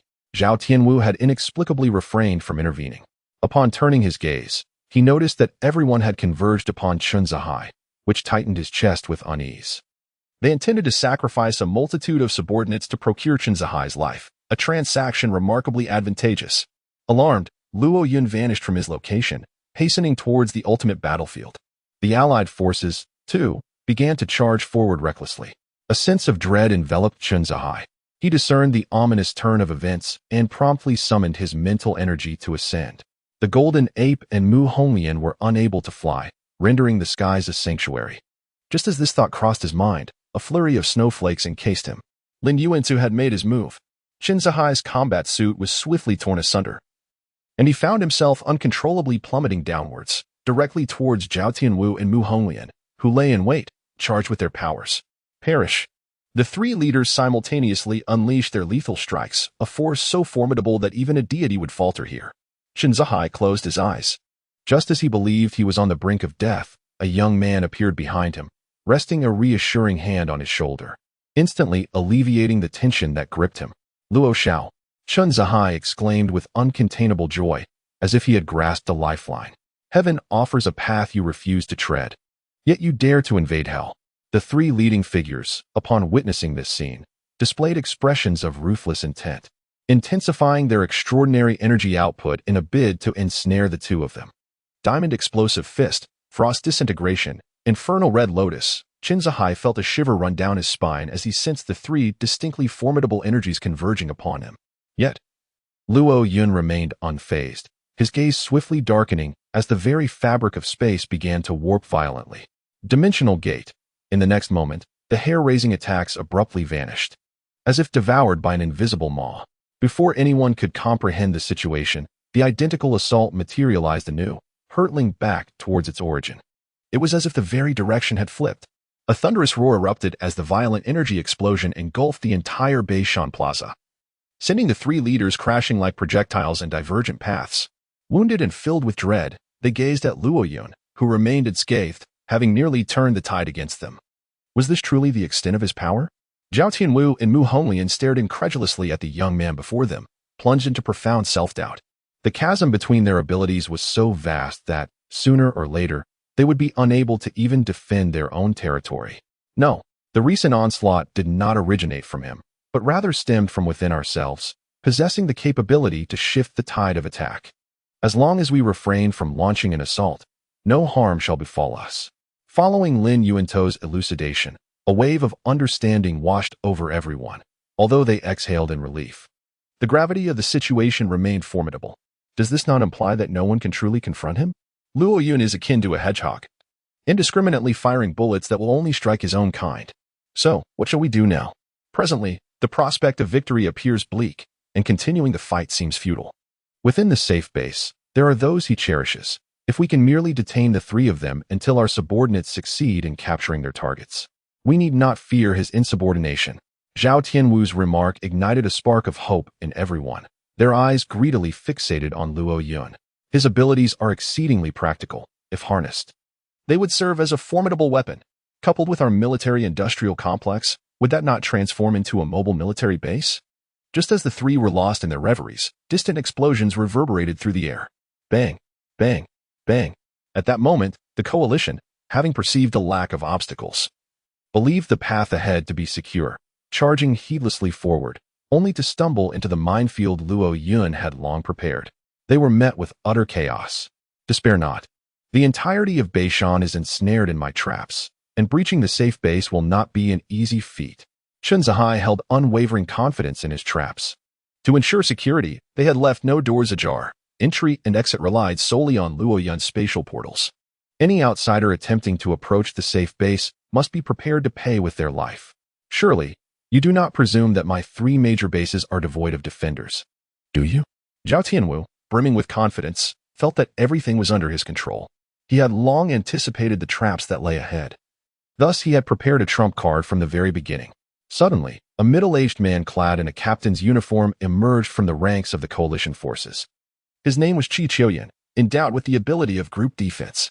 As his power activated, a golden shield enveloped everyone, rendering the landmine's explosions akin to mere mosquito bites. The coalition forces surged forward with renewed vigor, on the verge of breaching the safe base. Abruptly, the gates slammed shut. Chapter 20. Seeking a network expert, the sudden closure of the gates left all members of the coalition bewildered, stranded outside. After painstakingly traversing the minefield, they were now on the cusp of entering the safe base, a sensation of near success that felt utterly stifling. What was happening? Why had the gates closed? Could it be that something had gone awry on the side of the Dark Hand? The unforeseen turn of events caught Zhou Tianwu off guard. The carefully orchestrated plan had been thrown into disarray. His face contorted with frustration. It seemed even the heavens had turned against them, in stark contrast to their dismay. Luo Yun and his companions wore expressions of delight, with Chen Zihai openly mocking them. With no concerns for the opposing side, they could now fight with abandon. As the three major leaders lay gravely injured, the opportunity to capture them all at once was exceedingly promising. System, enhance all kill points. As Luo Yun's command resonated, the System-S voice followed suit. Ding, enhancement commencing. Enhancement complete. Zhou Tianwu was incensed by Chen Zihai's derision. The very thought of being mocked by someone he deemed weaker was intolerable. Old fool, do not revel in your triumphs too soon. While you three may be formidable, do not dare to think you can devour us without risking your teeth. Before he could continue his taunt, the aura surrounding Luo Yun surged dramatically, its overwhelming pressure nearly suffocating. This spectacle not only astonished his adversaries, but also startled Chen Zihai and his companions. What was happening? The energy within Luo Yun was escalating at an alarming rate. How could this be? He had not absorbed any essence. How could his power increase so drastically? Had he been concealing his true strength all along? Upon realizing this, a shiver ran through everyone present. What kind of being could induce such suffocation in a leader-level ability user? Had they been foolish to venture so far to provoke someone of such caliber? Name, Luo Yun. Ability, absolute space, unknown capability, skills, interdimensional gate, void domain, void eye. Ability index, 97,000. Available kill points, 0, having exhausted all 273. 090 kill points. He had only managed an increase of 18,000. In the past, a mere 50 kill points could yield a 1,000 point enhancement. Why did the value of kill points seem to diminish with each passing moment? Beep. As the ability index increases, the process becomes increasingly arduous. Additionally, during the enhancement, a significant portion of the unknown capability siphons off energy, resulting in a sluggish progression. The total amount of the ominous energy represented by the killing point remains unchanged, perfectly absorbed by its master. It is thus. Luo Yun sensed the transformation within himself, although his ability index had not increased significantly. His strength had more than tripled compared to before. This was a latent change, difficult to perceive without practical combat. Flee. A sense of impending death enveloped Zhou Tianwu. Without a second thought, he unleashed the last remnants of his energy. Ignoring the others, the colossal King Kong ape scooped up Qi Qiuyun and leapt down from Beishan. Mu Honglian and Lin Yuantu hurriedly followed. The enemy had become insurmountable, rendering further conflict futile. They came as they pleased and departed just as freely. Such fortune was rare. Luo Yun's gaze darkened swiftly, a terrifying aura coalescing rapidly. With a shift in perspective, the most formidable void I ever recorded locked onto Zhou Tianwu. Void eyed. Simultaneously, the enormous form of the King Kong ape shattered, revealing the disheveled Zhou Tianwu within. He spat a mouthful of blood, his body contorted grotesquely, as if he had been crushed and kneaded by a giant. Like a kite severed from its string, he plummeted swiftly. Qin Zihai and Xiao Jingzi attempted to rush in for a finishing blow, but were halted by Luo Yun. Do not approach, none can ascertain whether an ambush lies below. And recklessly advancing could play into their hands. Luo Yun knew these three old rivals well, recognizing their ruthlessness. No one who could ascend to leadership was devoid of malice. Qin Zihai nodded in agreement. Upon the precipice of 1,000 meters, they plummeted in free fall. Fortunately, the trio were exceptional abilities wielders, and the thick layer of snow below them allowed them to narrowly escape death. As they emerged from the snowdrift, there was no elation at having survived. Instead, trepidation gripped them all. Their exaggerated expressions were almost a canvas of fear. As they hurried away, they deliberated over the inexplicable technique that had so swiftly breached old Zhao's impervious defenses. Luo Yun's attack was intangible, imperceptible, and utterly indefensible. It was only due to Zhou Tianwu's fortitude as a reinforcement-type ability user that he had survived. Had it been any of them in his stead, they would surely have met their demise. Old Zhao, how are you feeling? Can you hold on? Zhou Tianwu's complexion appeared somewhat pale, yet his eyes sparkled with vigor, as if nothing were amiss. Do not worry, a mere trifling injury cannot claim my life. This place is not safe. We must depart at once. The two nodded in agreement.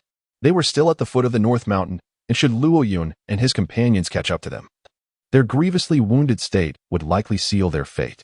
Upon returning to their respective camp, Zhou Tianwu could no longer withstand the strain.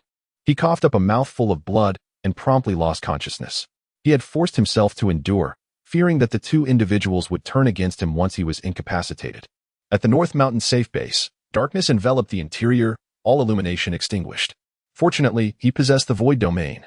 Otherwise, he would have struggled to locate the central control room. You have finally returned. At that moment, the three women sat around a flickering candle, their faces etched with concern as they awaited their arrival. Upon noticing the return of Luo Yun and his companions, everyone rushed over with expressions of sheer delight. Are you all unharmed? Although the inquiry was directed at the group, the gaze of the three women was solely fixated on Luo Yun. The small mirror perched on his shoulder elicited a moment of speechlessness. With a calm gesture, Luo Yun replied, I am quite well, but Uncle Chun has sustained significant injuries. Please attend to him at once.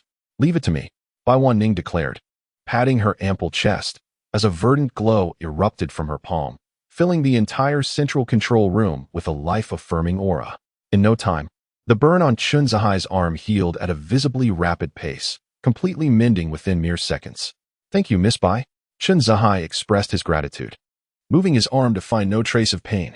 Observing the dimly lit central control room, Luo Yun inquired about the state of the base, thus uncovering the sequence of events. After the base was breached by the viral invasion and the gates swung open, Bai Wanning found herself at a loss. Ultimately, in a desperate gamble, she severed the main power supply. Given that this was a doomsday safe house, the emergency system activated in the absence of power, causing the doors to seal shut automatically. Wanning, well done. Luo Yun praised the young woman in white before him. Not only was she strikingly beautiful, but her intellect was also remarkable. It was fortunate that he had managed to bring her into his camp. Receiving the commendation, Bai Wanning beamed with joy, inciting envy from the pair of sisters nearby. Luo Yun, what shall we do next? Although cutting off the power can close the door, it is merely a temporary measure. Without the ventilation system, we will inevitably succumb to asphyxiation due to lack of oxygen. A few individuals gathered around a solitary candle for a discussion. Bai Wanning pulled a stool and sat beside Luo Yun, cradling a small mirror in her arms. One wonders if the system could provide a solution. Luo Yun's gaze remained fixed on the flickering flame of the candle, and a sudden thought crossed his mind. An electronic prompt immediately resonated in his consciousness. Ding. This system can only function within the biological realm. Computer viruses do not fall under this category. If the viruses within the security system are not eradicated, the entire security base will transform from an advantage into a confining prison. How splendid it would be if a hacker could be located. The glow of the fire reflected in his eyes, and a name surfaced in Luo Yun's mind. Yet, it remained but a fleeting thought. The caliber of such an individual is unattainable, even if one yearns for their assistance. If you seek a network expert, I could make an effort to reach out. Bai Wanning suggested, stroking the soft fur of the small mirror, her expression inquisitive as she turned to Luo Yun, noticing the confusion etched on his face. She hastily elaborated, "Do not be misled by my medical background. The Bai group was once managed by my father. During that time, the primary projects were centered on the digital domain, hence I have encountered a few top-tier network specialists. I am uncertain, however, if I can still establish contact with them. In this apocalyptic era, many have succumbed to the cold, and he cannot guarantee the survival of the network engineers he once negotiated with. It is better to have some hope than none at all. Regardless, he shall make an attempt.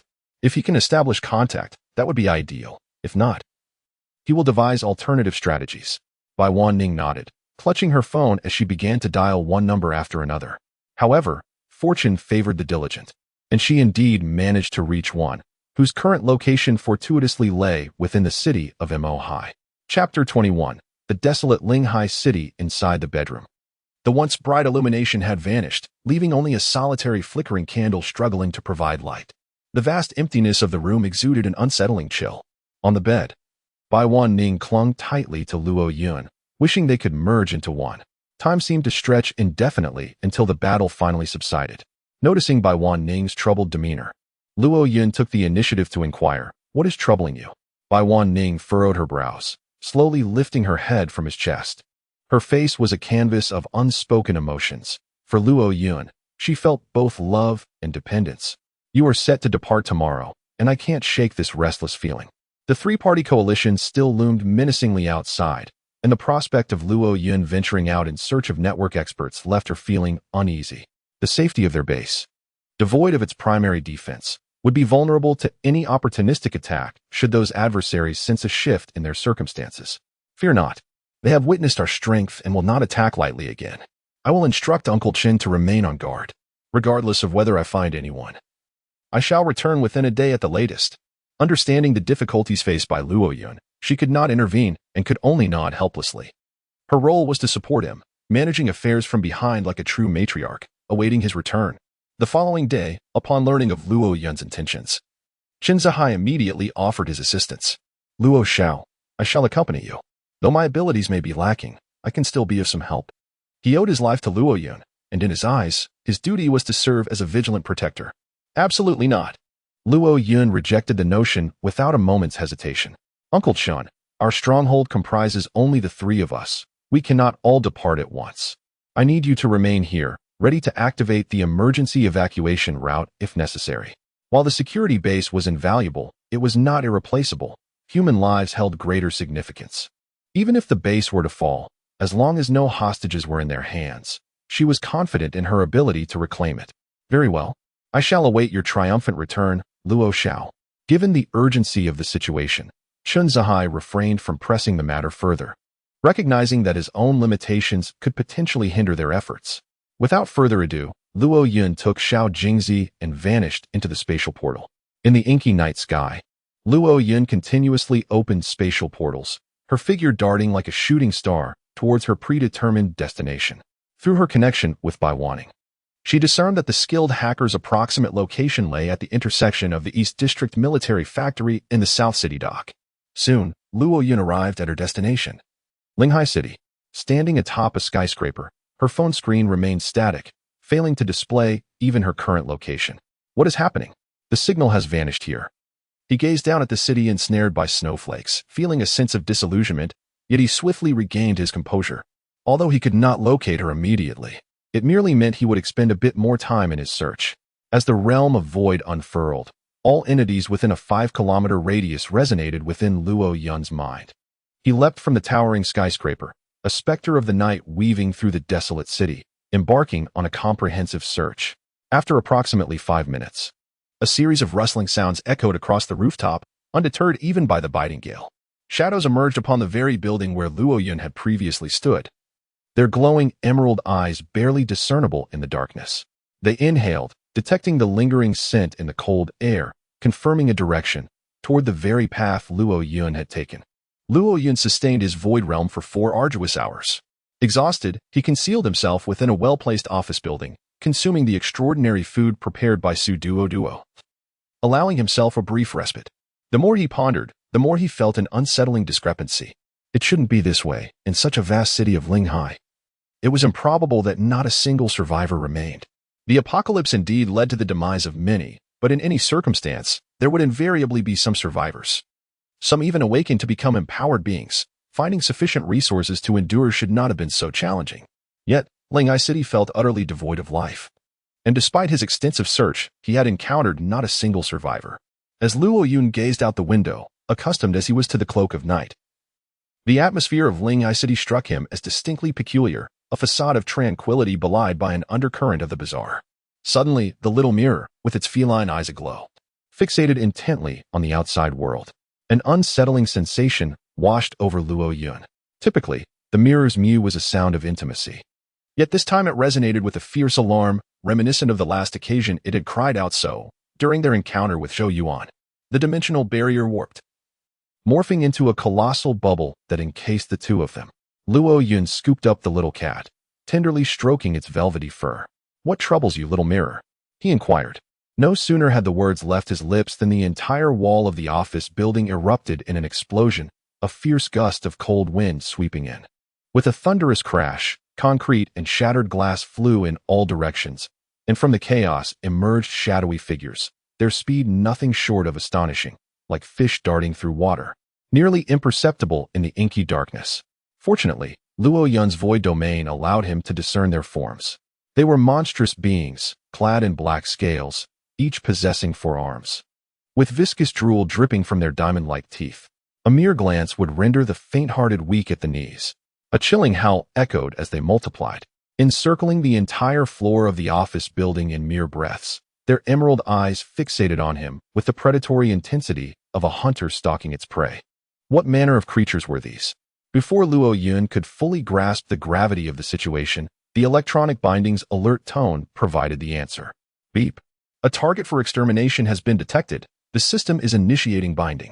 Name, Demon Insect 1, Ability, None, Ability Index, 100, Hostility Value, 80, reaching 100 doubles the reward.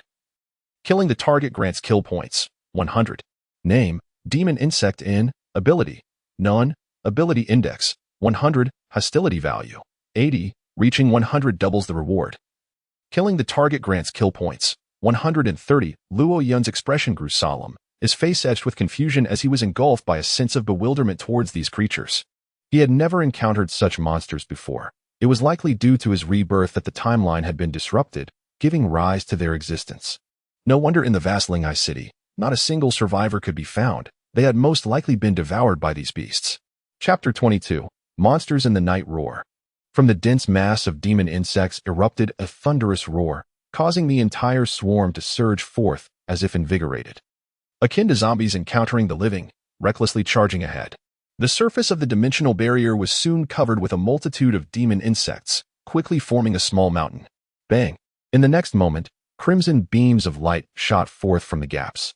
With a violent explosion, countless alien insects were hurled away, crashing against the walls, only to rise again, seemingly unscathed. Whoosh, whoosh, whoosh. As the demon insects continued their relentless advance, Luo Yun wielded the void blade with swift precision. The black blade aura sweeping through like a swarm of locusts, instantly engulfing the demon insects. Countless electric sparks illuminated the darkness of the skyscraper as they struck the black-scaled carapaces of the monstrous insects. Only a few of their decapitated brethren lay lifeless. while the others, despite their grievous wounds, healed at an alarming rate visible to the naked eye. It became evident to Luo Yun that their vulnerability lay in their heads. Just as this crucial realization dawned upon him, he witnessed a chilling spectacle. A swarm of these creatures began voraciously devouring the remains of their fallen kin, soon leaving nothing but bones. Astonishingly, their bodies expanded visibly, their forms becoming increasingly grotesque. The act of consuming flesh seemed to facilitate their evolution. Luo Yun felt a grave sense of foreboding as he gasped for breath. If this continued, all survivors within the city of Demon Sea and beyond would inevitably become prey to these insatiable hunters. Who could fathom the extent of their evolution if they were allowed to feast unchecked? Xiaojing, let us strike together. At his side, the little cat transformed instantaneously from an adorable creature into the fierce and formidable divine beast, the white tiger. Together, the man and the cat faced hundreds, if not thousands, of the monstrous insects without a hint of fear. Even in the face of overwhelming odds, they pressed on. With a fierce roar, the transformed Xiaojing moved with several times the speed, darting through the swarm like a streak of blood-red lightning, leaving a trail of fallen foes in its wake. Utilizing the thousand-fold spatial acceleration, Luo Yun propelled himself off the ground, vanishing from sight and reappearing behind one of the insects. He raised his void blade high above his head and brought it down with fury, cleaving the black-armored creature in two, its emerald blood splattering everywhere, releasing a foul stench into the air. The other monstrous insects, perceiving the opportunity, consumed their prey with insatiable zeal. Despite their overwhelming numbers, their overall strength was feeble, rendering the mere eggs against stone when faced with myself and the little mirror. The battlefield swiftly devolved into a one-sided affair, as each strike from Luo Yun and the little mirror resulted in substantial casualties among the monstrous hordes. Ding! Congratulations, Master, for slaying a monstrous insect. Reward of 100 slaughter points. Ding! Congratulations, Master, for slaying monstrous insects. Reward of 130 slaughter points. Listening to the notifications from the system, Luo Yun felt an exhilarating sense of profit, recognizing that the accumulation of slaughter points would swiftly augment his strength. Initially, he reveled in his gains, but soon, an unsettling realization dawned upon him. As the number of slain insects increased, those that remained, fueled by their feasting, began to grow exponentially larger. Their heads colliding with the ceiling, transforming into grotesque forms with blood-red, malevolent eyes. Roaring fiercely, the colossal monstrous insect surged forth, not allowing Luo Yun the chance to eliminate the last few. In a frenzied display, it seized one as one might a chick and swallowed it whole. This horrific spectacle was more chilling than any creature depicted in a horror film. The little mirror's fierce eyes widened, and it unleashed a blood-red wave of energy. Atomic breath, sensing the imminent threat, the gigantic insect retaliated with a surge of verdant energy, and the two forces collided. Boom! A cataclysmic explosion ensued, causing cracks to spread across the walls of the skyscraper. The terrifying explosion illuminated Linghai City in a blinding flash, reminiscent of the sun, startling the monstrous insects hunting in other regions. In the darkness, their emerald green eyes instantly fixated on the source of the light. An increasing swarm of these creatures, akin to phantoms in the night, darted forward, fearing they might arrive too late for a meal. In the ensuing confrontation, the small mirror evidently held the upper hand. The point of energy collision inched closer to the colossal monster, threatening to annihilate it, while several other beasts unleashed their energy waves. 5 distinct beams of extraordinary power converged, merging into a thicker and more potent shockwave. The small mirror, outnumbered 5 to 1, began to falter as the point of convergence started to retreat. Fear not, for you have allies as well, declared Luo Yun, who swiftly positioned himself beside the small mirror. The dark, void-like material, akin to viscous black slime, enveloped the blade. With a decisive thrust of the void blade, the black energy shockwave surged toward the intersection of opposing forces. With Luo Yun's intervention, the tide of battle turned instantaneously. The extraordinary energy succumbed to the void material, retreating in disarray until it was ultimately engulfed by the 5 massive monsters. Quick, consume them, Luo Yun commanded, beckoning as 5 orbs of emerald energy were drawn toward him and, without hesitation, fed to the small mirror. The little creature, unable to absorb them all at once, reverted to its feline form. Just as one might assume the ordeal had concluded, the entire office building began to tremble violently. Under the influence of the void realm, Luo Yun discerned the cause of the upheaval. At this moment, the office building in which he resided was infested with demonic insects. resembling a toy smeared with black ink from a distance. It seemed an unending ordeal, as more and more creatures continued to swarm in. Luo Yun had lost the will to engage with them any further. Frowning, his eyes glinting with murderous intent, he sheathed the void blade and cradled the small mirror in his arms. Surrounded by a multitude of demonic insects, he soared into the air. Void step allowed him to traverse the skies as if walking on solid ground, unrestrained by the pull of gravity, soaring freely through the air. Uncertain of how long he had flown, the office building had shrunk to a mere black dot in his field of vision. He halted mid-air, standing in the void, as the space around him began to twist violently, on the verge of collapse. With a single hand, he brushed past his eyes, his lively gaze now replaced by darkness. Void Eye, as Luo Yun activated it, all the demonic insects below sensed an overwhelming crisis and attempted to flee, but it was far too late. The building teeming with demonic insects erupted from the top down, each fragment accompanied by the crushing of countless creatures. This was the first time since his rebirth that Luo Yun unleashed the full power of the Void Eye, its might surpassing even his expectations. Wherever his gaze fell, all things returned to nothingness. Quite impressive. Returning to the ground, he surveyed the ruins before him, his face adorned with a satisfied smile. From within the debris, a single demonic insect crawled out, fortunate enough to escape his line of sight, and without a moment's hesitation, it scurried away into the distance. Chapter 23. Underground Sanctuary Linghai City. Within the confines of a humble refuge, survivors were crammed together, rendering the already dim space even more congested. Beneath the feeble glow of a fire, weary faces were illuminated. "Chinchua, do you think we will perish here?" A girl in a white lab coat, with her hair tied in a ponytail, cast her gaze over the serene sanctuary before finally resting it upon her close companion. She wore her long hair down and cradled a hefty laptop encased in camouflage. Her youthful and charming visage was accentuated by eyes as dark and gleaming as obsidian, which lent her an air of extraordinary wisdom and composure, far surpassing that of her peer, Mu Wanning. Her name was Luo Chinchue, a concealed supercomputer hacker and the very target sought by Luo Yun. Not yet. Mu Wanning sighed deeply, her expression heavy with disappointment, clearly not grasping the essence of Luo Chinchue's words. "There are so many monsters outside. Can the person you contacted truly find us?" Luo Chinchue offered no reply. Since his arrival in Linghai City, the signal had inexplicably vanished, a peculiar occurrence that had transpired before. "Do not worry, this time it will surely happen." Mu Wanning was perplexed. Amidst the monster-infested Linghai City, what fueled Luo Chinchue's unwavering certainty? She wished to inquire further, but Luo Chinchue had already leaned against the wall. Her eyes closed in slumber.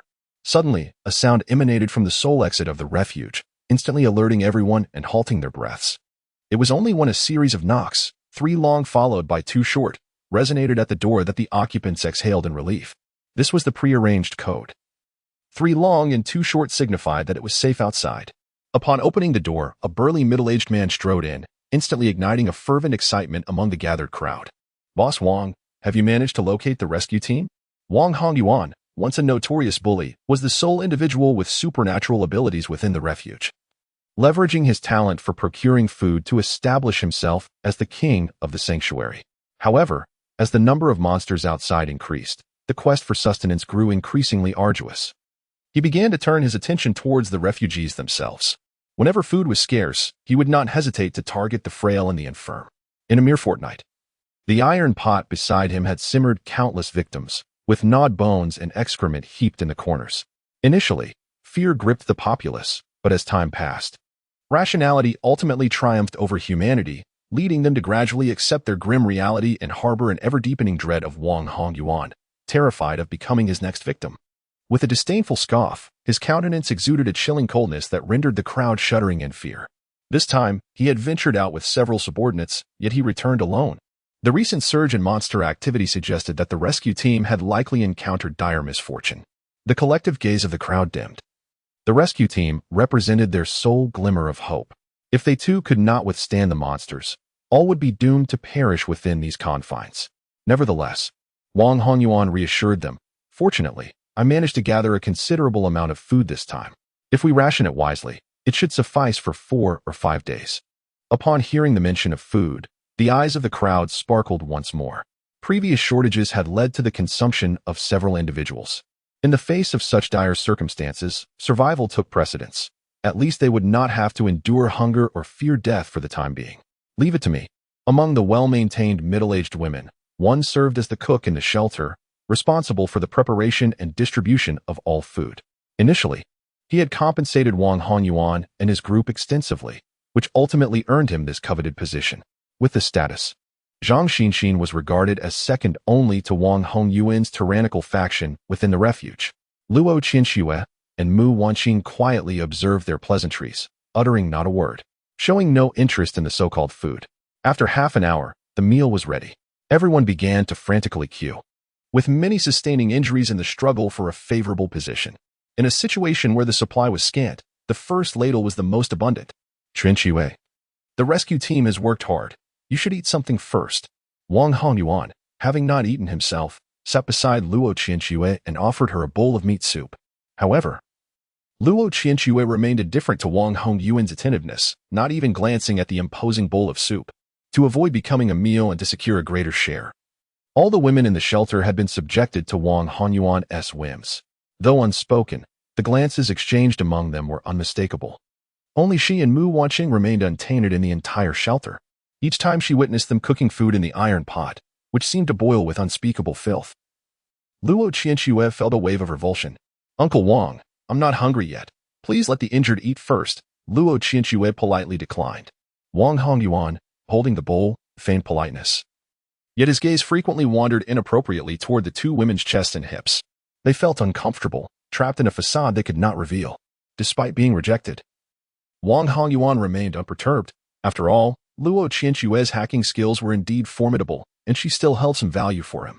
How ungrateful one must be to act pretentiously when the esteemed leader personally presents an opportunity. Zhang Xian, with her disheveled hair and a countenance filled with displeasure, approached the two sisters to reprimand them.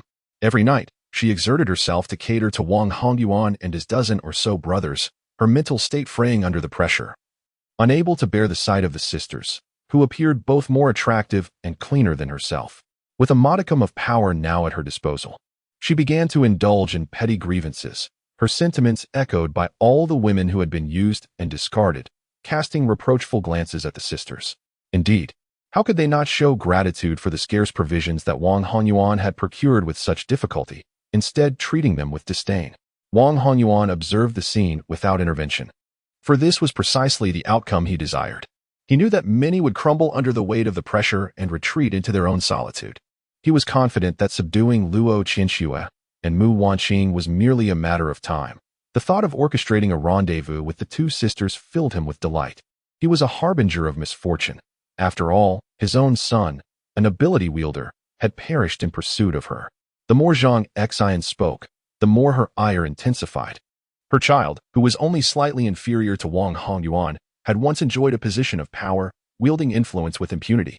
Following her son's untimely demise, she was left to rely on her charms to appease a cadre of elderly men in a desperate bid for survival. Dear Sister Zhang, she interjected, your son was slain by a monster. What connection does that have with Qianxue? You were clearly attempting to frame her. At this, Mu Wanqing's retort ignited Zhang Xian's fury, and in a fit of rage, she struck Mu Wanqing, sending her crashing to the ground. How dare you strike someone? Exclaimed Mu Wanqing, clutching her flushed, burning face, her eyes brimming with tears as she gazed at the group of women. What is wrong with me hitting you, you vixen? If it weren't for you, my son would still be alive. As her friend was being assaulted, Luo Qianxue rushed forward to intervene, only to be restrained by others, forced to watch helplessly as her dear companion suffered. Wang Hongyuan, who usually showed concern for them, remained silent this time. Luo Qianxue understood. This was all part of his deliberate scheme to coerce her into compliance, satisfying his twisted desire for possession. Please, make them stop. Luo Qianxue's cries fell on deaf ears. Ultimately, she turned her gaze towards Wang Hongyuan, who was leisurely sipping his soup. As anticipated, he took his time finishing the bowl originally intended for her, sitting upright as if he were an indecisive boss contemplating a raise for his employees. Qianxue, you must understand, food is becoming increasingly scarce. If we can reduce the number of mouths to feed, it will benefit everyone. Isn't it true that the minority should yield to the majority? Wang Hongyuan was clearly deflecting responsibility. When he was assertive, he would resort to violence at the slightest provocation, disregarding others' opinions entirely. Observing the silent Luo Qianxue, Wang Hongyuan's grin widened. Qianxue, you know my feelings for you. If you were to agree, I would risk my life to assist you. As Mu Wanqing faced the brink of death, tears streamed down Luo Qinshue's face. Her eyes began to shimmer with a beguiling violet hue, and her demeanor transformed from fragile to resolute and icy. Bang! At that moment, with a resounding bang, the door burst open, causing everyone to tense up, fearing that a monster had intruded. Amidst the collective fear, a young man appeared before them. Chapter 24, Luo Qianxue and Mu Wanqing. So it is true that people were hiding here. Upon entering the refuge, Luo Yun noticed that everyone was staring at him, his expression betraying no emotion as he strode confidently inside.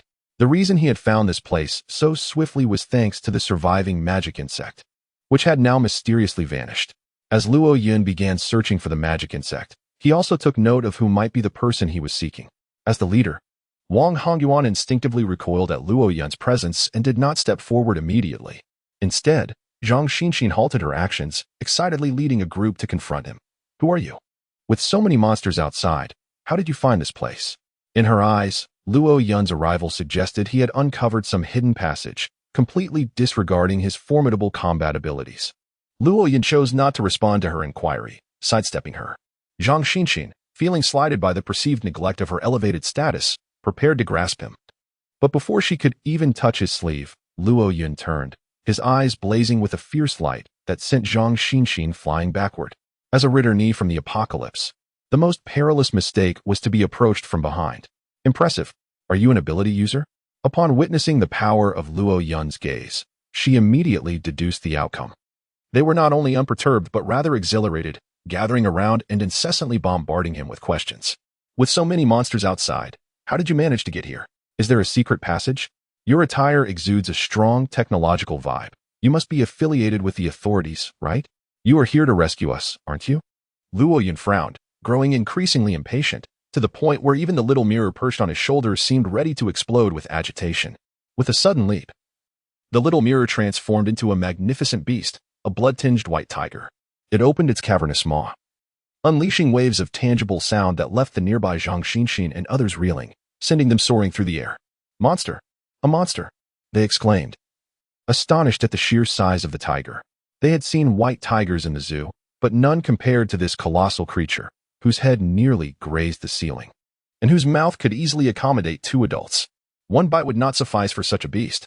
After witnessing the fearsome presence of the white tiger, no one dared to be conspicuous any longer. They gazed at Luo Yun, who stood before the tiger's head, as if he were a ghost. With the cacophony of questions finally silenced, Luo Yun shifted his gaze to the crowd and raised his voice. I am in search of a computer expert. If there is anyone among you who fits the criteria, I would gladly escort her to a safe base. Upon hearing this, every pair of eyes turned collectively toward a small girl leaning against the wall, and Luo Yun followed suit, directing his attention to her. It was a charming little creature, akin to a porcelain doll, evoking an inexplicable sense of protectiveness at merely a glance. Her youthful visage clearly indicated her minority, cradling a hefty laptop in her arms, while a pair of headphones encircled her neck. It appeared that you were indeed the computer whiz, the very individual who had previously reached out to me. As the crowd parted, Luo Yun approached her, while the small mirror remained ever vigilant of those surrounding them. Surprisingly, despite her tender age, she possessed a pair of obsidian-like eyes, unwavering even in the presence of a white tiger, which only intensified Luo Yun's curiosity about her. Indeed, the little girl rose to her feet, confidently acknowledging her lack of fear upon seeing herself. Her demeanor was peculiar, though she was a youthful darling. Her gaze radiated a wisdom and composure that surpassed that of most adults, as if an ancient spirit had seized the form of a schoolgirl. What is your name? Luo Qinshuo. This revelation momentarily astonished Luo Yun. To discover that she too bore the surname Luo was quite rare, instilling within him a fleeting sense of camaraderie, akin to meeting a fellow townsman. However, this notion was swiftly extinguished. In the apocalypse, coincidences were scarce. If they occurred, it often foretold doom. Come with me. I require your assistance. In return, I can restore the quality of your life to what it was before the end of days, freeing you from the pangs of hunger. When conversing with an intelligent individual, Luo Yun saw no need for circumlocution, as that would only result in a waste of precious time. The little girl was not astonished. Rather, she became the object of envy among the crowd. Had they been in her position, they would have readily acquiesced. With curiosity and excitement, they gazed at Luo Yun, speculating about her identity. Who could possibly possess the audacity to make such a promise in this chaotic world? I can assist you. But if you wish for me to accompany you, you must agree to one condition. Luo Qianxue exchanged confident glances with herself, as if asserting her right to negotiate terms. Are you suggesting that I bring them along? Luo Yun remained silent, her arms crossed, casting a discerning glance at the others. With just that single gesture, her stance was unmistakably clear. Those lacking utility were deemed a waste of resources. Furthermore, these bullies, who preyed on the weak, might very well betray her at a critical moment. It would be more prudent for Luo Yun to eliminate them rather than save them. In a world ravaged by despair, death could indeed serve as a form of salvation. The others, however, misinterpreted the situation, believing Luo Qianxue intended to rescue them all. They were overwhelmed with gratitude and elation, thinking that their days of hardship were soon to end. They had just heard Luo Yun mention a safe haven, a veritable paradise amidst the apocalypse. Do not misunderstand. I am not referring to everyone, but rather to myself. Luo Qianxue pointed at her friend Mu Wanqing, whose cheeks were flushed from being struck by the crowd earlier. This gesture undoubtedly doused the crowd's enthusiasm with a cold reality, prompting immediate displeasure among the onlookers, who began to vocally denounce Luo Qianxue. Luo Qianxue, how could you act this way? You saved yourself while disregarding the lives of others? We have cared for you for so long. At the very least, you should have brought me along. The crowd erupted in a cacophony of voices, but a mere glance from Luo Yun silenced them instantly. In that moment, a chilling wind swept through the underground shelter. The atmosphere grew tense, as if they were enduring 1,000 cuts. Instinct warned them that speaking further could indeed lead to their demise. I do not entertain idlers. What merits does your friend possess that would warrant her rescue? Luo Yun's gaze shifted to Mu Wanqing, who stood beside Luo Qianxue. Clad in a white lab coat, her ponytail swayed as she met Luo Yun's eyes. Clearly overwhelmed with anxiety. Fear not, her abilities will not disappoint you. Luo Qianxue confidently pulled her friend closer, signaling her with a glance. Wanqing, do share with him what you are capable of. Trembling slightly, Mu Wanqing took a moment to muster her courage, raising her head to meet Luo Yun's gaze as if she were a novice at her first interview. I hold a doctorate in the sciences, though it may not be of much use. She appeared rather embarrassed, gradually lowering her gaze. After all, in this apocalypse, the least useful asset is one's academic degree. The saying that scholars are utterly useless has been starkly validated.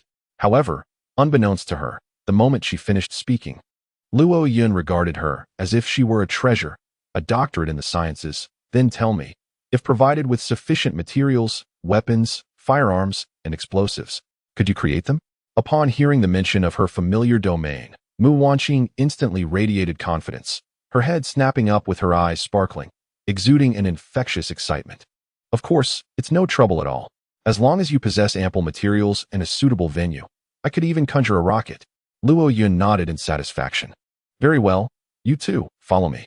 With her abilities acknowledged, Mu Wanqing was engulfed in exhilaration, feeling as though she were ensconced in a dream. Initially, she had harbored concerns that if Luo Qianxue departed alone, her fate would be dire, as the others would undoubtedly vent their frustrations upon her. Now, however, those worries dissipated entirely. Observing Luo Qianxue and Mu Wanqing, the onlookers were consumed by envy, yet rendered powerless, for they lacked the same prowess. At that moment, the entire underground refuge began to tremble violently. A cacophony of monstrous roars erupted from the entrance, rendering the crowd pale and paralyzed in shock. We're doomed. This place has been discovered. We shall all perish here. The refuge represented their last glimmer of hope, if it too had been compromised. They faced either being devoured by monsters or succumbing to the frigid elements outside. In stark contrast, Luo Yun remained unfazed, even expressing irritation at the roars. This is never-ending.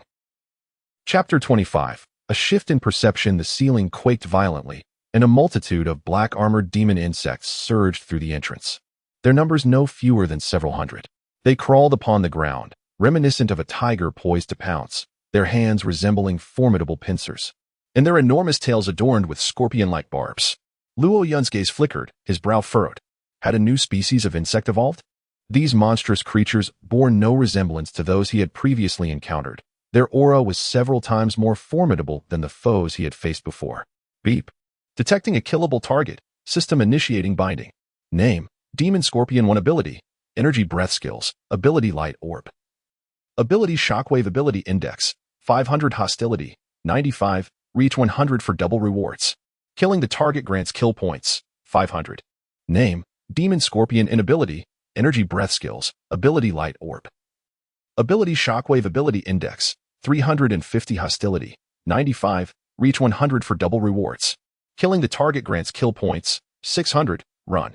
They're coming to kill us. In their panic, everyone fled in all directions. The sole exit had vanished, leaving them to wonder where they could possibly escape. In stark contrast to the defenseless ordinary people, the creatures immediately fixated on Luo Yun, their instincts screaming that this man was perilous, just as cattle and fowl fear the butcher.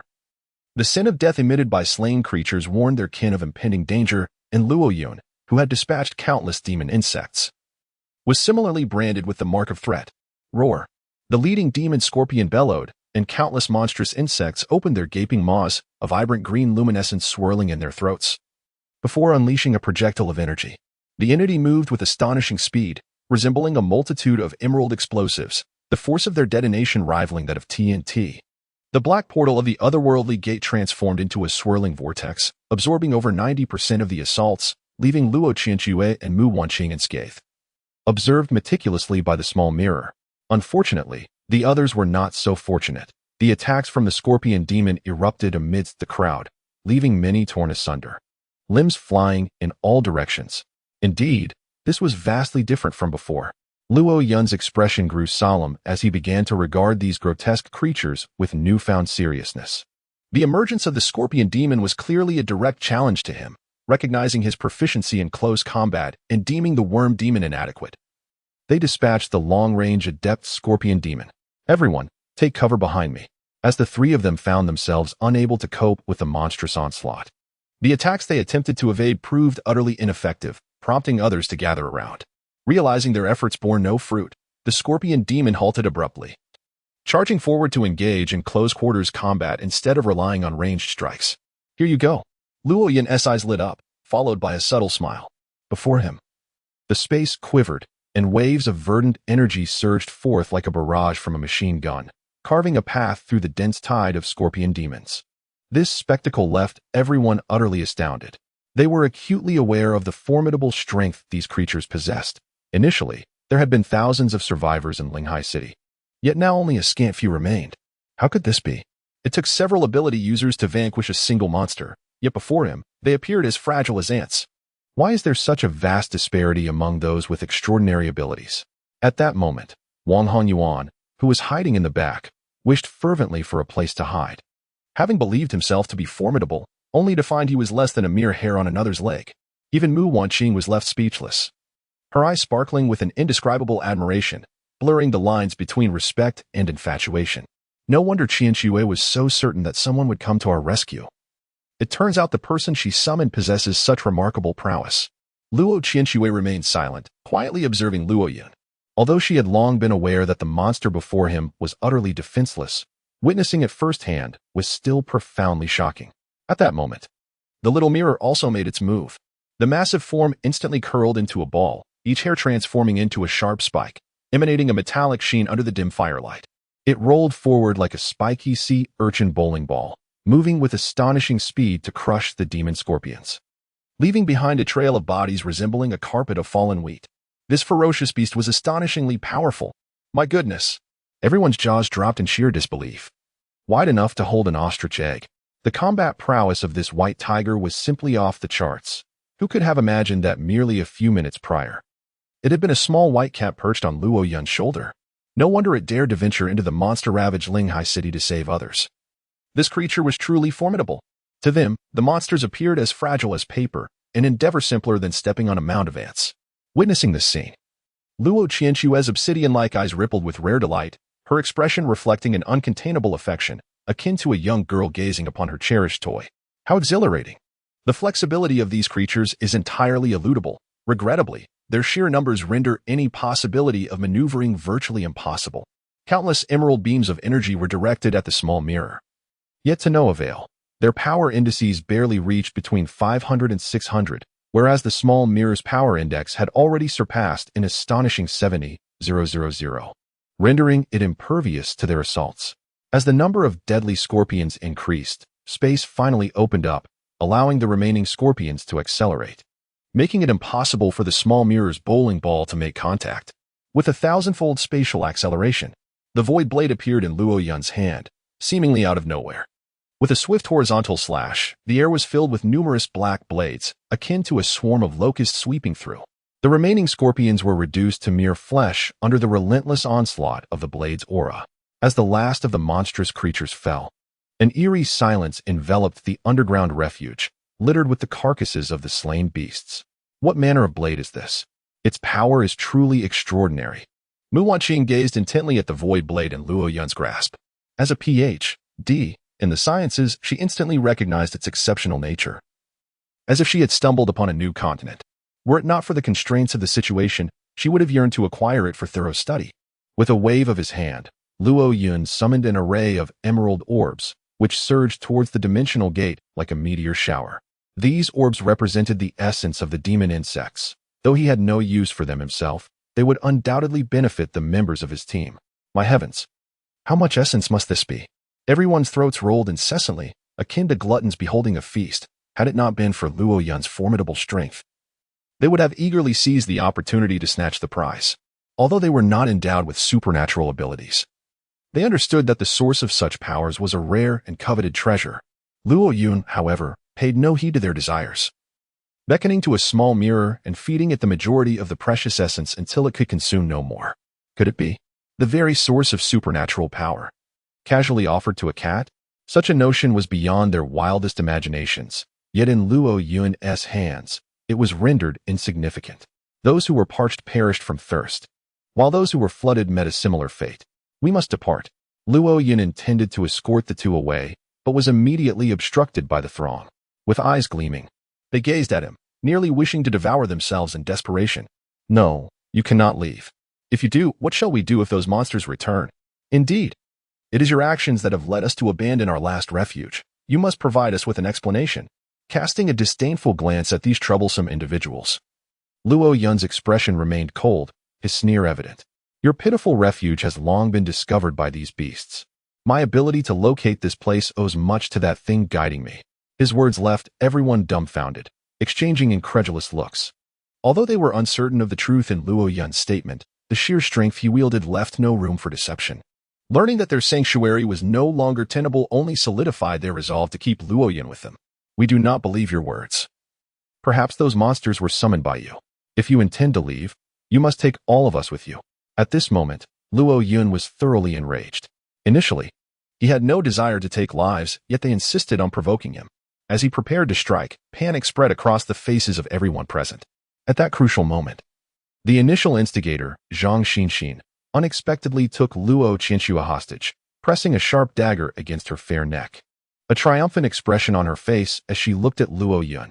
Either take us with you, or I will end her life. Chapter 26. Since we are here, let us annihilate and depart. Zhang Xinxin gazed at Luo Yun with a beaming smile, feeling utterly fearless with a hostage in her grasp. She mused that Luo Qianxue must hold significant importance to him, considering he had traveled such great distances to rescue her from the clutches of monsters. Surely, he would not wish for her to perish here. With hopes of a favorable negotiation, everyone else gathered behind Zhang Xinxin, expressing their support for her actions. Bolstered by their backing, Zhang Xinxin's vanity surged, and she met Luo Yun's gaze without flinching. Haha. What had initially been a precarious situation did not trouble Luo Yun. Instead, he erupted into laughter. This was the first time anyone had dared to threaten him. After a few moments of mirth, his entire demeanor underwent a dramatic transformation, as if an angel had been abruptly metamorphosed into a demon. His previously vibrant eyes turned hollow and dark. With a mere glance from Luo Yun, Zhang Xinxin, who had just reveled in his abduction of Luo Qianxue, was instantly obliterated, his body erupting into a mist of crimson, staining both Luo Qianxue and Mu Wanqing, along with all his supporters, in a gruesome display of blood. In that moment, they could no longer maintain their composure. Mu Wanqing, too, emitted a piercing scream. A living being, so suddenly extinguished, without even the clarity to comprehend his demise. Amidst the chaos, only Luo Qianxue, her eyes a deep shade of purple, remained remarkably composed, as if accustomed to such horrors. Did you truly believe I would yield? After all, You are far easier to eliminate than that swarm of insects. As everyone scattered in panic, Luo Yun found little reason to pursue them further, without a refuge. Their days were numbered. The trio, accompanied by a cat, emerged into the open air. Both Mu Wanqing and Luo Qianxue inhaled deeply.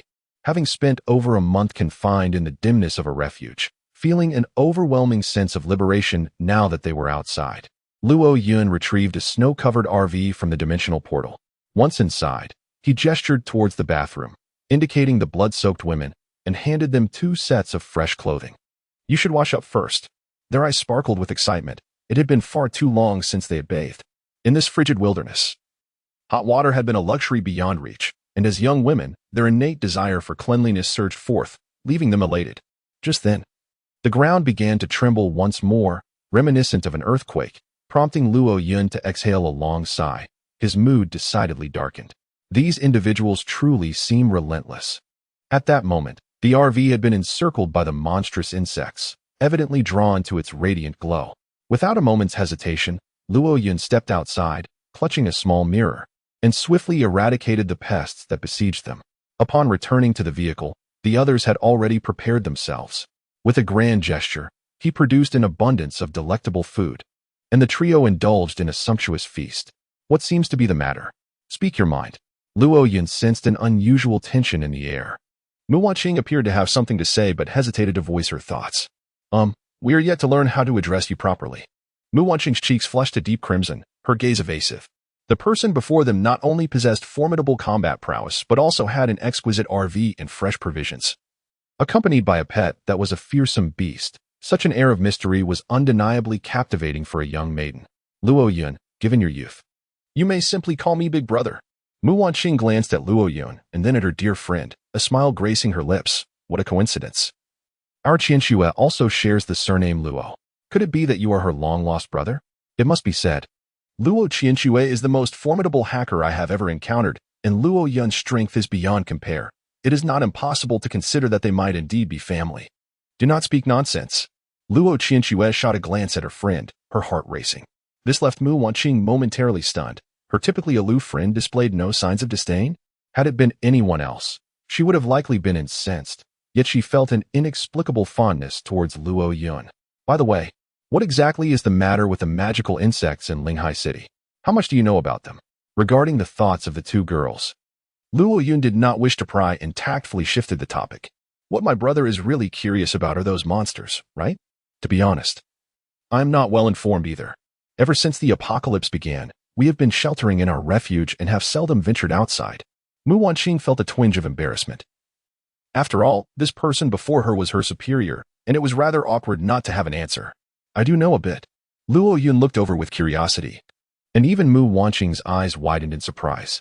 However, it is quite normal for Luo Qianxue, being a top hacker, to acquire some information from the internet. These creatures began to emerge gradually a month after the world fell into chaos, primarily concentrated in Moheshi. Their appearance is grotesque, typically adorned with black scales, and they exhibit a variety of forms, even possessing some characteristics of blue-white star insects, often employing tactics of overwhelming numbers. Linghai City is the most densely populated area for them. Luo Qianxue gazed at Luo Yun with a smile, her demeanor far removed from that of a hacker, resembling an ordinary little girl instead. Mu Wanqing was utterly astonished. This was a stark contrast to the Luo Qianxue she had previously known. What is the matter, brother? Are you planning to exterminate them all at once? Luo Yun nodded. The overall strength of the magical insects is rather trivial, well within his capacity to handle. Moreover, after binding with his system, he could amass a vast number of kill points. Currently, the available kill points displayed on his system panel had already reached 500,000. Rarely does one encounter an opportunity for profit amidst chaos. Why not seize it? Moreover, time is still on our side. Do you know the whereabouts of their lair? Luo Qianxue donned a contemplative expression. I am uncertain of the precise location, yet I am acquainted with the western part of Linghai City. I once infiltrated the surveillance cameras there, and the frequency of monster activity suggests that their stronghold may very well be situated in that vicinity. Luo Yun nodded in satisfaction. Having a general idea of the location made it significantly easier to search. A sweep of the Void Realm would suffice to uncover it. Upon my arrival in Linghai City, I thoroughly explored the eastern and southern sectors, leaving the western area untouched. Allow me to drive, Brother Luo Yun. You should take a moment to rest, Mu Wanqing volunteered, taking her place at the vehicle's helm and steering towards the west. At that moment, the inhabitants of the refuge began to emerge one by one. After fervent discussions, they ultimately capitulated, seeking forgiveness in hopes of securing their survival, even if it meant toiling at a safe base. Alas, they arrived too late. Upon their emergence, even the glow of their taillights was nowhere to be seen. Just as despair settled among the group, Wang Hongyuan approached from behind with purposeful strides, revealing a sinister smile. No worries, I know of a place that will surely take us in. Chapter 27. The interdimensional black hole. The snow-laden vehicle journeyed westward, encountering numerous ambushes by demon insects along the way. Fortunately, their overall strength was rather mediocre, and Luo Yun dispatched them with ease. It seems that this western region is indeed the stronghold of the demonic insects. After vanquishing a wave of these creatures, Luo Yun returned to the caravan. As time progressed, the attacks from the demonic insects became increasingly frequent, and their overall strength escalated, rising from an initial ability index of 500 to 600 to now a staggering 700 to 800. However, the rewards were equally substantial, with the accumulation of kill points. Luo Yun expended the previous sum of 500,000 to enhance his ability index, elevating his power to an impressive 98,000. Although the growth was modest, he could sense that his latent abilities were inching ever closer to awakening. Furthermore, the abundance of the original abilities he had collected was overwhelming. The small mirror had absorbed to the point of saturation, and for the first time, Luo Yun witnessed the disdainful gaze of the little kitten. This scene left both women in awe, having seen displays of extravagance before, but nothing quite like this. As Luo Yun utilized the void domain to scour the entire western region, he finally pinpointed the location of the demonic insect's lair, which turned out to be an abandoned underground parking lot. At last, I have found you, Luo Yun exclaimed with enthusiasm, exchanging a knowing glance with the driver, Mu Wanqing, who instantly understood and pressed the accelerator, propelling them into the underground parking lot. The moment the lights illuminated the area, everyone gasped in shock. Before them lay a terrifyingly dense mass of demonic insects, enough to induce nausea in those with a fear of tight spaces. Under the protection of the interdimensional barrier, the snow-covered caravan carved a path through the insect-laden parking lot. This action provoked the wrath of the demonic insects, undeniably a provocation to their kind. Suddenly, pairs of crimson eyes emerged like demons breaking free from their seals, exuding a terrifying aura in the darkness. Howling as the frenzied magic insects rushed toward them, the small mirror hastily prepared to transform and confront the threat, only to be halted by Luo Yun. Meow. Given their overwhelming numbers, although your bowling technique is effective, it is still too time-consuming. Allow me to handle this. At that moment, Luo Yun leaned halfway out of the skylight of the snowy camper van. The instant he appeared, the entire underground parking space distorted violently, and his gaze shifted from normalcy to an inky blackness. The once madly charging magic insects abruptly came to a halt, their feet sparking against the ground. What is happening? Why have they all stopped? In the driver's seat, Mu Wanqing observed this scene with a face full of confusion.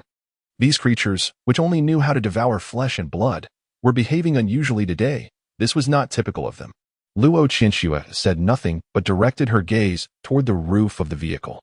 Black, void-like substance coalesced like slime in the palm of his hand, transforming into a black-purple celestial body of otherworldly energy, complete with an outer ring, its energy swirling in an extremely unstable manner. The overwhelming aura sent shivers down everyone's spines, causing countless magic insects to attempt escape, but it was already too late. Dimensional black hole, Luo Yun hurled the black, celestial body into the sky, and in the next instant, the body vanished, giving rise to an immense pulling force. Like a colossal vacuum cleaner, all the magic insects were forcibly drawn in. My heavens! What kind of technique is this? Inside the driver's cabin, Mu Wanqing gazed incredulously through the car window at the unfolding scene outside. What had once instilled fear in them, the tactic of overwhelming numbers, now appeared almost laughable. Countless magical insects struggled futilely, unable to escape their fated demise. In stark contrast, the RV in which they found themselves remained untouched. A closer inspection revealed that it was ensconced within an invisible barrier of protection. With a resounding crack, countless magical insects were absorbed and crushed, as if the vast maw in the sky had reached satiation and began to expand further. In the darkness, a colossal black orb continued to swell, rendering everything indistinguishable in its inky depths, while the surrounding silence deepened. The once audible cacophony of the magical insects had vanished entirely. Illuminating the space revealed that all the insects had completely disappeared, along with the underground parking lot. They now floated beneath the protective embrace of a black bubble, suspended above a massive pit. The interdimensional black hole represented the awakening of his new ability, a skill of immense destructive power, divided into two phases, absorption and annihilation. Due to its considerable energy consumption, he refrained from using it under normal circumstances. When faced with fewer adversaries, merely employing the void eye sufficed. Luo Yun maneuvered the interdimensional barrier to his safe zone, and as the group disembarked, they stared in awe at the enormous pit before them. Was this all the work of Brother Luo Yun? They had encountered those with extraordinary abilities before, such as Wang Hongyuan, who had boasted within the underground refuge. Yet, in the presence of Luo Yun, he seemed no more than a child. The sheer magnitude of destruction displayed was akin to that of a small nuclear device. No wonder they came to Linghai City. With such formidable monsters, what could possibly intimidate them? Look over there. Luo Qinshuan noticed something peculiar. At the edge of the massive pit, there was a hidden passage from which emerged an extraordinarily bizarre magical insect. It is difficult to describe, as its form possessed characteristics of all the demon insects she had previously slain, featuring the stinger and pincers of a scorpion and the tentacles of an octopus. The ability index on the system panel astonished Luo Yun. Ding! A killable target has been detected. System binding initiated. Name, Insect King. Abilities, Death Tentacles, Energy Ray. Energy Orb estimated. Ability Index, 75,000. Hostility Level, 100. Reaching 100 doubles the rewards. Killing Reward Points, 150,000. My heavens. This is the first time I've encountered a target with doubled rewards. Luo Yun's eyes sparkled with excitement. This was an instant gain of 75,000 kill points. How wonderful it would be if all binding targets could offer such magnificent bonuses. Be cautious. The Insect King possesses immense power. Xiao Jing, ensure their safety. At this moment, the Insect King also took notice of Luo Yun, instantly recognizing her as the culprit, its crimson gaze locking onto her. Gripping the void blade, Luo Yun leaped into action without hesitation, and a fierce battle erupted between the human and the beast within the expansive pit. We must leave at once. The clash of these two top-tier combatants would undoubtedly create a significant commotion, and the energy shockwaves released could pose a threat to them. Within the confines of the cockpit, Mu Wanqing was poised to ignite the engine of the snowbound RV when she was abruptly halted by Luo Qinshuan. What are you doing, Qinshuan? Mu Wanqing inquired. Her brow furrowed in confusion as she turned to her dear friend. Do you wish to explore the lair of the demon insect? Chapter 28. The door to the abyss. Are you feverish, Qinshuan? The demon insect's den must be fraught with peril. Mu Wanqing exclaimed, rendered speechless for a moment. She could scarcely fathom that such a reckless notion would emerge from the lips of an adorable young girl. While genius may often be unconventional, this idea bordered on madness. Did she truly believe that departing now would spare them from encountering the demon insect? The most treacherous locales often provide the greatest safety. Perhaps we might even unearth something delightful. Conversely, the demon insect king may be distracted by the defense of its lair, potentially aiding brother Luo Yun. Mu Wanqing hesitated significantly. Having only just escaped the refuge, she was loath to face further danger. Rest assured, I would never embark on an endeavor without certainty. Meanwhile, within the depths of the chasm, a fierce battle raged between Luo Yun and the demon insect king. Accelerate by 100-fold. The void blade in his grasp transformed into a myriad of phantoms, countless blade shadows filling the sky, before descending rapidly like a torrential downpour of knives. The demon insect king below found itself in dire straits, its colossal form unable to evade the onslaught, its body pierced as though it were a hedgehog. Roar. The demon insect king bellowed in agony as the blade shadows shattered upon impact, and even the wounds it sustained healed at a visibly accelerated rate. Subsequently, the 8 robust tentacles elongated with lightning speed, sweeping towards Luo Yun like long whips adorned with suction cups. Truly, the Insect King possessed an unparalleled capacity for self-healing and combat prowess, far beyond that of ordinary creatures. Luo Yun adeptly dodged all tentacle assaults, ultimately arriving at the blind spot behind the Insect King through a spatial portal. At this moment, the Insect King frantically sought the vanished bipedal creature. only to be struck by an inexplicable sharp pain in its head, akin to being squeezed into a distorted mass of clay. The pain caused it to tremble uncontrollably. Though insects are endowed with formidable physiques and impenetrable defenses, every living being harbors inherent vulnerabilities, and the Eye of the Void seemed to be their nemesis. With a pained roar, the insect king attempted to summon its subordinates, but alas, the other insects had already been nearly decimated by Luo Yun.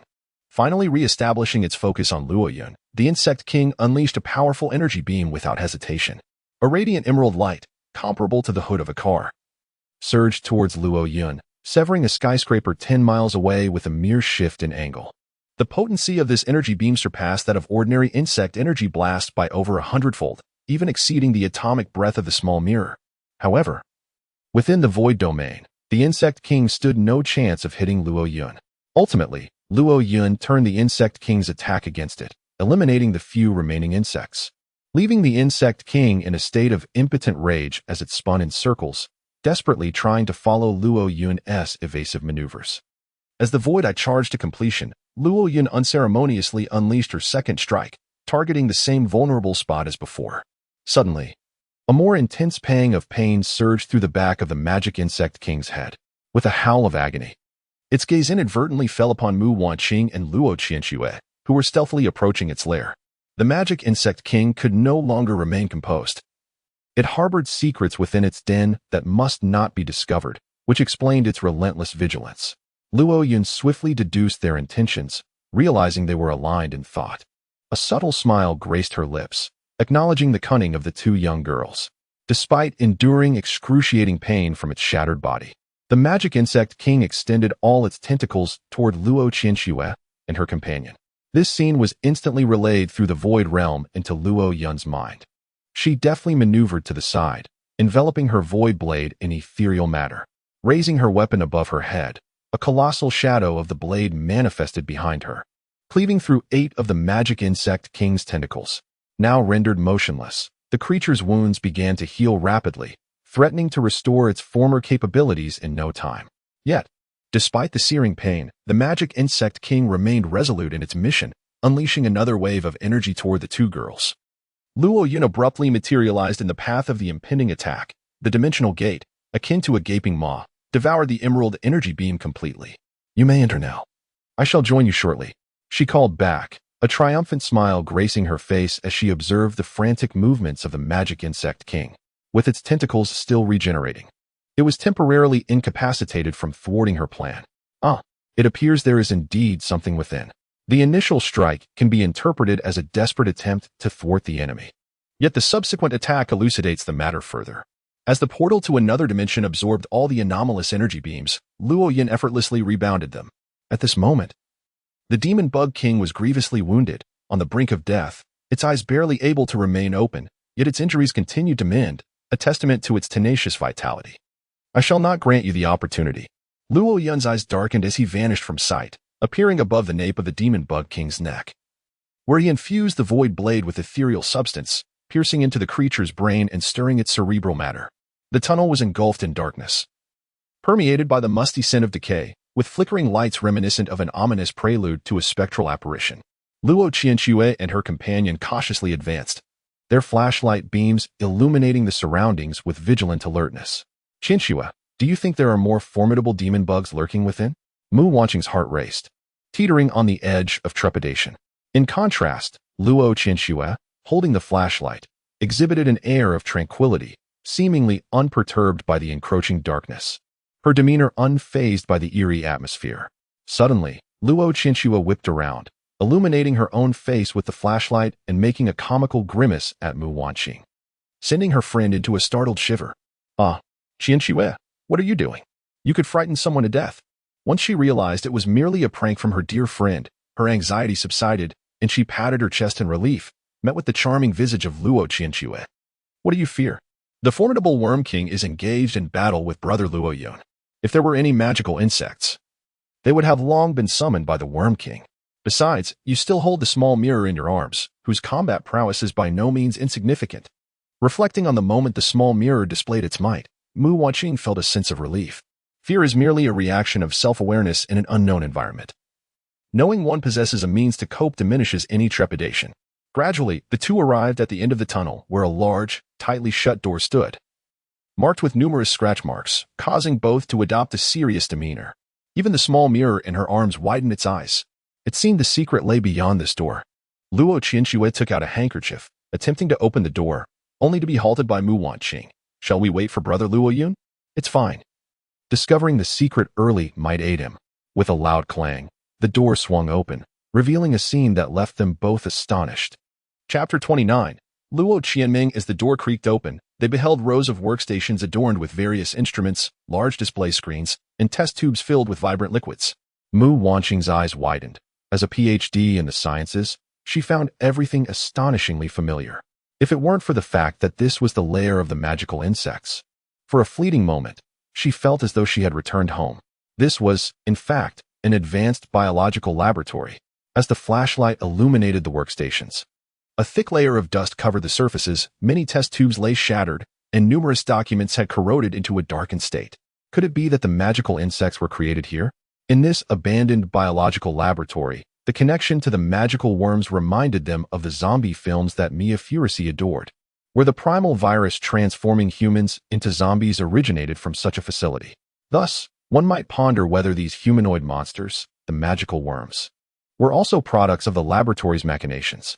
A thorough search might indeed unveil the secrets to vanquishing the magical worms. Unlike the pessimism exhibited by Mu Wanqing, Luo Qianxue maintained an unwavering clarity of thought. The zombies were indeed creations of the laboratory, yet the key to unraveling their curse lay with those who conjured it. The same laboratory that birthed the zombies could potentially concoct an antidote. The two began their meticulous exploration of the laboratory. Luo Qianxue soon discovered a partitioned door, reminiscent of an X-ray room in a hospital, separated by tempered glass. Within the compartment lay an operating table, upon which a motionless figure was sprawled, connected to numerous tubes. And alarmingly, the adjacent electrocardiogram still flickered with life, displaying undulating lines. Was it possible that the magical worm king had chosen this location for its lair specifically for this individual? A strong premonition surged within Luo Qianxue. Her conjectures felt like the truth. As she pushed the door open, illuminating the room with her flashlight, she cautiously approached the center of the operating table. However, she failed to notice the three-headed magical worm lurking above, their predatory green eyes fixated upon her from the ceiling. Outside, Mu Wanqing heard the commotion and was gripped by fear for her friend's safety, prompting her to rush over. The small mirror in her arms transformed into a white tiger, dashing into the operating room with lightning speed. Upon entering, she found the three-headed magical worms lying lifelessly on the ground, utterly defeated. Qianxue, are you all right? Mu Wanqing gazed at the impeccably clean Luo Qianxue, who had rushed to embrace her, startling her to the core. Luo Qianxue was her last remaining kin. It was merely the sight of the corpse on the ground that had taken her by surprise. At that moment, Luo Yun also entered the scene. The king of demon insects outside had been dealt with, and upon arrival, he immediately noticed the body lying on the floor. Are you all unharmed? Luo Yun. We are fine. Once Luo Yun arrived, a collective sigh of relief swept through everyone, as if his mere presence rendered the surroundings the safest haven. It was then that they all turned their attention to the figure on the operating table. And it was even more perplexing that someone was still alive within the lair of the demon insects. Why had the demon insects not consumed him? Did they not have a penchant for human flesh? Who was he? We do not know. He was already lying here when we descended. The three scoured the entire laboratory once more, discovering only a single safe, which Luo Yun promptly secured into the dimensional portal without a second thought. Time was of the essence. They needed to take this individual back first and uncover his identity later. The group boarded the RV and encountered no obstacles along the way. Meanwhile, in a distant location, a brightly lit villa complex thrived, a hidden base in the city of Mo Hai that no one could have anticipated. Within a concealed underground chamber, a colossal demon insect, larger than a mountain, initially lay dormant on the ground. In the next moment, as if sensing something, it erupted in a furious roar. The entire underground space began to tremble violently, akin to an earthquake, sending shivers down the spines of a group of cloaked devotees who knelt trembling in fear. My deity, what command do you bestow upon me? I sense that my child has been slain, and the nurturing vessel I painstakingly sought has been seized. The anguished cry resonates like a chilling wind from the depths of hell, sending shivers through all the faithful kneeling upon the ground. How dare anyone be so audacious as to lay hands upon the offspring of a god? This matter pertains to the potential strength of my kin. And I care not the means employed. I demand the return of my vessel. Yes. The tracks compressed the snow as the snow-laden vehicle sped forth, while two young girls chattered incessantly in the rear. Brother is truly formidable. Even the king of the demon worms is no match for him. Luo Yun, seated at the helm, grew increasingly unsettled by the thought. Suddenly, he slammed the brakes, startling the two girls in the living quarters behind. Where do I possess such prowess? He mused. In my view, Qinxue alone dares to venture into the lair of the demon worm king. That is true valor. Coming to a halt, he established a layer of dimensional barrier for safety. Once assured of their security, he turned towards the back. Mu Wanqing, caught off guard by Luo Yun's abrupt statement, wore a puzzled expression, unable to comprehend why Qinxue was deemed the most formidable. Brother, what are you saying? This just is hardly amusing. Luo Qinshue's adorable visage bore a pout, looking quite innocent. I am not jesting at all, Luo Yun declared as he sat beside Luo Qinshu, his gaze fixed intently upon the charming young girl, not daring to underestimate her, not even in the presence of the demon worm king. Although I successfully found the hacker I sought, and unexpectedly encountered Mu Wanqing, a future expert in munitions, I couldn't shake the feeling that I had missed out on much. Upon reflecting on the entire process, I uncovered a chilling realization. These individuals had been manipulated all along. The puppeteer behind it all was likely Luo Qinshu. Now, what can be said about the 3 corpses of the demonic insects found in the lair? Luo Qinshu wore a pitiful expression, evoking sympathy. What's wrong, brother? It wasn't me. Despite the little girl's heart-rending demeanor, Luo Yun remained unyieldingly serious, as if she were invisible to him. However, the wounds on the demonic insect corpses were fresh, clearly indicating they had perished less than 10 minutes ago. If it wasn't you, then who could it possibly be? As the questioning intensified, she decided to cease her pretense, letting out a long sigh. Alas, I thought I had hidden it so well, yet here you are, uncovering the truth. She continued to smile at me, yet there was something disconcerting about her demeanor, as if she had transformed into an entirely different person. Even Xiao Jingzi grew wary, sensing a dangerous aura emanating from Luo Qinshu. What was even more astonishing was that the system panel regarding Luo Qinshu's identity had altered. Her name had changed to Luo Qianming. Who is Luo Qianming? Chapter 30. The Yandera little demon, the dark crimson light flickering in her eyes, resembled a demon breaking free from its seal in the abyss. Her ability index was not particularly high, yet the threat she posed was no less significant than that of the demonic insect king. Qinshu was not mistaken.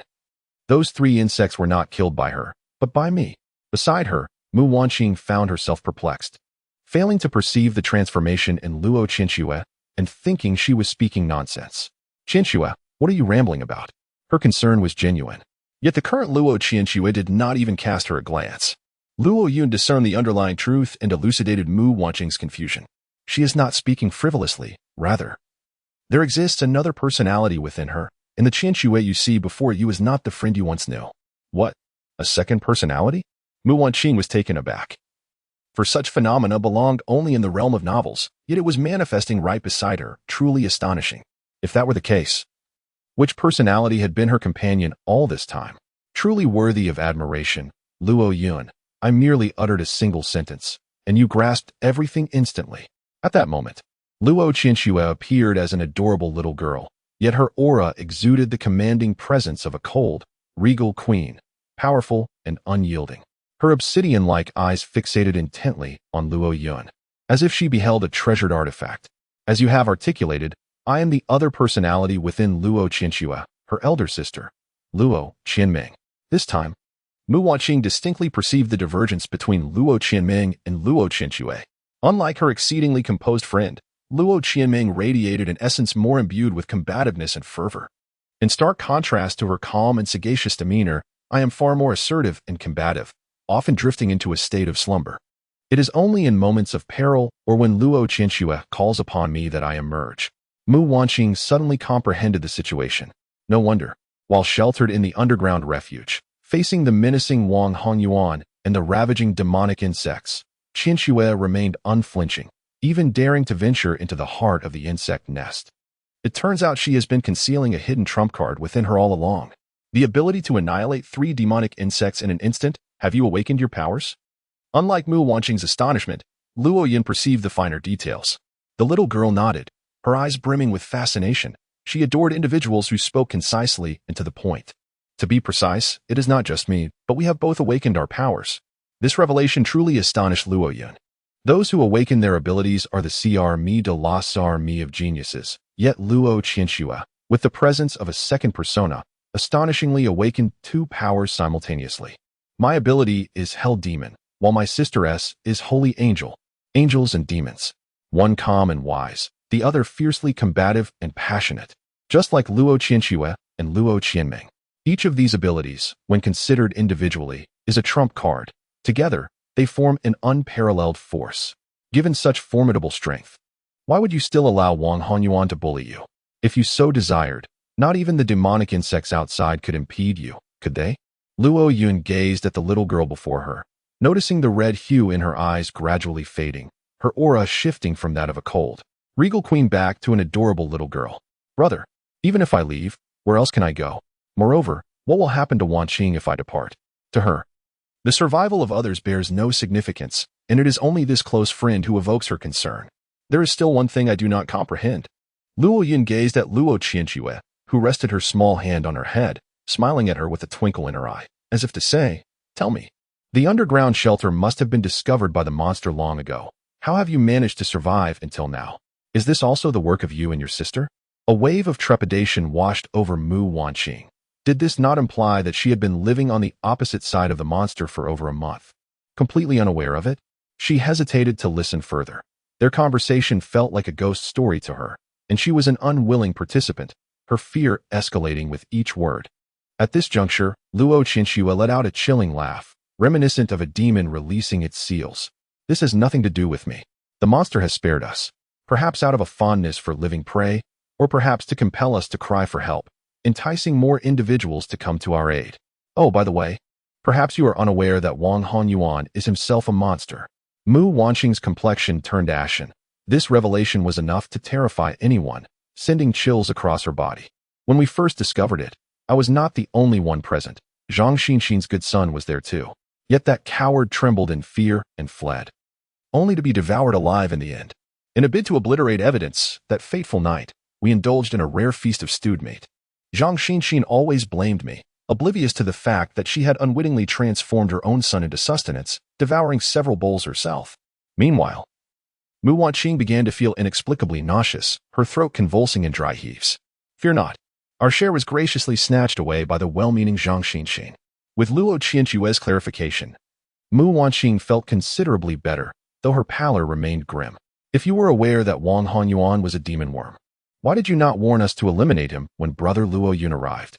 If it was previously inappropriate to shatter that delicate veneer, then after Luo Yun's arrival, there should have been no cause for concern. Those wretches are unworthy of salvation. What distinguishes them from demon worms?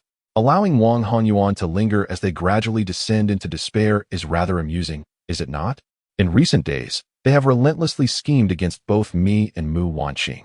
If they were truly but ordinary individuals, it would only be a matter of time before they fell into their clutches. And what if I had not come to seek you out?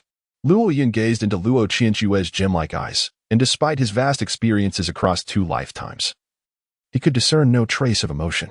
She exuded an aura of unshakable confidence, as if she possessed an omniscient control over every circumstance. Almost as if she had foreseen her own arrival here. If you had not sought me, I would surely have come to find you. In the entirety of Magic Sea City, only you, dear brother, are truly the ideal companion. Her keen little eyes seemed to pierce through him, leaving him with an unsettling sense of vulnerability. Ah, it appears you know me quite well, but just how much do you truly understand? The young girl, sensing her own confusion, made a playful face, her fierce expression somehow becoming even more charming. However, Luo Yun dared not underestimate her in the slightest. Of course, it's everything. For instance, you've plundered the entire northern region, committed arson, robbed banks, and even annihilated the Zhou family. At this point, Luo Yun felt a wave of frustration. It certainly did not sound like a compliment. Brother, Qianxue truly admires you, Luo Qianxue exclaimed, wrapping her arms around herself and gazing at him with adoration, her eyes sparkling like little stars. It turned out she had a rather obsessive personality. Luo Yun felt a twinge of apprehension. Such extreme personalities could be quite daunting, and despite the comfort of her soft embrace, he felt an urge to escape. I initially intended to bring Wanqing along to find you, but I never expected you would come to fetch me. I'm so delighted. Luo Qinshua's delicate white hands covered her flushed cheeks, now overwhelmed with shyness. Her emotions were so volatile. Mu Wanqing watched on, somewhat dazed. Even she felt a tinge of fear at Qinshua's demeanor. I think it's best if I take you both back now. Chapter 31. The Microcosm Northern Mountain Security Base. Central Control Room. The dim candlelight struggled to illuminate the entire security base, casting an exceptionally oppressive atmosphere. It's been so long.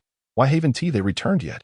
At that moment, the four were gathered around a stove, silent, while Su Qingqing appeared noticeably anxious. Although Luo Yun had consistently treated her with disdain and displayed a rather rough demeanor in bed, after being apart for so long, she found herself unaccustomed to his absence. Not only she, but Bai Wanning and Su Duo also wore expressions of discontent. They must be nearing their return journey, given his capabilities. He should not encounter insurmountable challenges, should he? Suddenly, Qin Zihai sprang to his feet, his gaze intensely fixed on a particular direction. As if everything around him had entered a state of weightlessness due to the surge of energy. Just moments ago, his mental acuity had detected the presence of others moving within the base. Everyone became alert, hastily arming themselves and pointing their weapons toward the entrance of Huanan. Could it be that those individuals had infiltrated the safe haven? Fear not, it is I. Just as anxiety reached its peak, a familiar voice emerged. And Luo Yun materialized from the shadows.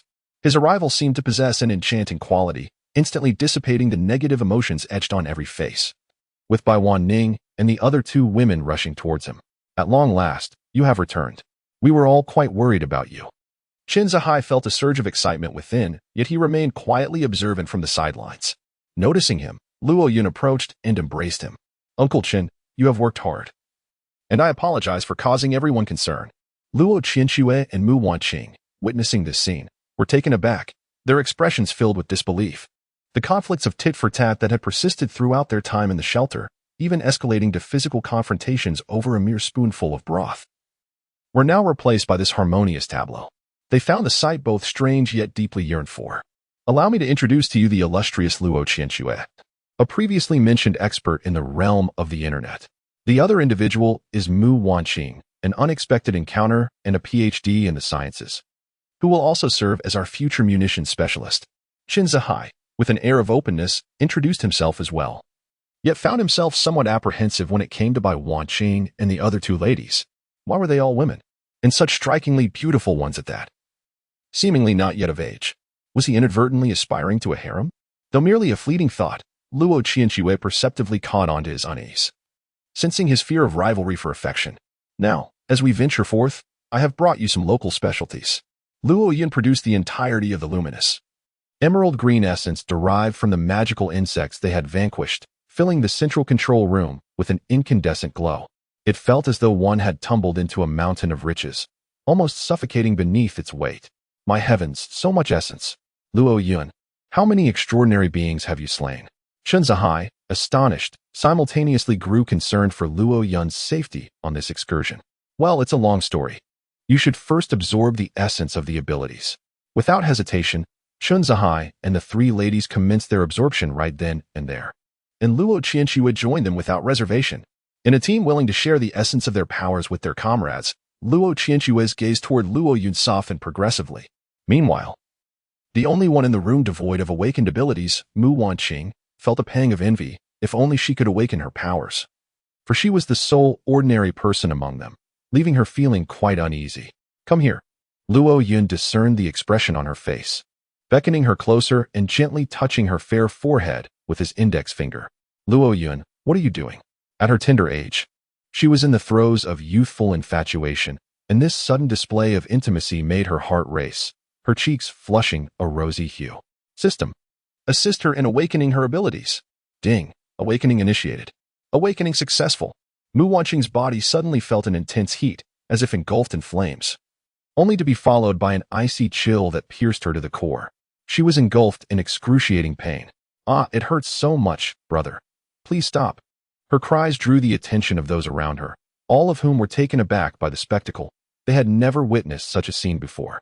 Yet, only Qin Zihai remained unfazed, his mind clear. He had once endured the same ordeal. Fear not, for this is a tremendous opportunity for Mu Wanqing. If she can persevere, she will awaken her powers. Skepticism lingered among the onlookers. When had the awakening of abilities become a human endeavor?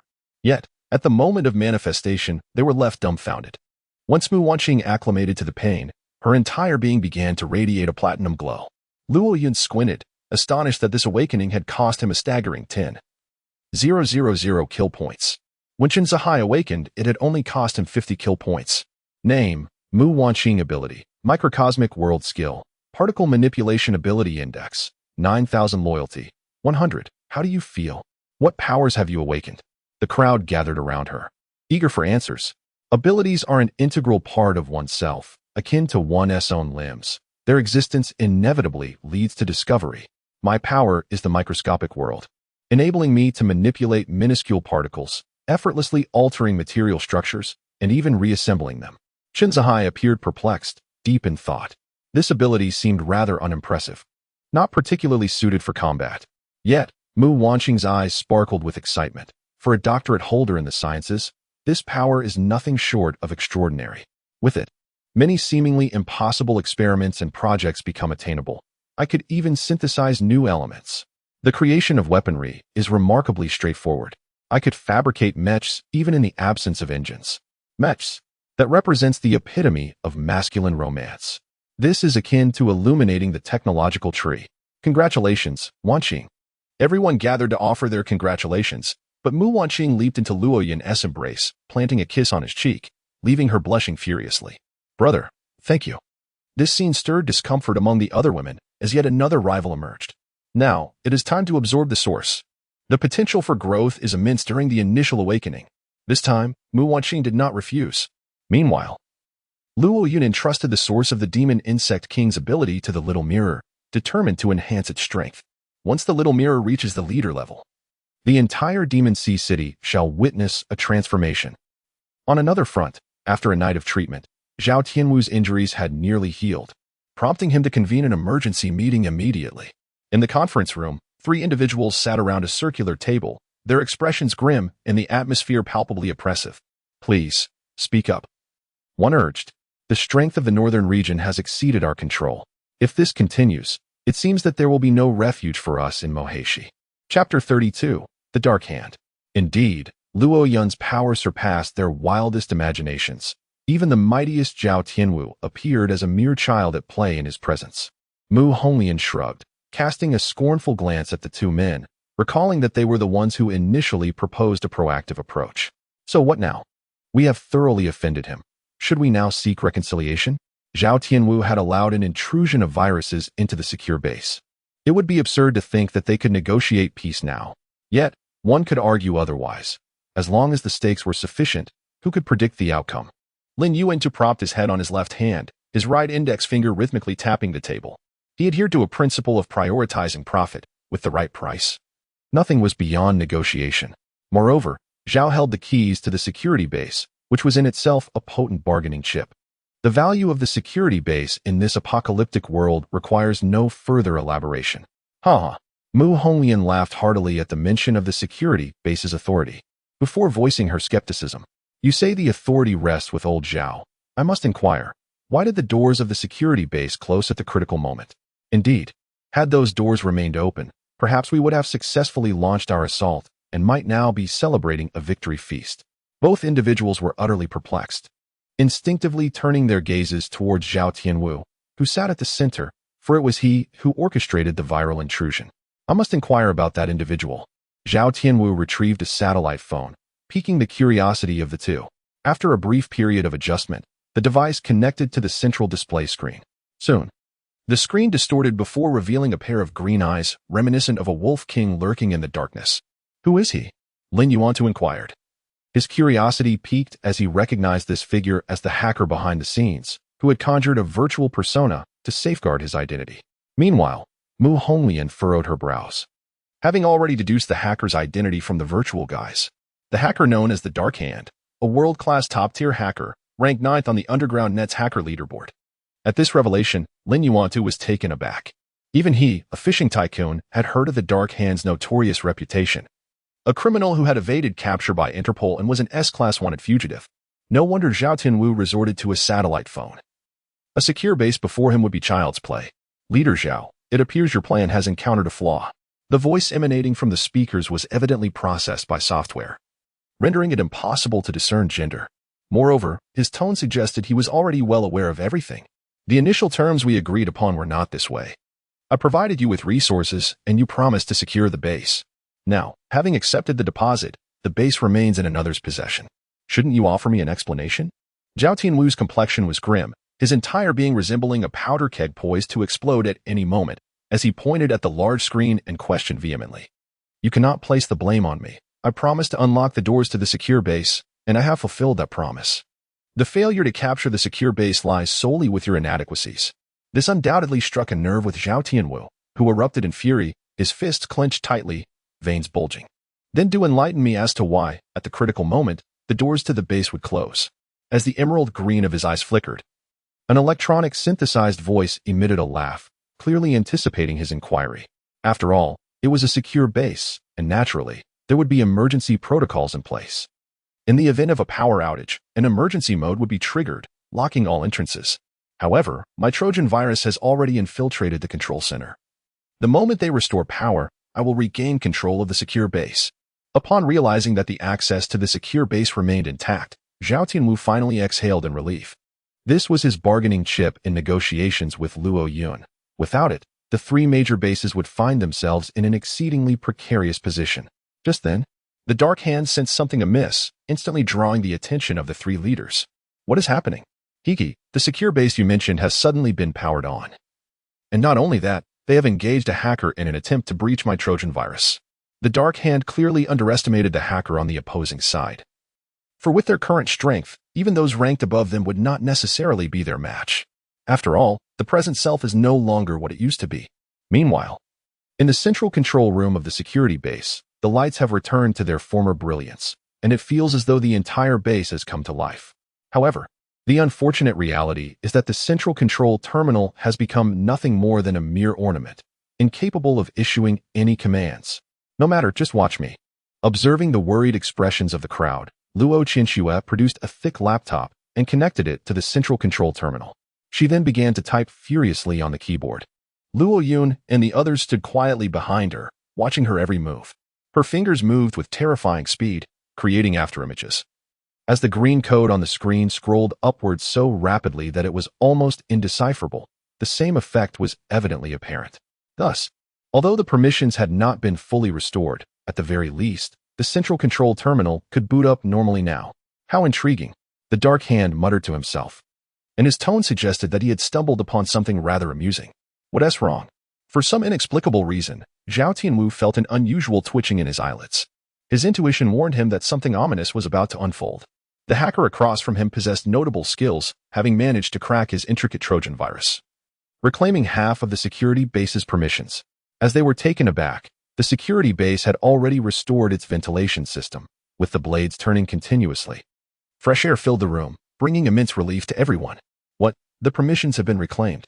Zhou Tianwu was taken aback, his face paling to an extreme that rivaled the snow outside. Similarly, Mu Honglian and Lin Yuan too were equally astonished, though they did not display the same level of distress as Zhou Tianwu. The Dark Hand, you are ranked 9th among the dark web hackers. Could it be that you are incapable of overcoming him? Mu Honglian's words undoubtedly provoked the Dark Hand across from them. Nonsense. A mere hacker like him is hardly worthy of my attention. With just a slight effort, I could easily reduce him to his original state. Mu Honglian secretly chuckled to herself, as this was precisely the outcome she had desired. The Dark Hand abruptly severed communication, fully immersing himself in the realm of cyber warfare. Chapter 33. The Eye of the Demon within the depths of the city of Moheshi, in a concealed sewer teeming with rats and cockroaches. The air was thick with the stench of mildew. At the innermost part, behind a hidden door, sat a supercomputer adorned with a series of screens. Before it was a rotund figure donning a smiling mask, the eerie glow of green code reflecting ominously upon him. My dear child, let me see what skills you possess. The Dark Hand resembled a deranged demon reveling in the discovery of a cherished toy, his smile reminiscent of a demon's emergence. Now, allow me to show you what true despair feels like. The sound of frantic keystrokes echoed as a torrent of code cascaded across the screen. Simultaneously, on the other side, Luo Qianxue immediately sensed that something was amiss. The progress bar on the large screen, symbolizing the ownership of authority, suddenly came to a halt. Following this, A dialogue box appeared, displaying a large red exclamation mark that leapt into view. What could this mean? Everyone behind her stood in stunned silence, although they were merely laymen. They had seen enough to recognize a malfunction when they encountered one. Luo Qianxue's expression darkened, her adorable visage now radiating an aura of menace akin to an unsealed demon. While a grotesque reflection materialized on the display, the adversary across from her was no weakling. Mu Wanqing was momentarily dumbfounded. Having not heard Qianxue utter such words in quite some time, she was well aware of her friend's hacking prowess. And for her to make such an assessment indicated that the opponent was indeed formidable. Could it be that the individual across was renowned? Luo Qianxue nodded in affirmation. Their peculiar exchange immediately stirred discontent among the onlookers. What did it mean to be renowned? Any mention of a list implied extraordinary capabilities, deepening Luo Yun's curiosity. It seemed that Luo Qianxue was even more exceptional than she had initially surmised. Brother, have you ever heard of the underground dark web? Luo Qianxue did not respond. Instead, Mu Wanqing took the initiative to pose the question. While many had never encountered the dark web firsthand, cinematic portrayals provided enough insight to grasp its essence, an unregulated realm of the internet where, for the right price, any sordid transaction could transpire. Mu Wanqing nodded, a smile gracing her lips as she regarded herself. In the depths of the dark web, hackers from across the globe have been ranked in a prestigious hierarchy for the sake of management. The top 10 most formidable individuals ascend to the role of administrators, colloquially referred to as the super hacker list. The individual who has breached the security base with a virus is among these renowned figures, instilling a sense of unease in everyone. The weight of being among the world's elite 10 is truly staggering. Luo Yun felt a shiver run down his spine. If this were the case, his security base would be forever subjugated. This was not his desire. If it were to come to that, he would willingly relinquish this sanctuary. Nevertheless, he resolved to do his utmost, embracing the possibility of failure without trepidation. He gently patted Luo Qianxue's shoulder, maintaining a facade of calm. However, after a mere gesture, Mu Wanqing gazed at him in disbelief, her expression even more exaggerated than when she learned of their adversary's esteemed ranking. What is it? Mu Wanqing glanced at her dear friend, and upon receiving her silent consent, began to elucidate. Brother, you underestimate Qianxue far too much. While that individual may be a recognized name on the list, our Qianxue is too, and her ranking will undoubtedly surpass his. Only then did Luo Yun realize his misstep. His intention had been to offer her comfort. However, for the typically assertive ice princess, being questioned in her area of expertise felt like an affront. It was no wonder she had remained silent, her demeanor dark and brooding as she focused solely on accelerating her actions. In doing so, their adversary would surely suffer the consequences. At that moment, the 3 screens before the dark hand were ablaze with red exclamation marks, incessantly blaring piercing alarms. How could this be? The opponent is unexpectedly formidable, and their skills seem to be of an administrative caliber. The Hand of Darkness did not feel troubled by this. Rather, he exhibited an unusual excitement. Since the apocalypse, he had not encountered such a remarkable master, making him feel as though he had found a kindred spirit. There exists an unwritten rule on the dark web that encourages ranking contests. If you can defeat someone stronger than yourself, you may take their place. The Hand of Darkness had long been dissatisfied with his rank. Had it not been for the apocalypse affecting the dark web, he would have ascended far beyond 9th place. Just because you once surpassed me does not indicate that you still do. I have transformed immensely since then. The eyes of the smiling mask flickered with an otherworldly energy, influencing the entire computer. As ripples danced across the display screen, the Hand of Darkness plunged his hands directly into it, causing the exclamation mark on the screen to vanish in an instant. Now, surrender your ranking. Oh my heavens. Qianxue's skills are capable of placing her among the top 10 in the world. Bai Wanning gazed at the little girl's silhouette as if she were a monster.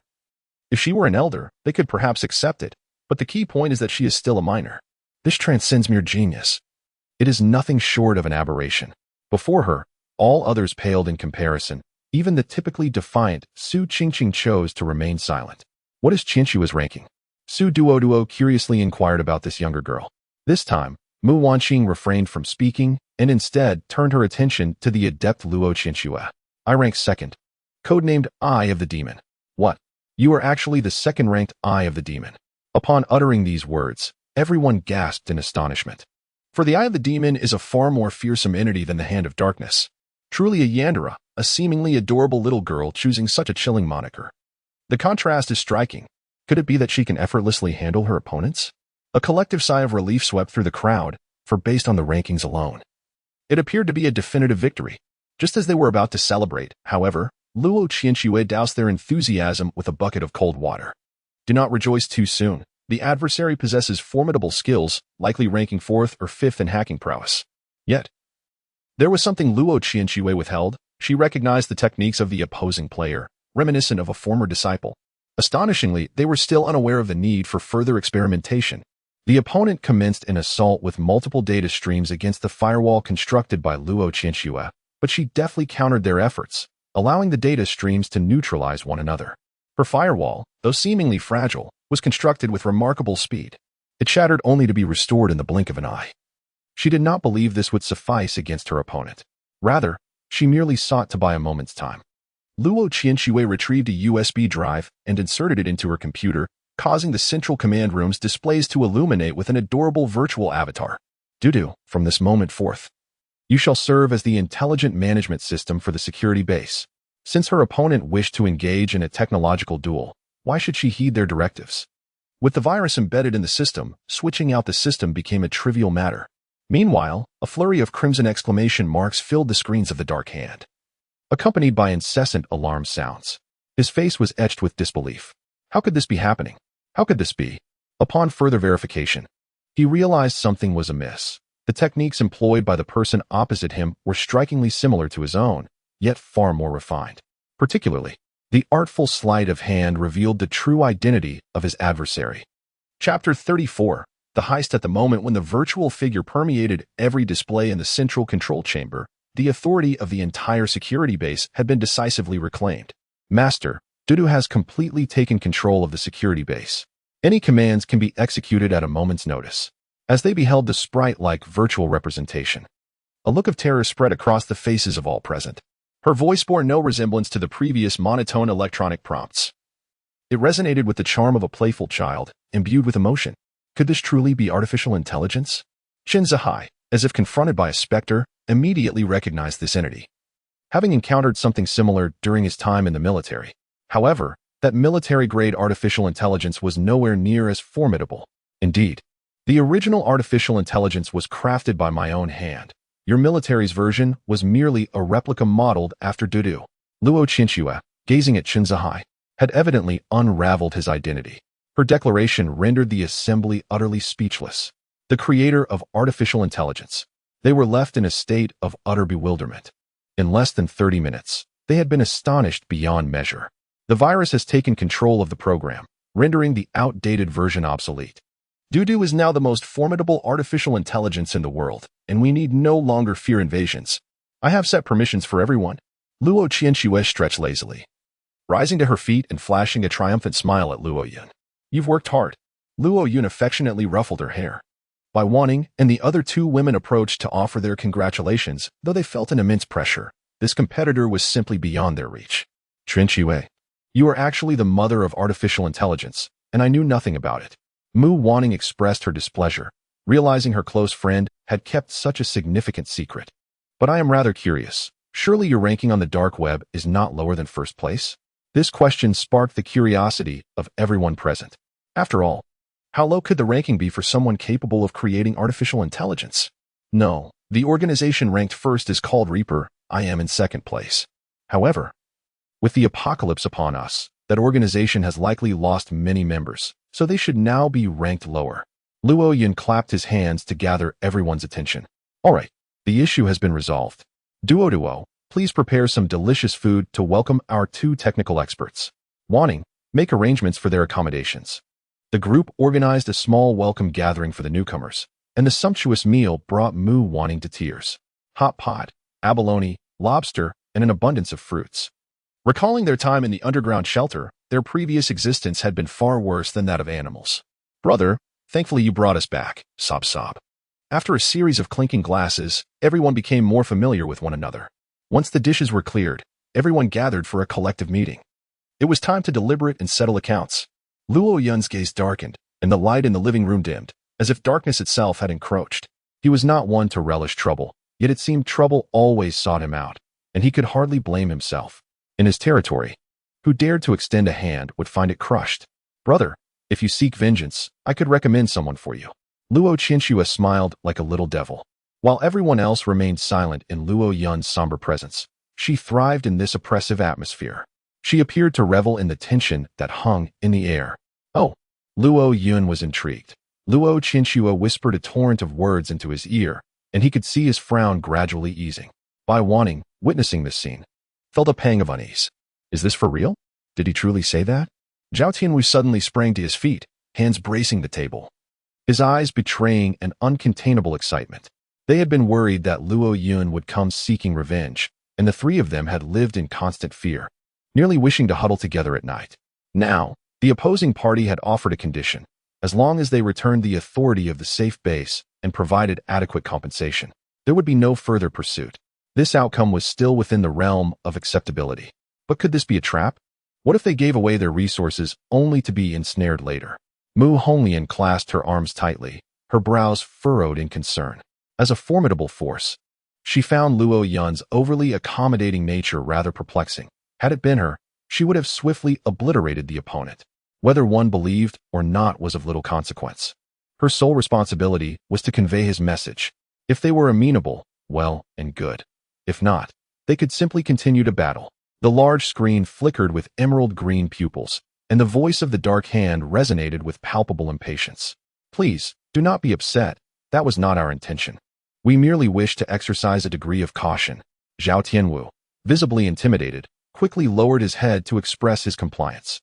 The authority of the safe base remained firmly in the grasp of the dark hand, a complex matter he could scarcely comprehend, necessitating their assistance. How about this? I will make some adjustments to the permissions, temporarily restoring them to him. Should he have a change of heart or act irrationally, we can reclaim them at any moment. The worst-case scenario would be mutual destruction. As long as we safeguard this crucial bargaining chip, we need not fear defeat. I find this approach to be quite feasible. Lin Yuan stroked his chin, glancing at the other two before nodding in agreement. But do not celebrate too soon. Should you wish for my intervention this time, it shall come at a higher cost than before. The dark hand was unyielding. Even the slightest action warranted compensation. Though the three were reluctant, they had no choice but to acquiesce. Naturally, before long, they arrived at the designated location for negotiations as proposed by the dark hand. This is the place. Why have they not yet arrived? Mu Honglian sensed a hint of unease but could not articulate it. Why the haste? Are you not the defeated party? Do you expect them to wait for you? In a single retort, all three individuals were rendered speechless, leaving everyone to wait in silence. An hour passed, then two. Finally, a sense of unease settled in, culminating in an urgent distress signal from their base. It's bad, Chief. Our headquarters is under attack. The assailants, a duo and a feline, are overwhelmingly powerful. We stand no chance. Our arsenal has been completely looted. Upon receiving this alarming news, Zhou Tianwu felt as though his very essence had frozen, his complexion paling to match the snow beneath his feet, his steps faltering as he nearly stumbled. This was no negotiation for peace. It was a cunning diversion. As Mu Honglian finished her statement, both she and Lin Yuan promptly received a similar SOS from the headquarters. Damned Luo Yun. The ruse to lure them away was merely a ploy to infiltrate their stronghold. The Dark Hand, you have betrayed us, Zhou Tianwu exclaimed, pulling out his smartphone, which displayed a miniature green pupil. I am not your subordinate. How can this be termed as betrayal? And even if I were to betray you, what could you possibly do about it? Go ahead, strike me if you dare. At that moment, the screen showcased an image of Tai Junren slapping his own face, wearing an infuriating expression. You despicable fiend. With a crunch, the phone was crushed into smithereens, sparks flying in all directions. It was utterly laughable that three powerful leaders, commanding numerous mercenaries, were being toyed with by a mere team of fewer than 10 individuals. The three of them, their faces contorted with rage, looked skyward in fury. The Dark Hand, Luo Yun, may you meet a most miserable end. Chapter 35, The Plump Dark Hand. The trio dared not linger for a moment. Hastening back to their stronghold, the western oilfield base. Curse be Luo Yun. Mu Honglian surveyed the warehouse, once brimming with barrels of oil, now rendered desolate and empty. An unusual energy, stirred by their emotions, enveloped the entire space in sweltering heat. At the southern city fishing base, an entire month's catch had vanished without a trace. Not even a fishbone remained. The eastern military factory fared no better. A warehouse once filled with munitions had been completely stripped bare. The final tally revealed an unconscious depletion of resources, indicating that it would take at least a year of relentless toil to replenish their stock. The assault on the northern domain yielded nothing but a beating, and now they could not even safeguard their own assets. The purpose of this endeavor eluded them entirely. Should the opportunity arise again, they would rather perish than provoke Luo Yun. At the northern security base, Luo Yun reclined on the living room sofa, his head comfortably resting on Bai Wanning's lap, eyes closed as he leisurely examined the spoils from the otherworldly realm. Countless supplies of fuel and an inexhaustible stockpile of ammunition and equipment were at his disposal, not to mention an abundance of fresh seafood and dried fish enough to sustain them for generations to come. Indeed, their acquisition of such riches was largely thanks to Qian Shui. I never anticipated that the Dark Hand would turn out to be your disciple. It was precisely due to this connection that the Dark Hand orchestrated a splendid performance before the three leaders, luring them away from their base and executing the most crucial aspect of the diversion, thus granting them the opportunity to pilfer from their home. I first encountered that individual through a game, and to this day, we have yet to meet in person. I merely sensed some innate talent in him and imparted a few skills. As Luo Qianxue uttered these words, even she found it hard to believe. On that day, during their remote battle, she immediately recognized the extraordinary familiarity of his techniques, albeit they appeared rather rudimentary compared to her own. At that moment, her focus was solely on regaining her privileges, and it didn't cross her mind until later that this was indeed that fellow.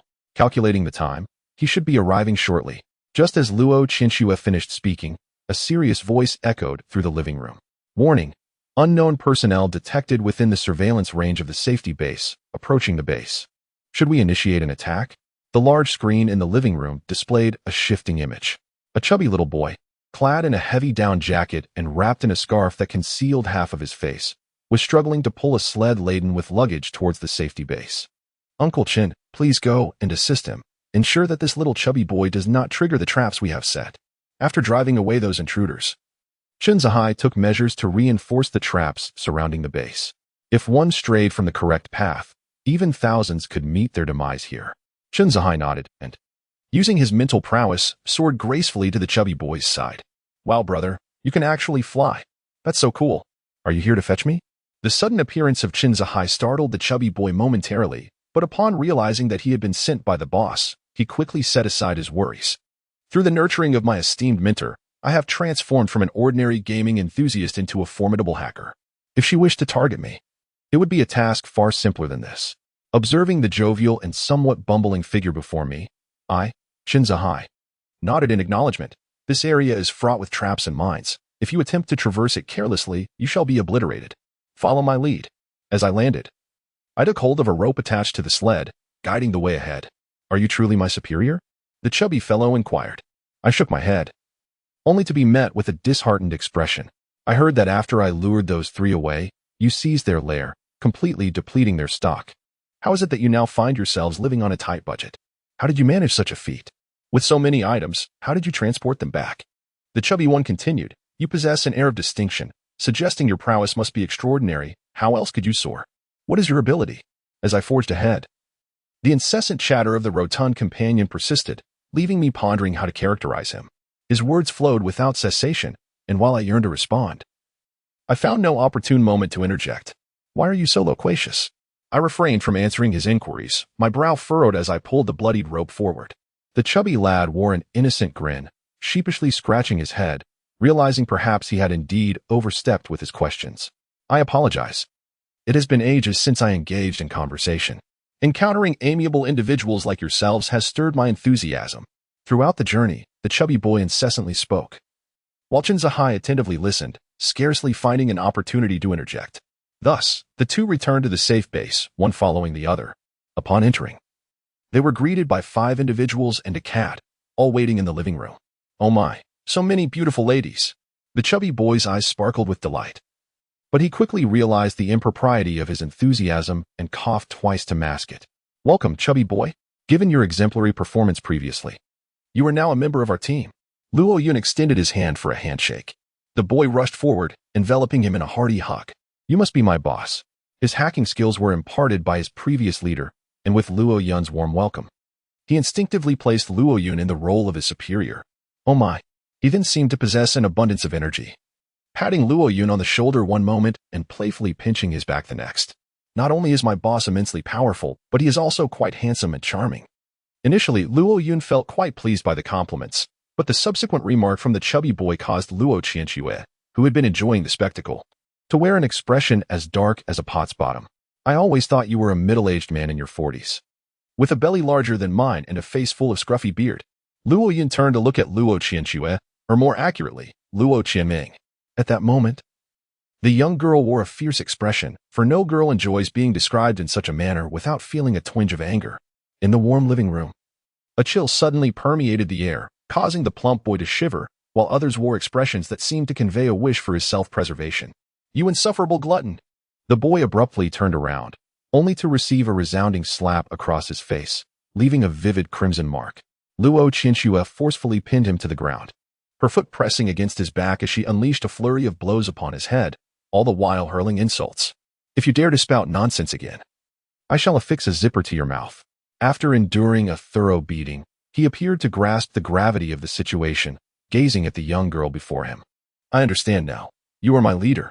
Oh, how I long for you. Get lost. The plump boy attempted to embrace her but was swiftly kicked away by Luo Qianxue. You can't blame me. In our line of work, no one willingly reveals their identity, and I had no idea who you were. Although his reasoning had merit, Luo Qianxue still regarded him with disdain. And who might this be?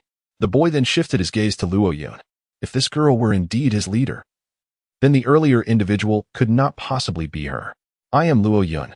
Upon hearing this name, the boy's eyes sparkled with admiration, and he clasped Luo Yun's hand with fervor. So, you are the esteemed Luo Yun. I have heard so much about you. You know me. Luo Yun furrowed her brow, beginning to doubt when her reputation had grown so illustrious. Indeed, murder, arson, bank robbery, aren't those all your deeds? Originally lost in her own thoughts, Luo Yun's expression suddenly froze, and she exchanged a knowing glance with Luo Qianxue. Instantly comprehending the unspoken message, she resolved that Luo Yun was of utmost importance. No one could dare to oppose her. Thus, she resumed her assault. I'll teach you to spout nonsense. Chapter 36. Virtual Game World. The poor chubby boy had only just entered when he was met with 2 blows from his own leader. I was wrong. I won't dare again. He lamented, his face a mask of sorrow, his fingers pointing at one another in a display of pitiable remorse. After a lively conversation, it was revealed that the chubby boy's real name was Xiaobin, a quintessential gaming enthusiast. He had fortuitously met Luo Qianxue online and under her guidance. He ventured into the realm of web programming, ultimately spiraling into the depths of hacking. His alias on the dark web was Darkhand. Following a round of self-introductions, they had all become acquainted. Luo Yun gestured towards Chun Zihai, saying, Uncle Chun, please arrange accommodation for the chubby boy. As Xiaobin was a man, it was inappropriate for Bai Wanning to handle the arrangements, thus it fell to Chun Zihai. Nodding in agreement, Chun Zihai used his mental prowess to levitate Xiaobin's luggage, leading the way. Chubby boy, keep up. Xiaobin's room was situated next to Chun Zihai's. Unlike the latter's fitness space, his was adorned in the style of an esports haven. A row of computers lined the walls, and the room was filled with an array of model figures, while a space capsule bed boasted a life-sized anime-themed pillow. Goodness, this place is simply astonishing. Xiaobin's round face flushed with excitement, his mouth agape and eyes sparkling like little stars. He reminisced about his previous refuge in the sewer, cold and dim, often infested with cockroaches. Nothing compared to this place. It was nothing short of paradise. So what do you think? Are you satisfied? If you don't like it, I can arrange another room for you. Chun Zihai, noticing Xiaobin's prolonged silence, assumed he was displeased, unaware that the chubby fellow was simply too exhilarated to articulate his thoughts. No need for that. I absolutely adore this place. It's like a dream haven for me. I would gladly sleep here until the end of time. Xiaobin joyfully leaped onto the bed, his face making intimate contact with the mattress. He was eager to embrace Chun Zihai but was promptly pushed away. Hold on. I live right next door. If you need anything, just come over. Xiaobin nodded enthusiastically like a curious child. Also, our living quarters are situated on the left side of the safe base. The far right is occupied by females. So don't wander over there. The upstairs houses the central control room and the bedroom of our leader, Luo Xiao. Do not trespass there. You are free to explore the other areas. At noon, everyone gathered for a hearty meal to welcome Xiaobin as a new member. Hey, chubby one. What is your special ability? Luo Qianxue suddenly inquired, eyeing the little fellow across the table. She recalled their previous encounter, where his programming speed had nearly surpassed the response time of the keyboard, almost matching her own. Upon learning that Xia Bin had awakened his powers, everyone leaned in with curiosity. My ability is Virtual Game World. The corpulent individual candidly unveiled everything with a grand flourish of his hand, causing the scene before everyone to swiftly transform. They soon realized they had entered a virtual realm. Unlike the dimensions of otherworldly spaces, this was merely a temporary construct, reliant on the consumption of extraordinary energy. All elements morphed into pixelated blocks, allowing for unrestricted construction and creation. Evidently, this was a sandbox building game. How astonishingly realistic.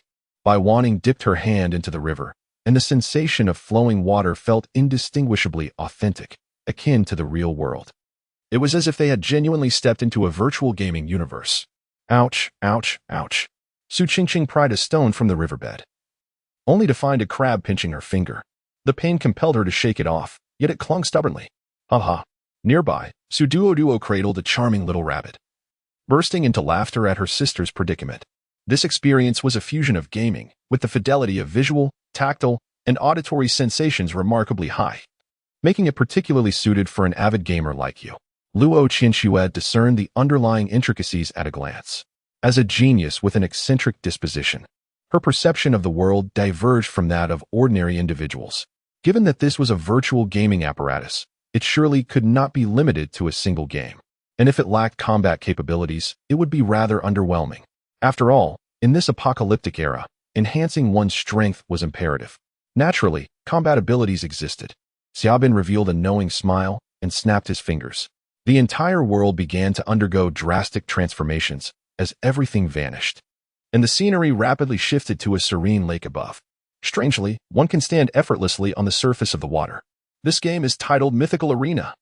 A colossal light screen materializes before everyone, showcasing the likenesses of various heroes from Chinese mythology, including the great sage equal to heaven, Sun Wukong, the divine lord Erlang, Yang Jian, and the Grand Master Neza of the Three Altars.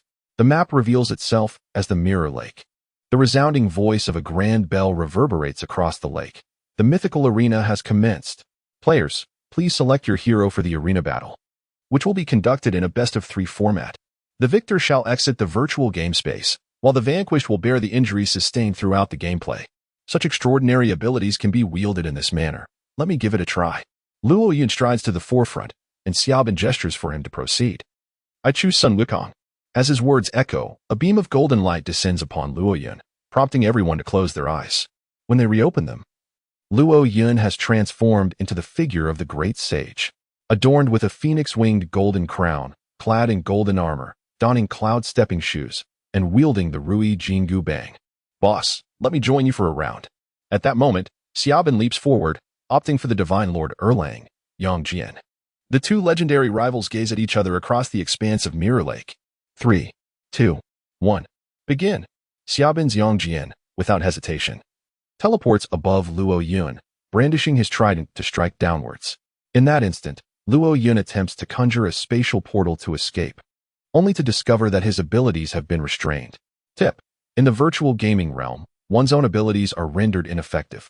Only the powers of the selected character may be utilized. Though my abilities have been sealed, I find myself adapting, for I am, after all, a reincarnated being. Even if I am not Sun Wukong, my fundamental combat skills are not lacking. The Rui Jingu Bang arcs gracefully overhead, while the trident blade sparks with an endless flurry. Clang!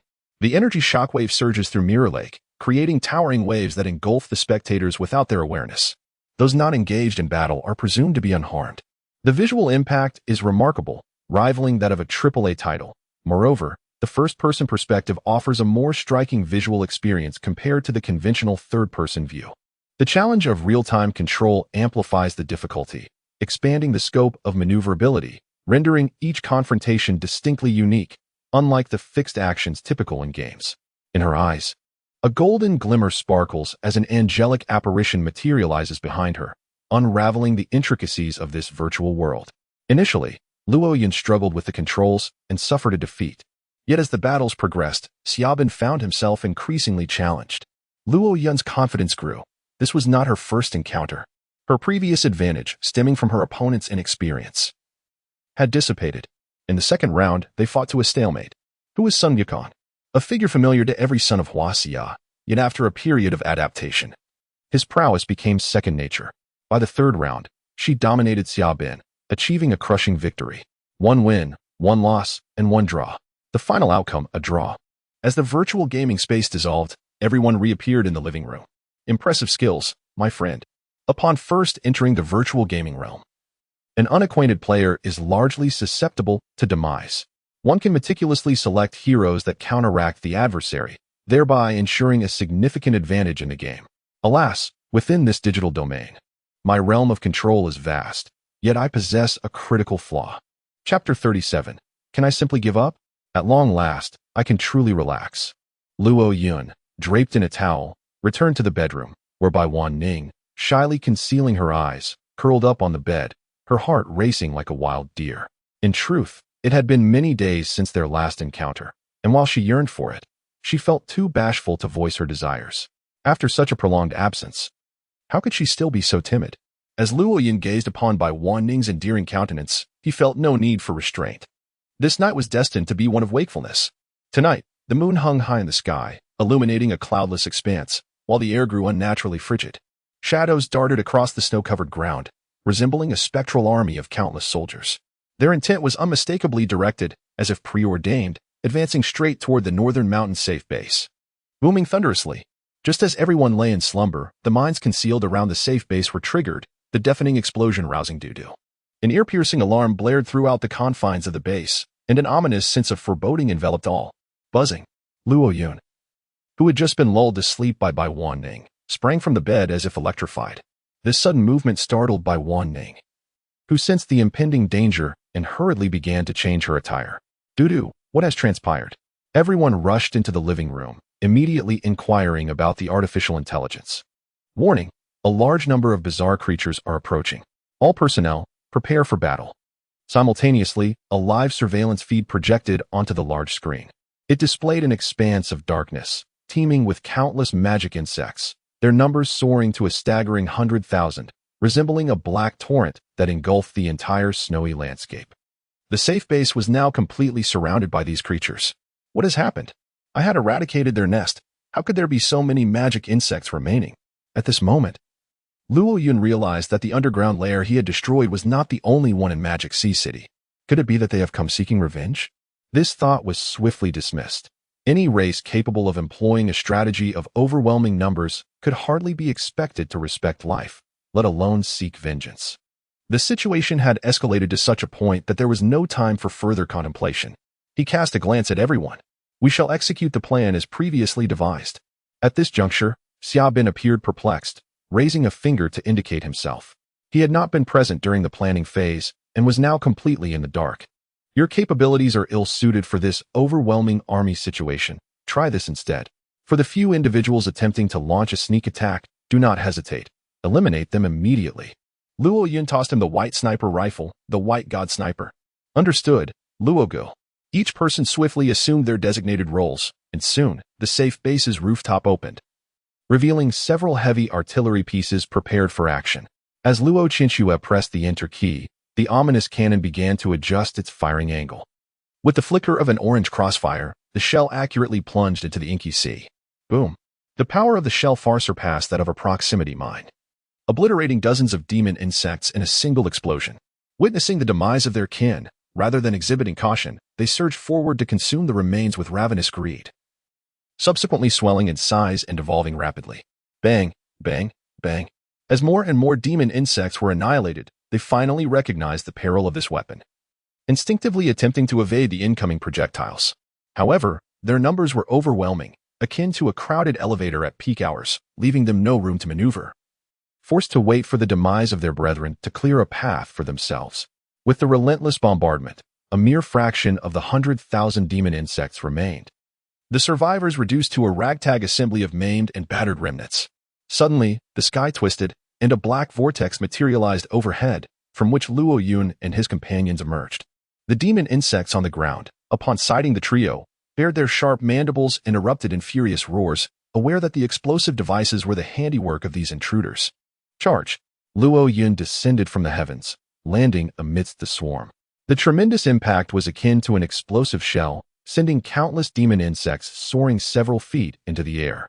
The void blade manifested in his palm as Luo Yun transformed into a streak of black lightning, a harbinger of death as he traversed the battlefield, leaving behind a trail of lifeless demon insects in his wake. At this moment, in the secure base, Xia Bin, burdened by his weight, painstakingly carried the white god sniper rifle to the high ground, panting heavily. Just as he intended to catch his breath, he witnessed the scene of the demonic insects being slaughtered by Luo Yun. Those creatures, clad in black scales, lay before him like shattered tofu. Goodness, the boss is truly formidable. Originally feeling pleased about achieving a draw in the virtual game world, he now realized that the entire Mirror Lake was under Luo's command. Once the code arrives, I shall observe what strength you wretched beasts possess to dare cause havoc in the secure base. Qin Zihai found himself amidst the swarm of demonic insects, sensing that his aura was the weakest among the three, rendering him an easy target. Countless demonic insects lunged at him. Just as he was on the verge of being buried alive, a brilliant blue light emanated from his eyes, akin to ripples in the deep sea. As his psychic energy was unleashed, the swarm of demonic insects began to lose control. Particularly, the demonic scorpions, under the influence of this powerful and intangible force, had their stingers severed, floating in midair like flying daggers, relentlessly harvesting the approaching insects. With no weapon at hand, he resorted to utilizing the environment. The scorpion's exoskeleton was among the toughest parts, second only to the giant crab, and contained potent venom, an apt choice to retaliate against them with their own means. On the high ground, Xia Bin, struggling to aim the white god sniper rifle, instead witnessed Qin Zihai showcasing his prowess through the scope. Oh my heavens! The prowess of Brother Chun is truly astonishing. He single-handedly vanquished so many monsters, while he has already slain over 100 beasts. I find myself disheartened having only dispatched a mere dozen after much effort. Comparison with others can be utterly demoralizing. Just then, a ferocious roar from a beast reverberated through the entire northern mountain, causing it to tremble. Countless magical insects fell as if harvested, their bodies succumbing to the force of the sound, bleeding from every orifice. A blood-soaked white tiger, exuding an aura of slaughter, emerged into view. With a swift motion, the little mirror unleashed an atomic breath that pierced through the entirety of the dark expanse, clearing all magical insects within a fan-shaped area as it swung. The chubby fellow rubbed his head, still dazed from the sonic shock, and finally beheld the divine beast before him. Goodness, from whence did this white tiger appear? Yet, why does it feel as if I have encountered it before? Contemplating carefully, Xia Bin suddenly realized, if this colossal figure were to shrink, it would coincide perfectly with that little kitten. After all, didn't Brother Luo and the others bring it along when they ventured out? Could it be? The ferocious white tiger is none other than that little kitten transformed? Xia Bin was left dumbfounded, panic-stricken. He recalled a previous moment when, out of sheer boredom, he had disturbed the slumber of the kitten, only to be met with its deathly gaze. Now, reflecting on his reckless actions, a chill ran down his spine. It is indeed quite fortunate that I have survived until now. However, this moment of trepidation was swiftly supplanted by exhilaration and fervor. The formidable trio of elite powers, coupled with the unparalleled hacking prowess of the chief, Miss Mu's extraordinary weapon manufacturing capabilities, the logistical support of the Su sisters, and Miss Bai's miraculous healing arts, all of these talents amalgamate to create a veritable celestial team. Goodness, what manner of divine ensemble have I joined? With such remarkable individuals around me, could I perhaps afford to be lackadaisical? Chapter 38, The Nightmare of Demon Sea City. The demon insects wreak havoc upon Demon Sea City, and the relentless assault does not spare the Beishan security base alone. Concurrently, the other three major bases are besieged by a deluge of demon insects. In the Eastern District Military Factory, devoid of the natural barriers present at Beishan, the entire Eastern District Survival Base is now encircled, rendered inescapable by the surging tide of the demon insect army. The air is filled with the shrill sound of alarms blaring. Warning, warning, monsters have invaded. The Eastern District Survival Base is on high alert. All personnel are to proceed to designated combat zones. All combatants and non-combatants within the base hastily donned their battle gear and rushed to their assigned trenches. Gazing into the distance, they beheld a tumultuous swarm of humanoid, black-shelled creatures charging forth, their eyes wide with disbelief. This was their inaugural encounter with the demon insects, and they were utterly astonished. My heavens! What manner of monstrosities are these? How terrifying! The sheer quantity is staggering, extending beyond the horizon. A number that dwarfs that of the survival base by a factor of 20. The once pristine white expanse of snow has now been tainted black by the overwhelming presence of demon insects, as everyone stood in stunned silence. A command from the higher-ups crackled through their radios. Survival base in the Eastern District, Level 1 combat readiness. All personnel are authorized to fire at will. We must defend the base to the death. We cannot allow these creatures to breach our defenses. Otherwise, we shall all perish. The sound of gunfire erupted. Countless shells were launched, accurately striking the tide of monstrous insects. With a burst of orange light illuminating the battlefield, swathes of these vile creatures were obliterated. Yet, a horrifying scene unfolded as the insects began to consume their fallen kin to evolve, sending chills down the spines of the guards huddled in the trenches. What a monstrous sight it was. They did not even spare the corpses of their own kind. To the defenders, their slain comrades deserve the honor of heroes. And even their families at home should be well cared for. In stark contrast, these abominations devoured the bodies of their brethren, leaving no bones behind. Have you noticed their size has increased? Their ferocity has multiplied several-fold. As this revelation was voiced, all eyes widened in disbelief. The transformation had gone unnoticed until now. Yet it was glaringly apparent when compared to other insects. Do not hold back. Unleash every bullet we possess. The commanding officer's expression darkened. The behavior of these creatures was exceedingly strange, their speed remarkable.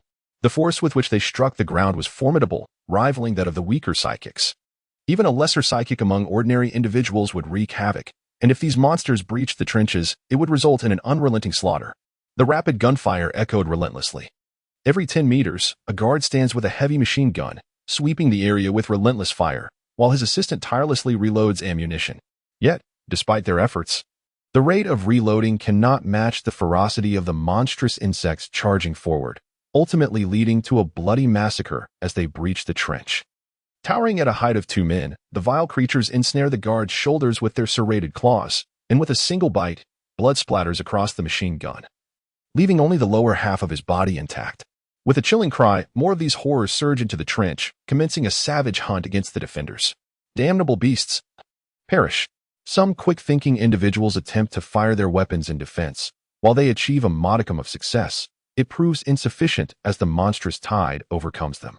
From their perspective, the monsters appear to swell instantaneously, followed by the gaping maw that obscures their vision, leading to an abrupt end. Worse still, those monsters trailing behind feast upon their fallen brethren, evolving into colossal abominations that even artillery fire cannot penetrate. These accursed creatures. In the central command room, Zhou Tianwu slammed his palm against the table, rising abruptly before leaping from the 10th floor. In midair, his form radiated with a brilliant golden light, transforming into a 10-meter-tall golden gorilla, resplendent like a gilded Buddha. His immense body plummeted from above, harnessing the force of gravity to deliver a devastating punch that obliterated one of the giant insects into a mass of shattered remains. Bring it on.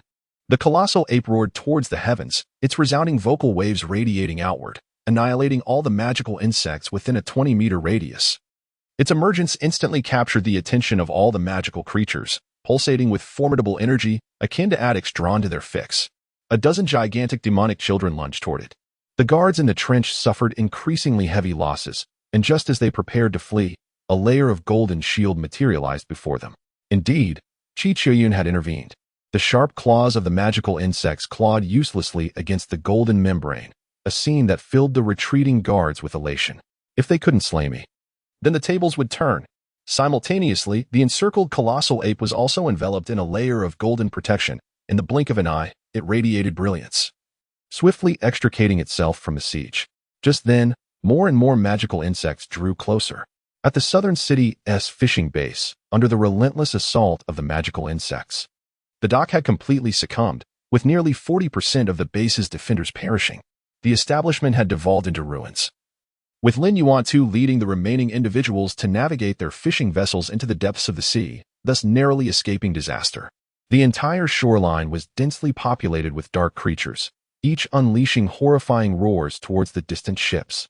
In the frigid waters, countless black-scaled corpses lay frozen into massive blocks of ice, bobbing on the surface. However, although one managed to evade the immediate threat, this situation compelled the demonic insects to alter their course, advancing towards the eastern and western districts. The pressure fell squarely upon these two fronts. The fuel base in the western district, at this moment, was engulfed in a ferocious blaze. Viewed from above, the entire fuel base appeared to be encircled by a colossal ring of fire at its center. Meanwhile, the densely packed demonic insects were being charred within the flames. And even those fortunate enough to withstand the inferno met their demise in explosive bursts upon touching the snow-covered ground. Boom. This phenomenon stemmed from the principle of thermal expansion and contraction. When temperatures plummeted dramatically after reaching an extreme, even enhanced ability users could not withstand the stress. Thanks to the preemptively prepared fuel mode, the casualties in the Western District were the least among the three major bases. Where on earth did these beasts emerge from? Mu Honglian stood at the pinnacle of the base, her expression markedly grim. Although they had successfully defended their position, every passing second resulted in an enormous consumption of fuel. Ever since the base was pillaged by Luo Yun, the current production rate of fuel had become insufficient, and having hoarded some resources, she feared that today could witness the complete annihilation of her forces. She could scarcely fathom the fate awaiting her base when the immense ring of fire finally extinguished. Throughout the night, the entire Demon Sea city remained shrouded in nightmares. Chapter 39, The Frenzied Yandere. In stark contrast to the disarray faced by the three major bases, the North Mountain Safe Base appeared to be managing the onslaught of demonic insects with remarkable ease. Taking advantage of the formidable geographical barriers, the mountains are arduous to scale, compounded by the winding and singular path that meanders through them. This significantly hinders the demonic insects' military might, allowing their numbers atop the peak to remain well within the tolerable limits of Luo Yun and his companions, rendering them virtually untroubled. With a thousand-fold acceleration in space, Luo Yun leapt directly to a height of 1,000 meters upon touching the ground, the void blade swiftly dancing in his palm, conjuring an array of shimmering blade shadows. As he executed a downward thrust, countless blade phantoms transformed into radiant streaks of light cascading from the heavens. In an instant, a substantial portion of the dense tide of demonic insects was obliterated, revealing the long-forgotten expanse of white snow beneath. At that moment, Luo Yun and his two companions resembled three erasers, each strike resulting in the vanishing of swathes of demonic insects. Many were annihilated to the point of leaving no remains. Merely clusters of essence drifting in the air like fireflies against the night, as the entire northern mountain was bathed in a verdant sea. Such an abundance was more than enough to satiate them all. Yet, what heightened their exhilaration was the incessant notifications echoing in Luo Yun's mind, uninterrupted since the onset. Ding. Congratulations, Master, for slaying a demonic insect. Reward, 500 kill points. Ding. Congratulations, Master, for slaying a demonic insect in. Reward, 630 kill points. Xiaobin, concealed at a vantage point, beheld the scene before him in its entirety. My goodness, these three individuals are extraordinarily terrifying. Who truly is the monster here? The formidable strength of Luo Yun and his companions exceeded all expectations, as they valiantly repelled the terrifying onslaught of monstrous insects. It was not merely a case of the overwhelming numbers of the beasts, but rather an impression that these three individuals were asserting their dominance, bullying the creatures with ease. Meanwhile, Bai Wanning and her companions were observing the unfolding battle through surveillance cameras, remaining remarkably composed, their focus entirely captivated by Luo Yun. Brother Luo Yun is incredibly impressive, Su Duo exclaimed, her face radiant with excitement akin to that of a love-struck maiden. Su Qingqing rolled her eyes at her sister's antics, crossing her arms and pouting defiantly. Humph, perhaps those monsters are simply too weak. Her disdain for Luo Yun stemmed from his perceived harshness towards her. Thus, she staunchly refused to acknowledge his prowess. Bai Wanning merely smiled at the playful squabbling of the sisters. In a world ravaged by chaos, the strength of a man often equated to his allure. And Luo Yun had indeed been in his own quarters just the night prior. In the central control room, Luo Qianshui and Mu Wanqing were equally engrossed in the spectacle of the battle. They watched in awe as Luo Yun stood resolute against the tide of adversaries, captivated by his commanding presence. Is this the extent of Brother Luo Yun's capabilities? Those monsters appear as fragile as paper before him. Mu Wanqing's eyes sparkled with admiration. She recognized Luo Yun's extraordinary prowess, especially since even the demon insect king was no match for him. It now dawned on her that what she had previously witnessed was merely the tip of the iceberg. While she had believed him to be at the 9th tier of a pyramid, he was, in fact, at the 90th. Oh, how I wished to partake in the battle. Unlike the astonishment of others, Luo Qianshui was propped up on her small head, gazing at the screen with a long sigh. She was an exceptionally determined young lady. Although the position of strategist was of great significance, she yearned to step onto the front lines, to slay foes and fight alongside her brother. As this thought crossed her mind, her left eye transformed into a deep crimson, resembling that of a devilish gaze, and another voice echoed in her heart. If you wish for my assistance, it would be better left unspoken. While the power of a demon is formidable, it is perilous to oneself. Should you not find yourself in dire straits, I shall refrain from intervening. Luo Qianming awakened, yet at this moment, she did not vie for control over their shared body. At present, one of Luo Qianchue's eyes gleamed golden while the other shone with a sinister purplish hue, rendering the scene peculiarly surreal. Within her petite form coexisted both an angel and a demon. As a world-renowned hacker, she had spent her life in the company of computers, even without supernatural abilities. Her technical prowess could undoubtedly serve as a solid support to Luo Yun. The sole limitation was her lack of physical conditioning, leaving her constitution rather frail. Yet, she was a delicate yet obsessive soul. The more unattainable something was, the more she craved it. If she desired to grow stronger, the power of the angel was equally potent. When unleashed to its fullest potential, its impact would rival that of the demon. Luo Qianming initially intended to console Luo Qianxue, but the latter misconstrued her words, interpreting them in an entirely different light. Angel, demon. A frenzied expression emerged on her delicate, porcelain-like visage. If these two forces could be united, would they not become even more formidable? This thought left Luo Qianming in a state of bewilderment. Is this truly what I meant? The powers of angels and demons are fundamentally opposed. An enforced amalgamation would inevitably result in self-destruction. Given her inherently fragile constitution, such an endeavor is tantamount to courting death. She is willing to wager her very life in pursuit of the ultimate. As the three displayed their extraordinary prowess, all the demonic insects in Beishan Plaza were eradicated without exception. Only the narrow path leading upwards remained, now resembling a spring from which countless insects emerged.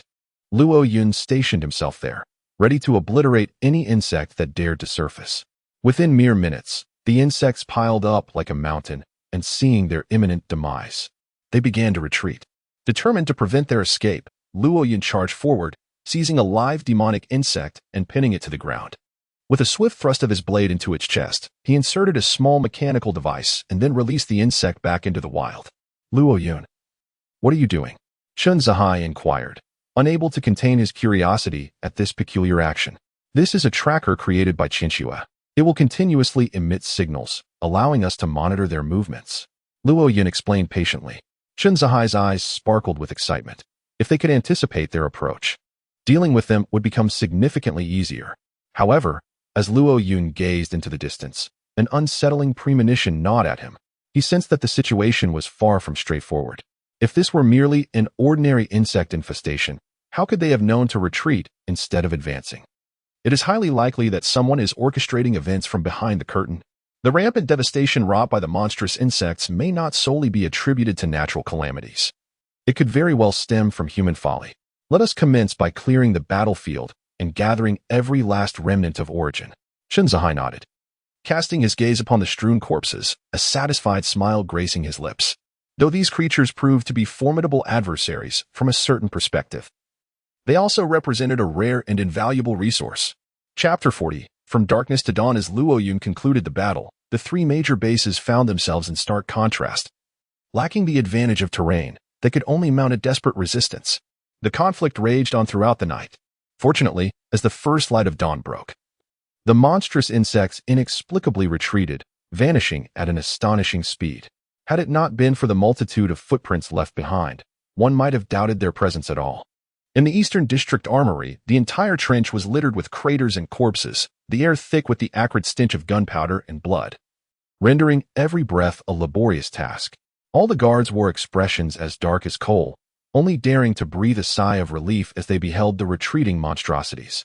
After a night of relentless combat, many succumbed to fatigue, collapsing onto the ground in slumber. Zhou Tianwu reverted from his colossal gorilla form back to his original state, the aura of his extraordinary powers waning to a pitiful extent, reminiscent of a frail and aging elder. Where is Captain Shi? I require his assistance in assessing the damage. He called out several times, but silence met his pleas. After several agonizing minutes, a guard finally approached from behind. Commander, Captain Shi exhausted his energy while bolstering our defenses and was ambushed by the creatures, sacrificing himself in the process. Upon hearing this tragic news, Zhao Tianwu's tightly wound emotions unraveled, and he sank to his knees, his gaze vacant. He had once believed that attaining the position of leader would render him invincible. Yet he now found himself confronted by Luo Yun, and, once again, this ominous black creature. The repeated defeats had begun to sow seeds of doubt in his abilities. For the first time, he found himself worrying about the dawn of tomorrow. At the western fuel base, as night gave way to day, the monsters retreated, and the flames in the fuel moat finally extinguished. Witnessing this scene, all armed personnel collapsed to the ground, gasping for breath. Those cursed beasts had finally departed. The entire ordeal felt like a nightmare. They had battled the creatures for an entire night, with countless comrades falling before their eyes. Just yesterday, they had been boasting and joking together, and now they were faced with the grim task of retrieving the bodies of their fallen brothers. The stark contrast left them momentarily at a loss. Mu Honglian, with a face reminiscent of Santa Claus, sat in silence atop the highest point of the base for a full half hour, pondering their dire situation. What were they to do moving forward? In just one night, to sustain the relentless blaze of the fuel moat, a third of their fuel reserves had been consumed. At this rate, the fuel base could only last for 2 more days. What would become of them afterward? Without the corridor of the fuel moat, would these fuel workers truly stand a chance against those monsters? At the Northern Mountain Safety Base, with the opening of the dimensional portal, countless primordial magic insects were unleashed. The black vortex in the air resembling the source of a cascading waterfall, standing closest to the scene. The rather portly Xiaobin was abruptly swept away by the tremendous surge of energy. He scrambled to his feet, rubbing his head, and gazed at the ground strewn with the essence of magical insects, rolling around in it with unrestrained delight. Akin to a child frolicking in a ball pit at a playground, he would burrow in from one side, only to emerge from another. Good heavens, so much of it. Of course, the women were equally astonished, their mouths agape, rendered speechless for quite some time. This was the essence itself, an entity of immeasurable value. It could command a fortune outside. A single piece could exchange for countless treasures, yet here it lay, piled in the living room like mere grains of sand. When did this commodity become so devalued? It was the first time they witnessed such a hard currency inflating in worth. All right, enough of the days. Such occurrences will become commonplace. Your task today is to absorb freely and enhance your own strength. Luo Yun's voice resonated in their ears, snapping everyone back to reality with a jolt of excitement. They gazed at Luo Yun with eyes that sparkled with adoration. Indeed, he was the most treasured among them all. Duo, please prepare some food. Uncle Chun and Xiaobin, you two are responsible for re-establishing the traps outside. As for monitoring the movements of the magical insects, that duty shall be entrusted to Qian Shui. With the tasks assigned, the group busied themselves, each attending to their respective roles. Meanwhile, Luo Yun turned his attention to the somewhat dazed Mu Wanqing, whose cheeks flushed noticeably upon meeting his gaze. Wanqing, have you made any progress with the weapons I asked you to research recently? Mu Wanqing nodded solemnly, articulating each word with precision. I have established a production line for firearms and ammunition. Provided there are sufficient raw materials, I can guarantee a continuous output. At this juncture, her smooth brow furrowed, and the tone shifted. Moreover, regarding the combat uniforms that my brother mentioned earlier, I have undertaken several upgrades. Luo Yun gently ruffled her hair. This little girl loses track of time when she works. These past few days of late-night efforts have left her with dark circles under her eyes. You have worked hard. With those monstrous machines outside are hardly a cause for concern. Despite the praise, Mu Wanqing remained uncheerful, believing she could achieve even greater heights. Like Luo Qianxue, a genius's pursuit is eternally for perfection. Excellence may be celebrated in the eyes of ordinary individuals, yet it is a pejorative term before them. Future battles will be fought between those with extraordinary abilities. While these firearms may suffice against mindless monsters, their efficacy diminishes drastically when confronted with powerful ability users. Luo Yun nodded thoughtfully. As a reincarnate, he possessed unique insights into this matter. He had even witnessed an ability user who could withstand missile strikes unharmed. Even if such an individual were to perish, they could swiftly resurrect. One must ponder how challenging it is to inflict harm upon a being of such caliber with contemporary weaponry. At that time, the authorities had similarly initiated targeted weapon reforms. Wanqing, we must prepare for this in advance. If feasible, I hope your future research can pivot towards the development of ability conductors. As she spoke, Luo Yun produced her Void Blade and the White God Sniper Rifle. You may examine these, she said. If possible, I hope you can replicate the materials within and forge a weapon from them. Upon gazing at the two weapons before her, a look of longing appeared on Mu Wanqing's typically calm face. From the very first glance, she had been enamored with these arms and had longed to touch them, eager to explore their intricacies. Without a moment's hesitation, she activated her abilities, and platinum-hued energy began to seep into the void blade and the white god sniper rifle.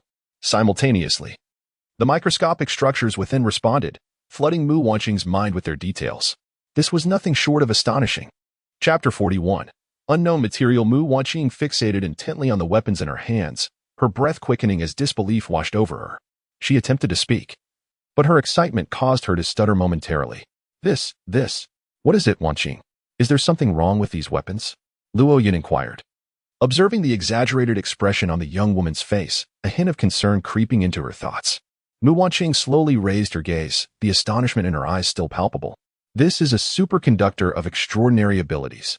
Luo Yun realized with sudden clarity.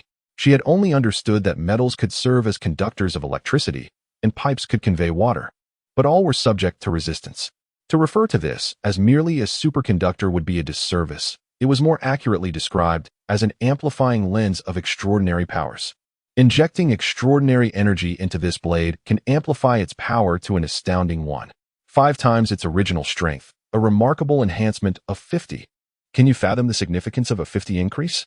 Whoever wields such a weapon on the battlefield possesses an undeniable advantage, akin to wielding a cheat. In truth, the Void Blade's capabilities are even more astonishing. Under the influence of my spatial energy and void matter, its potency is further augmented. The atomic structure within is extraordinarily active yet remarkably stable, a phenomenon that eludes my comprehension. The complexity of its material structure is beyond anything I have ever encountered. With no element in the periodic table aligning with it, if it were to be categorized, it would certainly belong to a classification far beyond 300. Mu Wanqing appeared to have discovered a new world, clutching onto these revelations with an unwillingness to let go. This is nothing short of a milestone in chemistry. Should this information be disseminated, it would undoubtedly provoke a global sensation. Mu Wanqing was genuinely astonished by her own insights. She had anticipated that the Eye of the Void would be extraordinary, but never to such an outrageous extent. The gifts bestowed by the system are indeed exceptional. This firearm is remarkable. In addition to the extraordinary superconductor, it contains an extraordinary energy insulator. This ensures that energy is not wasted and even allows for the compression of energy into bullets and beams. I can personally attest to this. Bullets formed from condensed energy require no mastery of sniping techniques, as they are impervious to wind speed and gravitational pull, guaranteeing absolute precision in their trajectory. At present, the technology is utterly incapable of synthesizing such substances. I am certain that these are not materials from the blue-white star. Mu Wanqing stated emphatically, gradually raising her gaze towards Luo Yun. Brother, from where did you acquire these 2 weapons? Luo Yun stood frozen, speechless. How could he respond? Should he confess that his weapons were bestowed upon him by the system? The system was his greatest secret, one that could only be taken to the grave, not even to be whispered to his closest companion. Can you replicate these substances with your abilities? Luo Yun began to shift the conversation. The origin was of little consequence. What mattered was the ability to produce an identical version. He envisioned crafting a set of throwing knives for Qin Zihai and a dental appliance for Xiao Jingzi, utilizing the materials of the superconductor. The optimal choice would be to enhance the safety base with an energy-insulating material, thus ensuring that even in the event of a massive invasion by ability users, he would remain untroubled. Given the current technological limitations, this seemed an impossible feat. Even if successful, the resulting products would likely be significantly less effective. However, with my abilities, I could undoubtedly replicate them flawlessly, albeit my powers had only recently awakened and were still relatively weak, making the process exceedingly slow. Luo Yun nodded. As long as synthesis was achievable, he could accept even a diminished effectiveness. This outcome was far better than he had anticipated.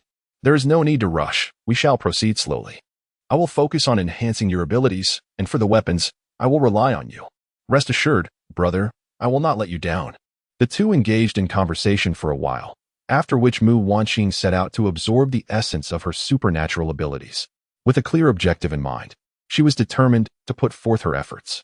Luo Yun arrived at the infirmary, where Bai Wanning was busily organizing her instruments, oblivious to his presence until he enveloped her in his embrace, startling her. Upon realizing it was Luo Yun, Bai Wanqing's cheeks flushed with embarrassment, her heart racing. She attempted to push him away, but to no avail. What are you doing? It's still daytime, she exclaimed, feeling a mix of confusion and annoyance. He was nothing short of a monster, and after the tumult of the previous night, she felt as if she might fall apart. Fortunately, being a healer, her recovery was swift. Internally cursing him as a beast, she thought, what difference does it make that it's daytime? There's no one else here. Luo Yun's hands roamed, causing her complexion to deepen in hue as she struggled against him, yet her heart brimmed with delight. Oh dear, it still hurts. If you want something, go find those two sisters. Don't bother me. After a playful exchange, he finally ceased his teasing. Bai Wanning looked at him, puzzled. I have a question for you. What is the condition of that person?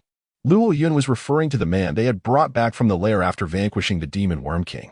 Sensing a shift in his tone, Bai Wanning quickly realized her earlier thoughts had been misguided, and her mood soured. With such a stunning beauty before him, how could he stop midway? It was simply unacceptable. She muttered to herself, even a beast is better. He remained in a profound state of unconsciousness, showing no signs of awakening. Based on my observations, he has become a vegetative state. Bai Wanning pointed towards the operating table encased in tempered glass, where the man lay still. Having survived so long within the confines of the insect nest, he is enveloped in enigma. We must endeavor to revive him. I yearn to understand how he managed to evade harm from the demonic insects. Bai Wanning nodded in agreement.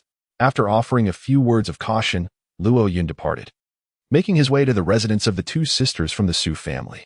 Upon arriving at the doorstep, he overheard voices emanating from within. In the bedroom, Zhou Duo observed her sister, who appeared lost in thought. These past few days, she had distinctly sensed that her sister harbored some concerns, most likely pertaining to brother Luo Yun. That Luo Yun, how could he have returned for such a length of time, and yet only seek out Bai Wanning? Surely, he ought to have come to celebrate with us. Although she harbored resentment towards Luo Yun for having forcibly taken them both, she could not deny his attentiveness towards them. Over this prolonged interaction, she had unwittingly developed a sense of dependence on him. Sister, you haven't taken a liking to him, have you? Zhou Duo inquired playfully. Her sister typically disregarded everyone, yet her demeanor shifted noticeably whenever Luo Yun was mentioned. As if I could ever fancy him, that greedy fellow. How dare he speak ill of me behind my back? He certainly has some audacity. Zhou Qingqing retorted, turning around to find Luo Yun had materialized behind her, gazing at her with an assertive demeanor. How is it that you walk so silently? Zhou Qingqing questioned, yet Luo Yun chose not to engage. Instead, he effortlessly lifted Zhou Qingqing and tossed her onto the bed, then turned to the gleeful Zhou Duo. You come over too. Zhou Duo offered no resistance, obediently lying down on the bed, bracing herself for Luo Yun's impending retribution. The little girl, initially timid, has now grown increasingly proactive. Luo Yun, why are you stepping away? Here, I shall omit a multitude of words. If I were to articulate them, you would envision but a singular image, whereas if I refrain, countless images would dance in your mind. Hence, it is perhaps best left unwritten. Chapter 42. The parasitic egg. Meanwhile, under immense pressure, the three major bases have once again convened, choosing to band together for warmth. Within a tightly secured office, the three leaders wear expressions shadowed by despair, as though drained of vitality by a specter. What shall we do now? The sudden emergence of so many monsters remains a mystery. Zhao Tianwu, having lost his beloved subordinate amidst the onslaught of the demonic insects, feels a profound sense of defeat. His once boisterous demeanor has now been replaced by the timidity of a scholarly man. This is merely the initial wave of attack. If assaults continue daily, the city of Moha shall inevitably fall. Lin Yuan too is beset by a throbbing headache, closing his eyes and rubbing his temples as he speaks. Although the casualties on his side are minimal, his stronghold has been utterly annihilated. Now, there is nowhere to land upon returning to shore. Yet he must still face daily assaults. Just the thought of it is overwhelming. They are all akin to grasshoppers bound to a single vine. Unity is imperative, and it is time to set aside their grievances. Mu Honglian exhales deeply. Typically fiery, she now resembles a flickering flame in a tempest, swaying precariously. She thinks of Luo Yun. His strength is unparalleled in the city of Moha, and should he join their ranks, the burden on everyone would surely lessen significantly. Moreover, he possesses a secure stronghold. Even in the direst of circumstances, he can rely on a stable base. You wish to seek assistance from Luo Yun? Do not forget that our three major bases have previously launched assaults against him. Would he truly ally with us? Upon hearing this, Zhao Tianwu's temper flared. The name Luo Yun had become a taboo for him. The mere mention of it conjured the fears he had once endured under Luo Yun's dominion. memories that remained vivid to this day. While monsters might only evoke a sense of frustration, Luo Yun instilled a profound sense of helplessness and bewilderment. It was you who proposed the attack on the northern domain, you who sought a secure base, and you who enlisted hackers to disseminate viruses and breach defenses.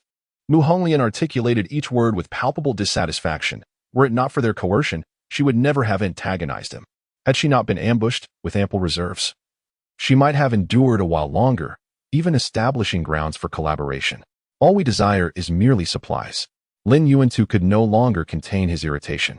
He was currently burdened and in need of an outlet for his grievances. Furthermore, his fishing vessel required fuel, and he could not afford to offend Mu Honglian. As Zhao Tianwu felt increasingly isolated, his face flushed with anger, the powder keg of his rage erupted, and he retorted furiously. Very well. You may contact Luo Yun right now. I am eager to see whether he will care about your fates. A profound silence enveloped the room as Mu Honglian and Lin Yuantu fell into silence. They too understood the slim chances of success in reaching Luo Yun. They merely wished to provoke Zhao Tianwu, for he bore the greatest responsibility for the situation's escalation. This is the harsh reality of the apocalypse. Everything must be resolved independently, and the possibility of calling for help is utterly non-existent. At this juncture, further discussion proves futile. Let us unite as a triad, relocating our base to the southern city to concentrate our firepower against those monstrous beings. If all else fails, we can retreat to our vessel and navigate towards the open sea. Upon finishing her statement, Mu Honglian and Zhao Tianwu simultaneously turned their gazes towards Lin Yuantu, who found himself caught in the center. Startled by their intense stares, Lin Yuantu pondered how he had suddenly become the focal point. Had he unwittingly provoked them? Alas, there was no alternative. He was acutely aware that he could not refuse. Any hint of dissent from him would signal a different course of action. Lin Yuantu was no match for Luo Yun, possessing the combat prowess to confront the three formidable leaders. At the Beishan safe base, within the confines of the Su sisters' bedroom, Su Qingqing lay with a vacant stare fixed upon the ceiling, feeling as though her very bones were disassembling. In stark contrast, Su Duo, nestled beside her, wore a look of utter contentment, occasionally breaking into laughter. Why, oh why, must you deliberately target me? Reflecting upon the events of the past 2 hours, she noted Luo Yun's harsh treatment towards her while being remarkably gentle with Su Duo. Despite their shared identity as twin sisters, why was there such a stark disparity? What have I done to provoke you? Luo Yun, indifferent, turned his back as he donned his attire.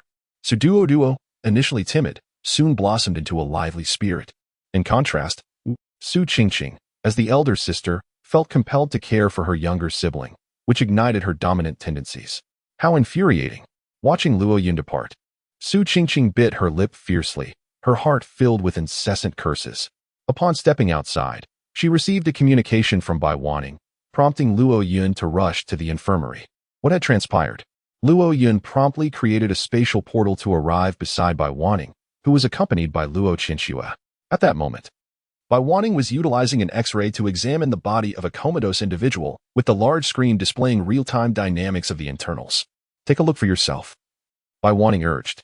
Luo Yun focused intently, and his pupils suddenly constricted, his entire expression freezing in shock. Within the abdomen of the individual lay numerous objects, each roughly the size of a dumpling, pulsating slowly. Frighteningly, tiny embryos were visible, resembling the form of demonic insects. These were insect eggs, and astonishingly, they were alive. Recalling that this individual had been retrieved from a nest of these creatures, it was hardly surprising that his body harbored such eggs. Could it be that these demonic insects reproduce by laying their eggs within other living beings? This brought to mind a parasitic wasp species from the blue-white star, which lays its eggs inside other insects, draining the nutrients from the host until its demise coincides with the larvae's emergence. Luo Qinxue, however, maintained an air of calmness, explaining to Luo Yun, "It's nothing unusual. In this apocalyptic world, where an icy grip envelopes the entire globe, the interiors of other organisms have become the last bastions of stable temperature, perhaps an ideal incubator for such monstrous entities. However, judging by the number of the demonic insects, it is evident that merely relying on this method of reproduction would not suffice to reach such a terrifying quantity. Their understanding of this peculiar creature remains woefully inadequate. It is unclear how long it would take for the psychics of the Magic Sea City to eradicate them completely." From the laboratory, We discovered that he had likely been parasitized by insect eggs long before. Yet, after such an extended period, why have the eggs not hatched within him? The questions in Luo Yun's mind multiplied. Brother, have you forgotten that you brought back a safe from the nest? Perhaps it contains secrets regarding the demonic insects. Luo Qianxue's words jolted him from his reverie. That place was indeed a biological laboratory, and the demonic insects would not have conducted experiments themselves. Thus, the owner of this laboratory could only be the comatose figure before them, if he had indeed researched the demonic insects. It is possible that within the safe lies a method to swiftly eliminate them. Chapter 43, The Bloodstained Diary. From this point onward, do not conduct examinations on him alone without the accompaniment of combat personnel.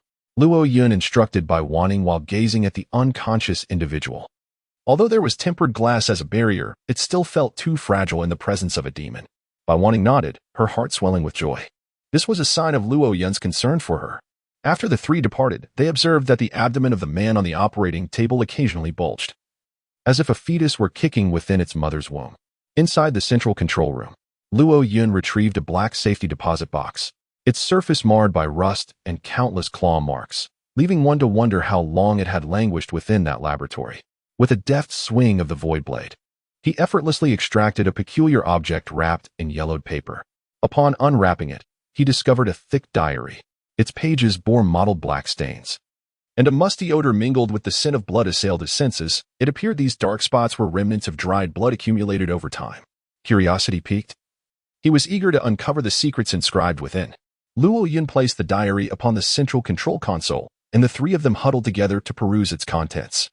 The initial passages were filled with the personal chronicles of the diary's owner. Luo Yun learned that the man he had rescued from unconsciousness was named Tang Mingxian, a renowned paleontologist from the Huaxia nation. He had once been awarded the Nobel Prize and was married to a fellow biologist, Dongayer Lizi. During their expedition to the southern border of Miafuracy, they fortuitously encountered a piece of amber from which they extracted the genetic material of an ancient organism. Subsequent data analysis in the laboratory revealed that this DNA sequence bore no resemblance to any known life forms on Earth, a discovery they regarded as a treasure beyond measure. However, a divergence of opinion arose regarding the handling of this ancient organism's genes. Dongayer proposed utilizing Huaxia's existing cloning technology to replicate it, while Tang Mingxian vehemently opposed this notion, deeming it a biological invader that could pose a grave threat to Huaxia's ecological environment if mishandled. Consequently, the once affectionate couple engaged in a fierce quarrel, after which, following extensive deliberation, Dongayer abandoned the notion of cloning. They subsequently enjoyed a period of tranquility until one day, Tang Mingxian discerned something suspicious about his wife. The food she prepared each day far exceeded their combined dietary requirements. He began to suspect that Dongayer was clandestinely conducting the cloning experiment without his knowledge. One night, while ostensibly heading to the restroom, his wife took a considerable amount of raw meat from the refrigerator and descended into a desolate basement. Sensing something amiss, Tang Mingxian followed her. To his astonishment, he discovered a creature the size of a rabbit, entirely covered in black scales. Realizing that the truth could no longer be concealed, Dongayer confessed to her clandestine cloning endeavors. In the face of his reproach, she steadfastly refused to acknowledge any wrongdoing, asserting that she was in pursuit of truth. Dongayer even enthusiastically introduced him to her remarkable creation. She had named this peculiar black being Crims. Although Crims consistently exhibited docile behavior, Tang Mingxian was acutely aware of its potential dangers. He attempted to destroy it on multiple occasions, yet his wife always intervened, leaving him with no choice but to care for it gradually. Over time, they noticed a peculiar trait. Crims began to display various biological characteristics, such as the legs of a spider, the compound eyes of a dragonfly, and the stinger of a scorpion, features that corresponded with the creatures it consumed. They concluded that Crims possessed the ability to assimilate superior genetic codes from other organisms through its diet, which they termed directed encoding ability. Moreover, it possesses an extraordinarily high IQ. Many concepts can be grasped after merely a glance or two. Although it has been alive for less than 10 days, it already exhibits the intelligence of a 3-year-old child. This signifies that the research value of Crims is beyond imagination. Upon discovering this ability, the couple was overjoyed. But soon thereafter, a dispute arose regarding Crims' fate. Dongayer wished to hand Crims over to Myfries, who was then engaged in the production of a super soldier serum. as Crim's directed encoding ability could effectively address the final shortcomings of the serum. Conversely, Tang Mingxian believed that Crim's posed a significant threat, capable of altering its own genes through directed encoding via consumption. Given time, who could predict how far it might evolve? Despite being the creators of Crim's, they were unable to communicate effectively, rendering them incapable of guiding it properly. Thus, Tang Mingxian maintained that it should be dealt with expeditiously. Originally, Dongyi had agreed to this, but seizing an opportunity, she rendered him unconscious and absconded with Crim's. By the time Tang Mingxian awakened, they had vanished without a trace. He realized that the worst possible outcome had come to pass. He spent nearly 2 years searching for Dongyi and Crim's, but to no avail.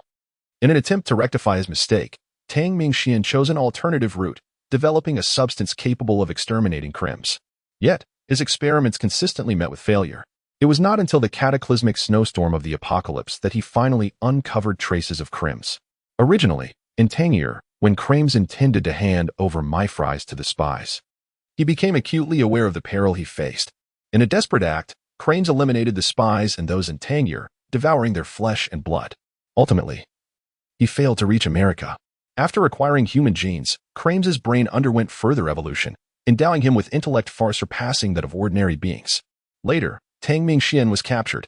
Upon encountering Crim's once more, he had transformed into a monstrous figure towering over 2 men. From that moment forth, the entries in the diary became sporadic. They were no longer penned daily, and the handwriting deteriorated into a hurried scrawl, clearly written in haste. On August 10th, I had been taken back to the lair by Crim's for 3 days. Here, I encountered numerous survivors, many of whom possessed extraordinary abilities. A significant number of my fellow humans, who had been subjected to oviposition, began to resemble mindless zombies. They were preparing to lay eggs in me, and perhaps one day, I too would become like them. On August 15th, I was oviposited by a creature akin to Crim's.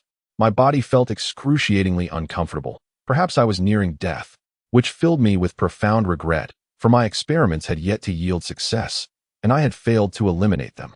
A week passed, and strangely, the eggs laid within me did not take effect. Unlike others, I did not transform into a soulless husk. However, I realized that to avoid arousing suspicion, I must feign similarity to them, thus ensuring my survival. At this juncture, the diary entries ceased to be inscribed with a pen and instead were written in blood.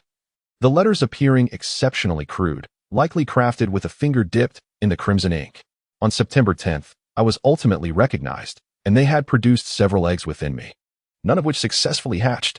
I believe I have come to understand my situation. I have unexpectedly awakened a supernatural ability, which allows my body to continuously generate substances capable of exterminating the creams. Thank heavens, the unfinished business of my past life has been unexpectedly completed by fate. By September 15th, since my capture, the creams have laid eggs in my body no less than 100 times, yet there has been no response. I am baffled as to why they persist in this endeavor. My body deteriorates further, yet the secrets within me remain unknown to the outside world.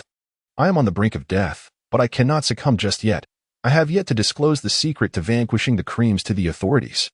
Upon reaching this point, Luo Yun was filled with doubt, knowing full well that Tang Mingxian possesses antibodies. Why then do they continue to lay eggs within him?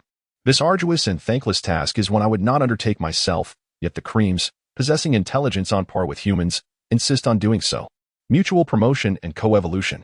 Luo Qianxue succinctly elucidated Luo Yun's query with just 8 simple words. Tang Mingxuan's body harbors antibodies that can effortlessly destroy the eggs of the demonic insects, which explains why the eggs within him exhibit vitality yet remain unable to hatch. It is not due to a lack of desire to hatch, but rather, they are sealed within, never afforded the opportunity.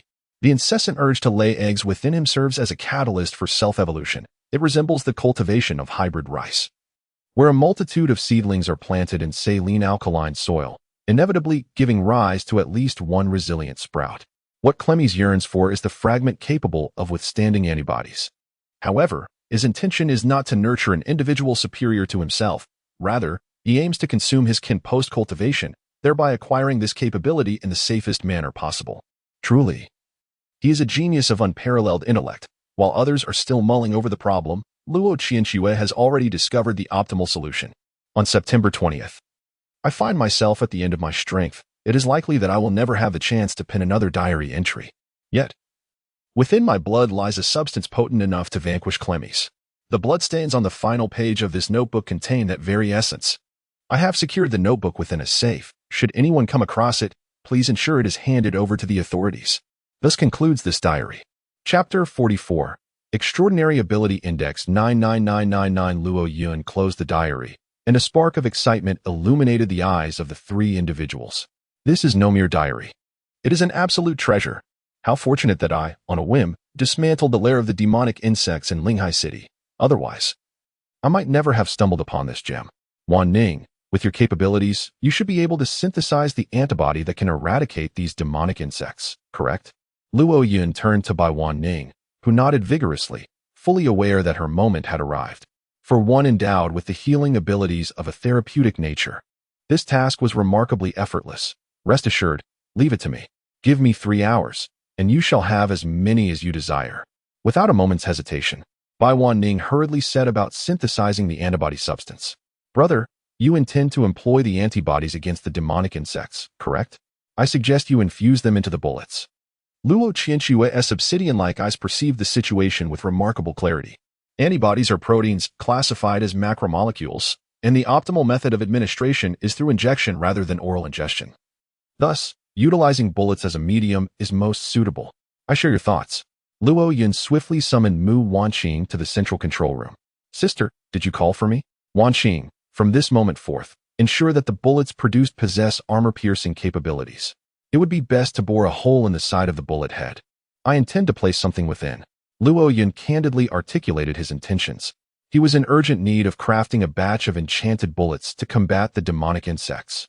Boring a hole poses no issue. Brother, are you planning to poison the bullets? Common toxins would be ineffective against the demonic insects before us. Mu Wanqing mused, stroking her chin as she expressed her doubts. After Luo Qinshui recounted the series of events, Mu Wanqing was left speechless with excitement and immediately set to work. For them, producing bullets and antibodies was akin to their expertise. Within 3 hours, they had generated a substantial quantity of antibody-infused bullets. Qinshui, can you now pinpoint the location of the tracker? Luo Yun inquired. Previously, a tracking device had been implanted within the body of the demon worm. As long as its location could be determined, finding the demon worm would follow naturally. No problem. Luo Qinshui understood Luo Yun's intentions and signaled an okay gesture. In that case, let us take the initiative. The task of guiding our direction shall be entrusted to Qinshui. Fatty, you shall accompany us. Xiaobin's face flushed with excitement.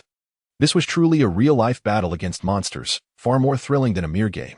Wonderful, Brother Luo, I adore you. Xiaobin attempted to leap forward for an embrace, but was promptly shoved away by Luo Yun.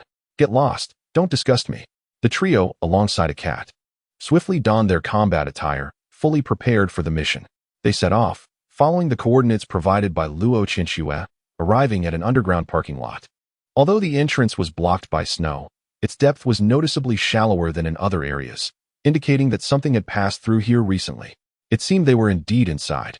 As they gazed into the pitch-black underground parking lot, an inexplicable sense of tension gripped them, yet excitement prevailed. Stay close to me within a 5-meter radius, and I shall shield you with my abilities. You need only focus on the attack. The 2 layers of dimensional gates could serve as spatial portals, with the distorted dimensional gates forming a dimensional barrier, known in a previous life as absolute defense. Regardless of the outcome, at least I possess the ability to escape. As the trio entered the underground parking lot, they initially observed nothing amiss. The atmosphere was eerily quiet. Brother Luo, it seems there is nothing here? Xiaobin expressed his confusion, as their leader had mentioned the presence of demonic insects in this location. Luo Yun smiled faintly. Under the influence of his void domain, he observed that the entire underground parking lot was teeming with demonic insects, crawling up to the ceiling and down to the second basement level. We are surrounded. As Luo Yun's words fell, pairs of emerald green eyes emerged, akin to demons from the abyss. How? Swish, swish, swish. An increasing number of demonic insects surged forward recklessly, as if they were zombies encountering the living. Let us see how they respond to the gifts we've prepared for them. Luo Yun brandished a handgun and casually fired a shot, the serrated armor-piercing bullet piercing through the chest of a demonic insect. Initially, it staggered a few steps, but soon it sensed something was amiss, ultimately letting out a wretched cry before collapsing. The effect was indeed remarkably effective. The once formidable demonic insects were now easily dispatched with a single shot, causing Chun Zihai and Xiaobin to feel an exhilarating surge of joy at this spectacle. The fear that once clouded Xiaobin's eyes had significantly diminished. Rat-a-tat-tat-tat. The duo immediately set up a machine gun, unleashing a frenzied barrage upon the demonic insects. One by one, they fell as though harvested like wheat, with orange tongues of fire blazing continuously. Simultaneously, the notification sounds from the system echoed in Luo Yun's mind, filling him with warmth. Ding! Congratulations, Master, for successfully killing a demonic insect. Reward: 800 kill points. Ding! Congratulations, Master, for successfully killing a demonic insect. Reward: 700 kill points. At that moment, the numbers following the kill points on the system panel were changing rapidly, making it nearly impossible to discern the figures in the thousands, while those in the 10,000s seemed to be counting down. With a racing heart and trembling hands, Luo Yun silently urged, "Don't stop, just a little more." The kill points had already reached a staggering 2,000,000.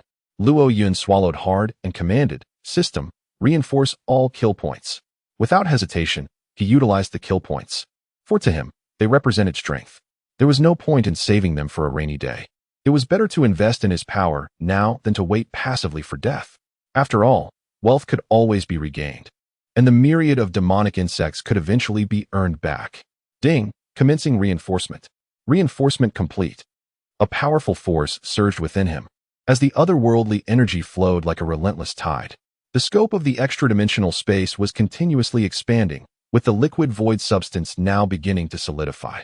Luo Yun felt an earth-shattering transformation occurring within him, akin to being reborn. Name: Dong Mengfan ability. Absolute space, unknown ability, skills. Extra-dimensional gate, Eye of the Void, void domain. Extra-dimensional black hole ability index, 99999 available kill points. 0, with over 2 million kill points. The enhancement would undoubtedly exceed a mere 2,000 in ability index. Likely consumed by his unknown ability, he could sense that the awakening of this unknown power was drawing ever closer. Chapter 45, Crim's Rat-Tat-Tat-Tat. As the machine gun continued to fire, the orange flames illuminated the pitch-black underground garage. The efficacy of the antibody bullets is truly remarkable, coupled with their extraordinary firepower. The demonic insects are unable to advance, perishing before even reaching the edge of the interdimensional barrier. The sheer density of the demonic swarm negates the need for precise aiming. A mere spray of bullets suffices, and the interdimensional barrier offers a comforting assurance against any potential attacks. What a thrilling experience this is! As Xiaobin laughed heartily, his submachine gun thundered incessantly. This exhilaration far surpasses that of playing video games. Initially, he was the most apprehensive, yet now he finds himself reveling in the experience. For this gaming enthusiast, battling monsters has transformed into an expansive dungeon raid. Unlike games, defeating NPCs here genuinely yields equipment. Upon slaying the last demonic insect, the corpses swiftly amassed into a towering heap, the mingling scents of blood and gunpowder permeating the air. "Well done, my little chubby friend, keep it up," Chun Zihai exclaimed, holding the heated barrel of his gun as he lit a cigarette and took a drag. "Let us gather the source of our abilities and proceed to the next location. We aim to cleanse all the dark corners of the northern region within a single day." After the source was accounted for, everyone was left in astonishment. In just over 20 minutes, they had amassed 2,000 units of ability source. Xiaobin was the most elated. Within his virtual game world, he operated with significant freedom, yet bore a fatal flaw. The ability source from those he vanquished in the game could not be absorbed. He had watched helplessly as numerous powerful ability users he defeated had their sources dissipate before his eyes. He had attempted to exchange with others, yet the individuals within the paradigm exhibited an excessively high level of vigilance, rendering such absurd actions perpetually suspect. The magical insects before him were fundamentally different. He had not activated his abilities, yet he could absorb them. Moreover, his leader was quite generous, and his own power had now reached 68,000. Thus, they began to traverse the darkest corners of the northern domain, but every magical insect they encountered was eliminated without mercy. "This is the last one. We should prepare to depart." Just as Luo Yun was about to leave, a sudden and intense sense of danger gripped him. The ground beneath them began to collapse at an alarming rate, and the three individuals along with the cat plummeted swiftly downward. Sensing the overwhelming threat, Luo Yun activated his most formidable stance. Under the influence of the void domain, he discerned the source of the peril and shouted, "Do not touch the ground." Quick to react, Luo Yun seized the small mirror and placed it upon his shoulder, while Chunzahai grasped the shoulder of the hefty companion, and the three floated in midair. Glancing downward, they were startled to discover an enormous, pitch-black cavern below, filled with countless colossal black eggs, each several times larger than a football. A verdant glow pulsed rhythmically, evoking the sensation of entering the underworld. Crack, crack. One by one, the black eggs began to shatter, swiftly transforming the area below into a veritable ocean of larval magical insects. They were still coated in slime, their eyes yet to open, relying solely on scent and sound for orientation. One by one, they raised their heads, revealing expressions of yearning, akin to fledgling birds eager for sustenance. For those with a fear of densely packed spaces, a mere glance could induce fainting. Truly, this was overwhelming, should one fall. It would likely be but a fleeting second before their existence was extinguished. No matter how formidable the abilities of the individual, they would be rendered powerless. Chunzahai, still reeling from the shock, realized this was his first encounter with a nest of insects. He feared not legions of soldiers. Yet the sight of this phenomenon sent a chill down his spine. How utterly repulsive. Were they merely waiting for us to descend so they could feast? The rotund figure, having discerned their intentions, gasped in alarm, relieved that someone among them possessed the ability to fly. Otherwise, they would have long since become mere bones scattered across the ground. If they were indeed fond of consuming flesh, then let us provide them with an ample feast. Luo Yun maintained an impassive demeanor, yet startled Xiaobin. As the two exchanged incredulous glances, "Luo Go, could it be that you genuinely wish to descend?" Luo Yun rolled his eyes and cast him a glance. "What on earth are you thinking? I merely intend to offer them a delectable treat." With that, the portal to another dimension was opened, and countless corpses tumbled into the insect nest, where the larvae, upon witnessing the descent of sustenance, reacted as if they had encountered a banquet. What are these? Chunzahai pondered, his mind racing with speculation. Were these not the very individuals from the three major bases who had originally fallen into the trap, meeting their demise in the shadows? How had they come to occupy this alternate dimension? These were the corpses of those who had been injected with rapid antibodies, perfectly suited to serve as nourishment for these foul, wretched creatures.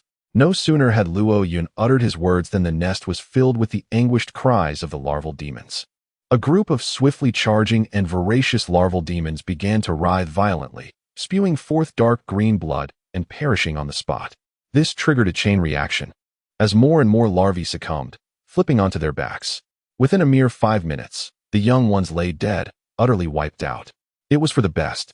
Had this nest matured, the turmoil it would have unleashed upon Demon Sea City would have been unimaginable. As they observed the increasing number of deceased demon larvae, the three felt inexplicably relieved. However, unbeknownst to them, deep within the nest, a colossal golden demon worm slowly opened its eyes, awakened by the anguished cries of its offspring. This maternal figure stirred from its slumber. "This is bad. We must flee." Sensing the presence of a formidable foe, Luo Yun grasped the shoulders of Chunzahai and Xiaobin, vanishing into a spatial portal. In the next instant, the entire nest below began to tremble violently. With a thunderous roar, the ground of the city began to collapse, and a golden demon worm emerged from within.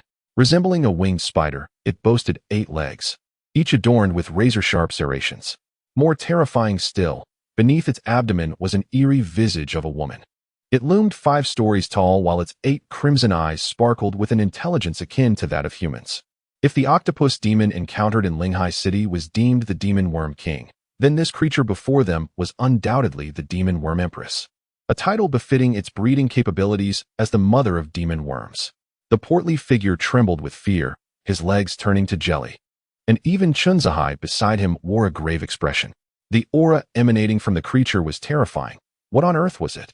Luo Yun narrowed his eyes, pushing the void domain and the interdimensional barrier to their limits. "It is the demon insect matriarch, Clemes.